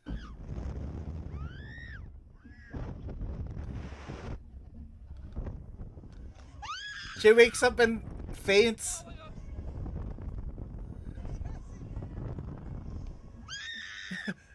That's scary. So I guess some beggars She wakes can't up be so choosers. scared and faints again. Oh, the seal doesn't want a fish. Oh, he wants a This is different probably the fish. skinniest Jeep you'll ever see. A one-person Jeep.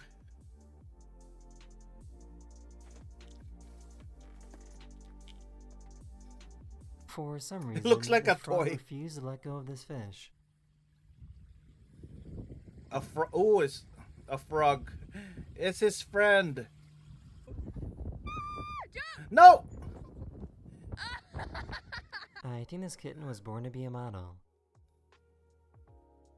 The cat is posing. It's cute. Oh! You're in a competition and then your pants fell down. Ooh, are they making art of the avocado and making it look like... Ooh, that's great mixing. This aquarium in China put a fake robot whale shark in an exhibit. Even though it looks pretty Runard, cool and hello, realistic, hello. How are all you the visitors today? Were angry because they were there to We're see just real chilling now. animals. We read 21 spooky stories, so we're basically bleaching our brains out of the spooky. These guys have to climb this mountain every single day to empty the garbage cans. They used to have to carry the garbage all the way down from the top of the mountain, but now they use robots to carry the garbage Technology. and help them out. Buying I know that robot is expensive and they use it just to bring garbage. This bird is brave But enough if it to works, it protect its works. nest from the scary evil tractor. Oh, no bird. No, don't die. Where's its nest? Oh, there it is. In case you didn't know, last week a giant Make sure comet you visited rest, Earth. Runehart. Is that a meteor? She wanted to prove that she could conquer this escalator in reverse, and everyone was cheering her on. You woke up early just in case needed for Zenny stream, but I don't think I will be. Yeah, it's gonna start in less than 30 minutes. I'm actually going to raid over there. That's why I'm just chilling now. You're gonna have a very long day at work. You should go to bed. In my last episode, What I the showed heck? you a similar video with a cat, but I guess this trick works with dogs too. You're my streamer. Ooh, happy streaming. With the dog's nose. Watch, watch, watch. Oh, yeah, I saw a video with the cat I'm with really this not one. sure if this is satisfying or makes me nervous. Oh no, that's thin ice. Why are you walking on thin ice? If you fall down there, that guy was stupid. Oh, an owl.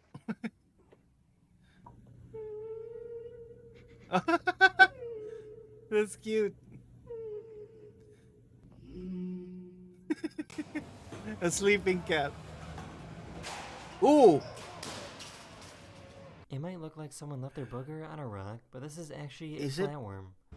Oh, a flatworm. I was gonna say a slug.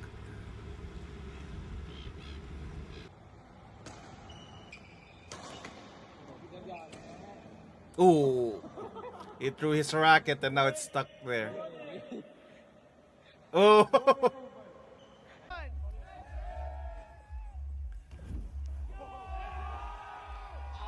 Belly flop. Oh, no, good. No belly flop. I think this is the only time I wouldn't mind waiting for the train to pass. Oh, look at that little train. What are these little trains? What are these little trains? This guy made himself the perfect dream editing setup.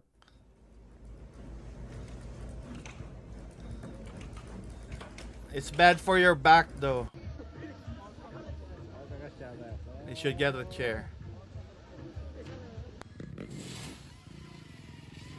I don't even want to try to do it with. That is the end of this video. Hopefully this video made your day just a little better.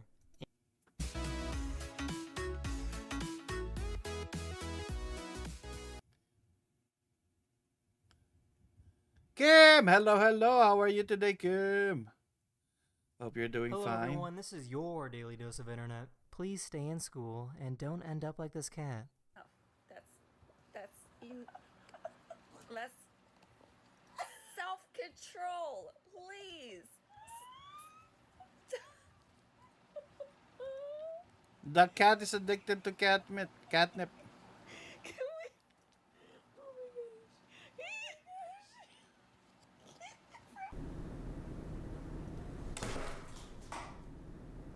This dog likes to go for a ride in a helicopter.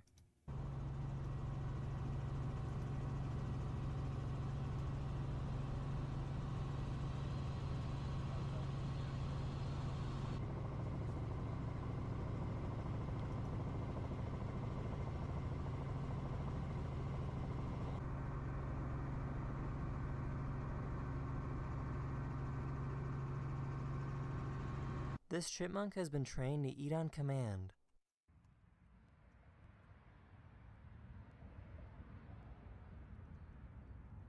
Go. How? A diver found thousands of moon jellyfish to swim through. Lumi, how are you? How was your stream? How was your date with death? I read some spooky stories, so now we're just chilling a little bit. Basically, we're bleaching our mind with cuteness. That's me to bottom tiers.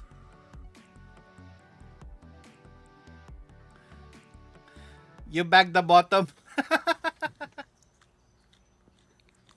Was the Reaper in that There's a game a neighborhood in bottom? Texas with some interesting street names. You have Same Way, which connects to Right Way.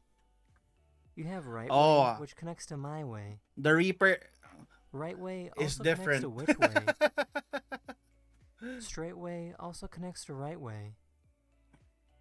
He'll make you And the then you baby have this girl. way that's connected to that way. This way and that way, really? That's that they named the street. Oh no! Hooch! They took your bones! Wait, are those bones? Isn't that a chess piece? Oh, it's a play bone. Is it the play bone? Oh no! No way! Give some Back in bone. 2018, a volcano in Hawaii erupted, creating a giant river of lava. You can see how quick and dangerous this lava river is. Oh, is moving. that all lava? Oh. You will die if you go there.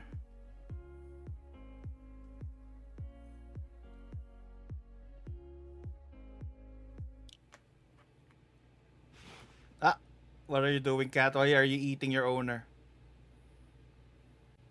They're just sleep. Is this a dog or a fox? Here's a dog with long, beautiful eyelashes. This dog Ooh. discovered a fun way to move down a snowy hill. Hello, Lumi. You're such a good girl. I see you bagged a little bottom for you. I can make you my good girl.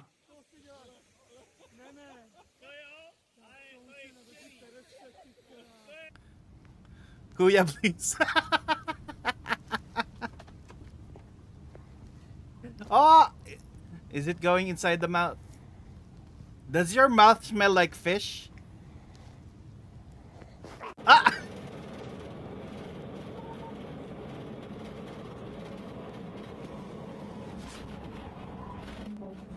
I need to prepare scripts for that one.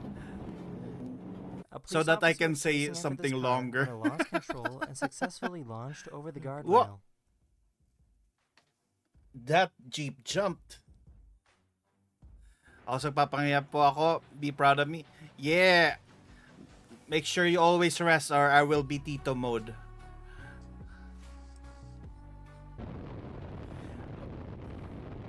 Why are these skydivers?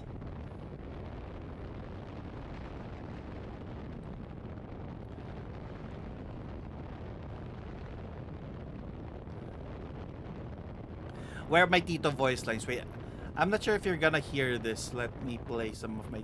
These guys gave an old minivan the tune-up Where of a was street it? race car. Yo, this ain't no Supra. It's a Toyota Sienna. Someone made a device that doesn't really accomplish anything.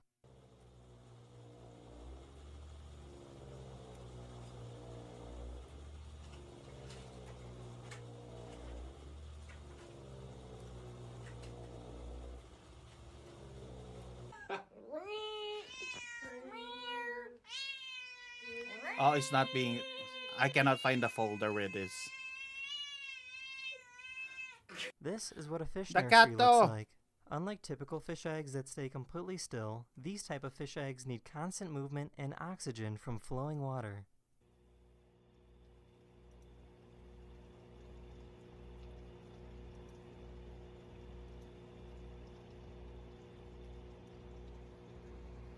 Here's a really good idea for catching unwanted bugs in your house. Chameleon.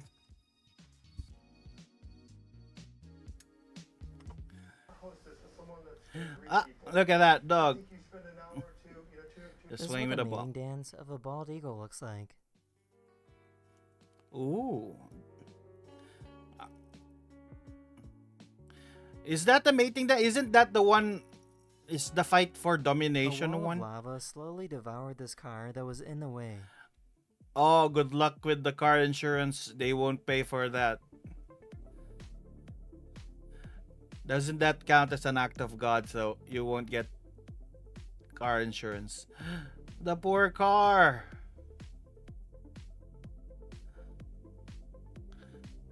Unfortunate placement. This is what happens when you try to call for your dog while your dog is right next to you. Bentley! Bentley, where are you? Come here. Bentley! The look of the dog, like Ready, set, oh putain. it's like, is there another Bentley here? No, don't eat the lava, Runard. No. Why does the pug sound like that? The bird didn't seem too bothered by the bees as it eats the honey from their hive. What? Are birds immune to bee stings? Why doesn't it care? What Someone bird ran is that? over a fire hydrant and the water pressure lifted the car up in the air.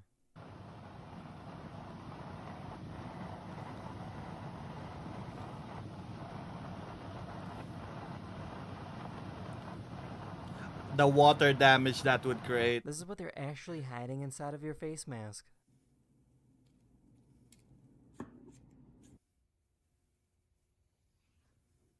A dog.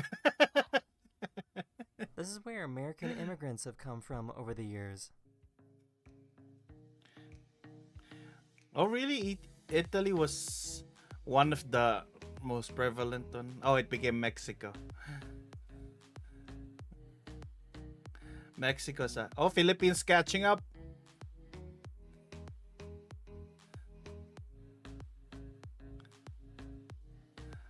Oh, it fell down. Became India. Oh, to the moon! What? Is that Companies are beginning to use robots a duck that statue? can grab items off of shelves.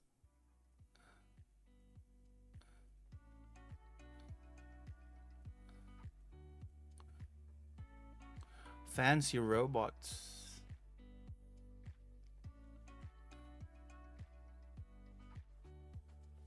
Here's a cool time lapse of a small town in Canada. What town is this? Is that just a mist and fog?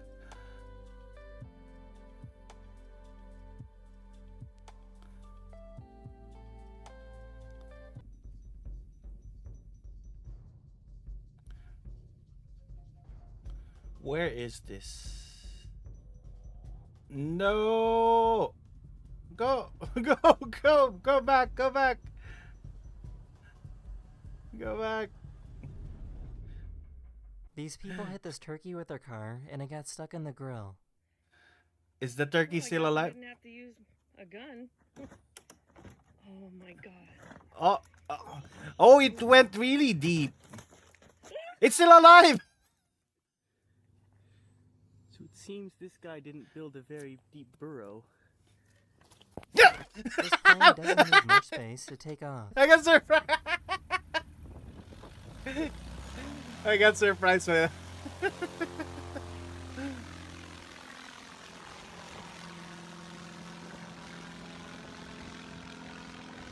Why is that such a slow take?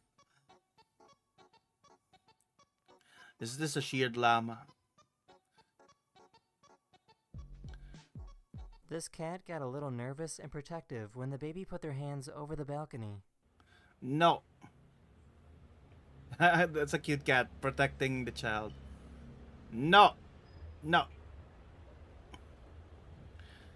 No. No, child. No. Good cat. In Good cat. 1979, the Voyager 2 spacecraft captured these images of Jupiter. It's interesting to see how the atmosphere of Jupiter moves.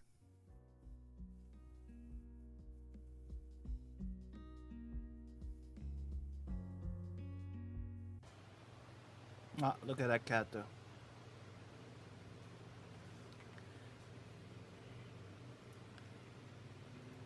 %50 of the population of the United States live in the dark purple areas, and the other 50% live in the light purple areas. So if you go to the USA on Google Maps and zoom all the way in on a random spot, you're almost guaranteed to end up on a farm, forest, or desert.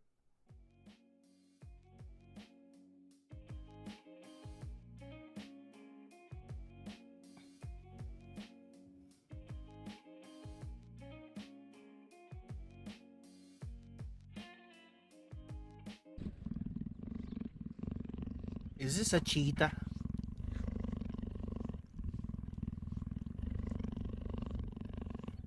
Iceland gets so much snow in the winter that Purring the roads like a end up cat. looking like this. Or is eating its meal, just licking its meal like a lollipop.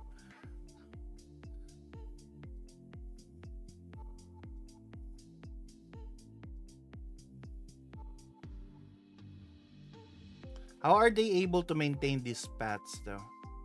This person doesn't have the bone that most people have in their nose. As a result, she can squish her nose all the way in.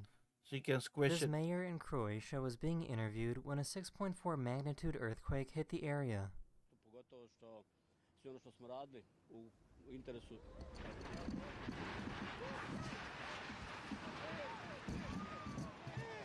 Oh, that's a strong earthquake. What the heck?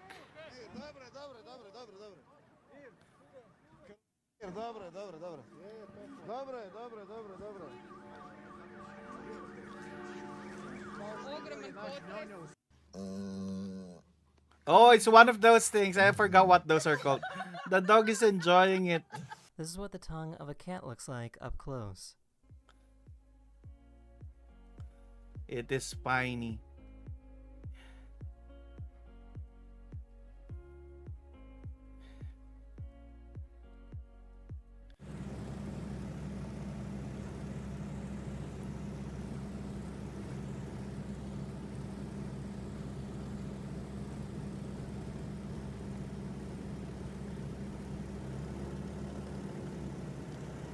Up and away. This cat is obsessed with the smell of this man's beard.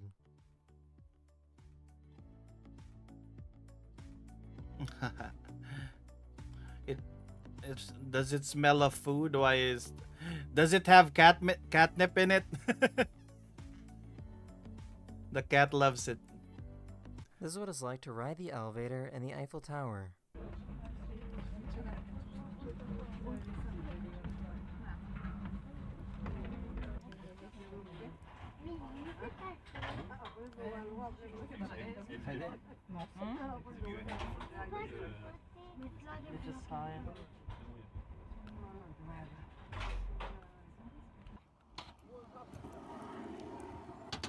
Whoop. Here's a baby armadillo drinking some milk. Ah, look at that. Little baby.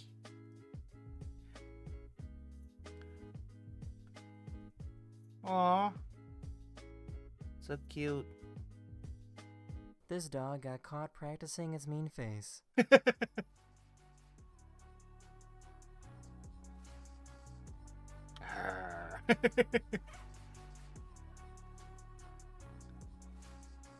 These baby burrowing owls were rescued and then released back in the wild. Oh, but look they at that. needed a little push. Look at that little owl.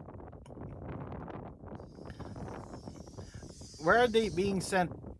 Just underground or go in the hole? Whee! A photographer captured video footage of the International Space Station passing in front of the moon. Where? Oh, is that quick thing?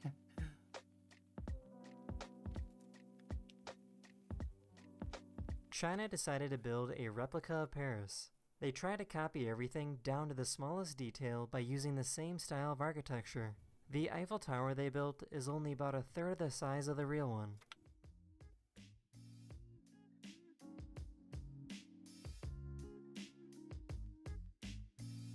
Why did they build this replica? Is it just for tourism? Or for a movie? Oh, look at the cats snuggling with each other.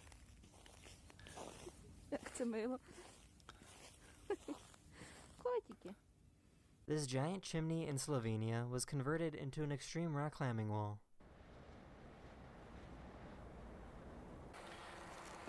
Oh, who's crazy enough to do that? If you fall down there, you die. No!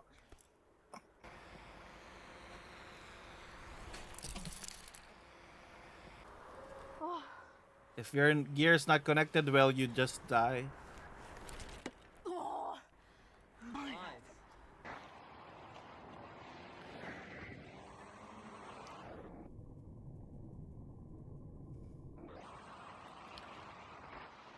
This person has cancer and recently underwent chemotherapy. Here is a video of him showing the side effects of the treatment. Oh, that's a lot of hair. Oh my gosh. Are you serious? Oh my It just falls off. What the heck? I have to cut it. I'm gonna cry. That's why people cut it. That's crazy. This patch of But grass that's got a water crazy. bubble stuck inside You of can it. just pull a... What? Why is the ground like this?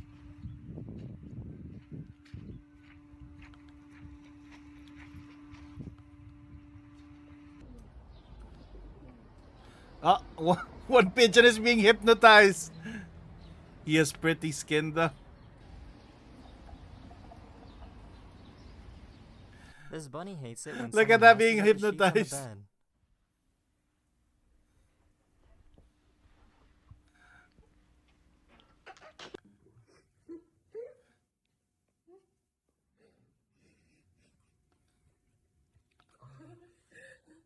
Oh, the cat just took the food.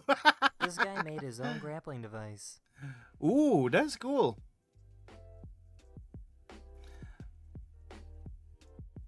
Except he give this is like your cat, but he gives up. And you give him the food instead. What is this squirrel doing? Ah! Goal achieved. Get This all the person got food. their hair wet, the seafood freeze No, the melted beans them are cold. mine. Oh, you froze your hair like that. A photographer wanted to see what pills look like when they dissolve in our stomach. Are they dissolving it in acid?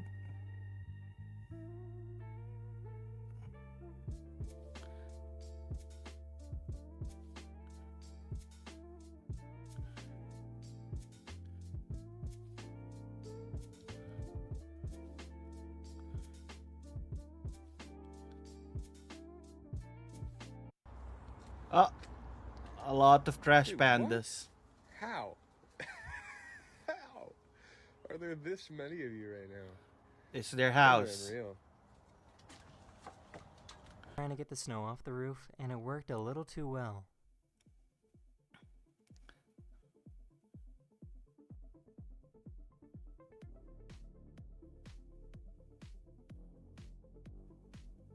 What are they using to take snow off the roof? Is everything gonna fall down? This bat is 33 years old and is too old to fly anymore, but with some help, he can still do it. The sound isn't sync with the video. He said 33 years old.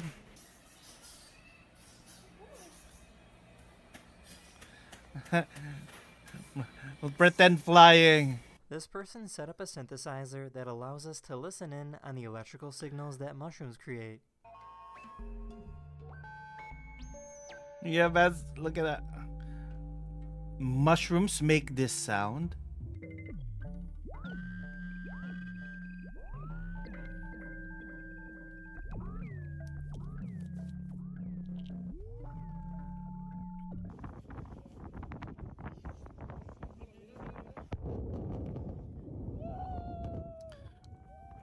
Well, let me skip because the sound there is not synced anymore. And then I wear extra small gloves. It's like.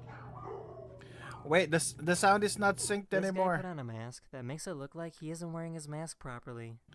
Bring me back. Hello everyone, this is... The sound isn't sync anymore.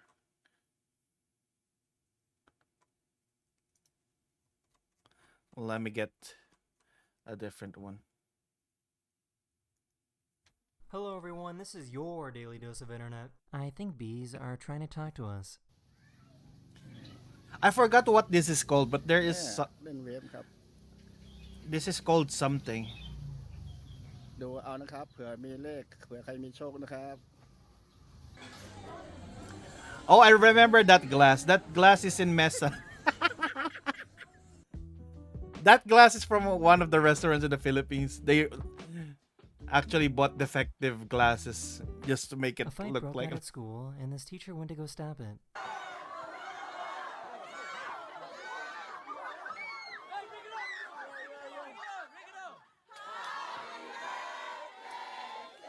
Oh, that's a sweet surprise.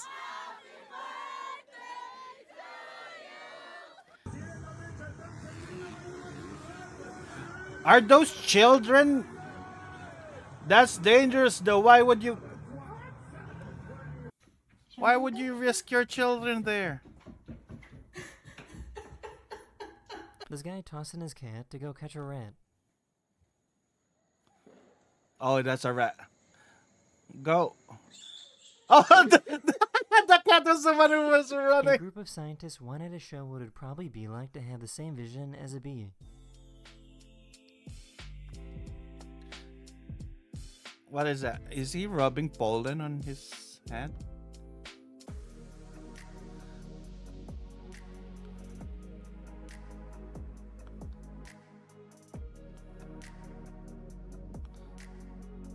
It's flying.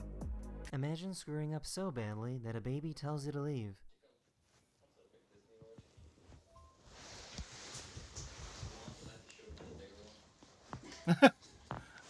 Look at how angry the baby is. Do you want me to go?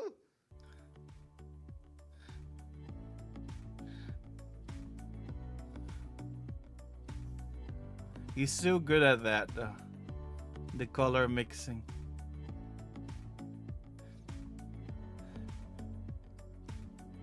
This delivery driver pulled off a big brain move. Is that water or wet cement? This guy asked his friend to record their marriage proposal. That's still gonna get stolen. Why did you leave that there? It's a raccoon.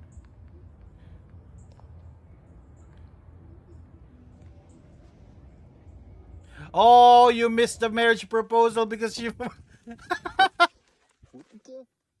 They will be so angry.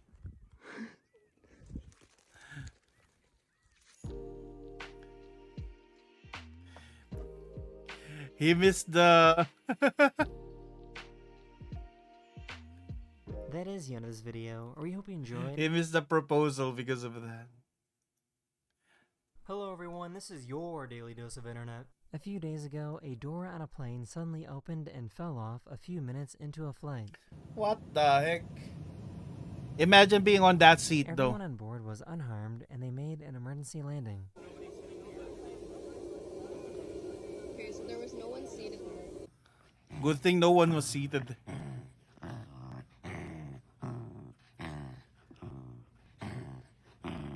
Paprika. Look at that face. I found a YouTuber that made a metal mask that can repair itself. The mask is made of nickel titanium and can be repaired instantly just by having heat. Don't need a applied to it. seat. I'll just sit on you. How are you, Satanshi? Hello, hello. Ooh, that's cool though. What? This poor dog fell for a fake hand prank. Oh, you took away his hand. The look at the. Looks like he's guilty. So small. You're sleepy. Make sure you're Russ Satanshi. Or is that the capybara? Look at it. It's so These cute. guys helped a sea lion that showed up to their house party. Look, it's the ocean. That's your home. This is where we part ways. Now, you have two choices. The ocean or the cookout. I found a company that made something called a mouthpad. It's a little device that can allow people to use a phone or computer by only using their tongue.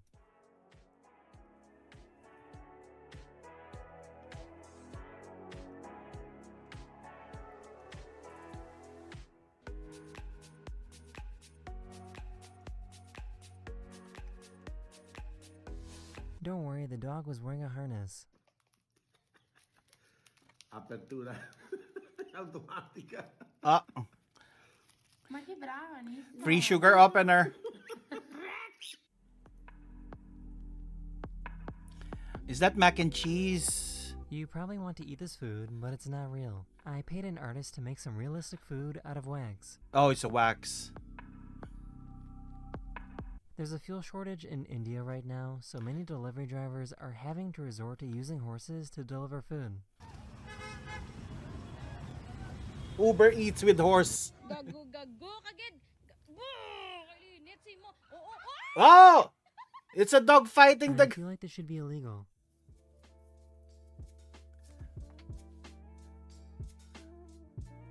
Oh, you're gonna steal a bit of it. What? And it fits the box now. That is the end of this video. We hope you enjoyed, and I'll see you guys again very, very soon. What Later. the heck?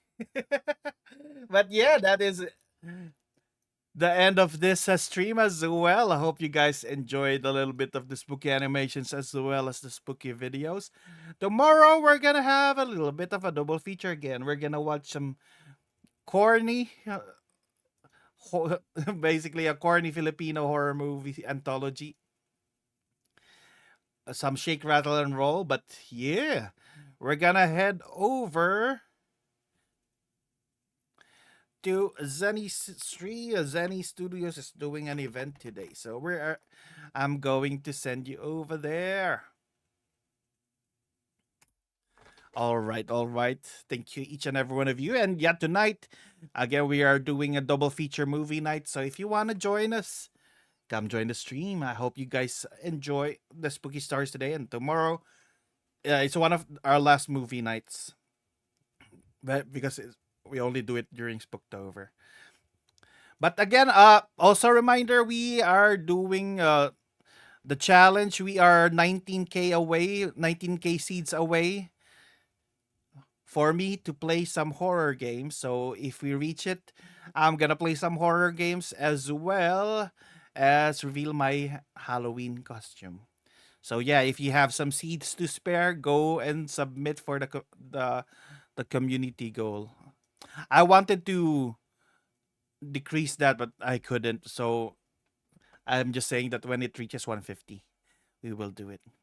But yeah, you can use this raid message if you want to, and use this link to follow my socials.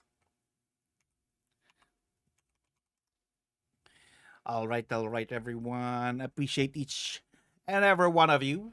And until next time, guys. Bye-bye.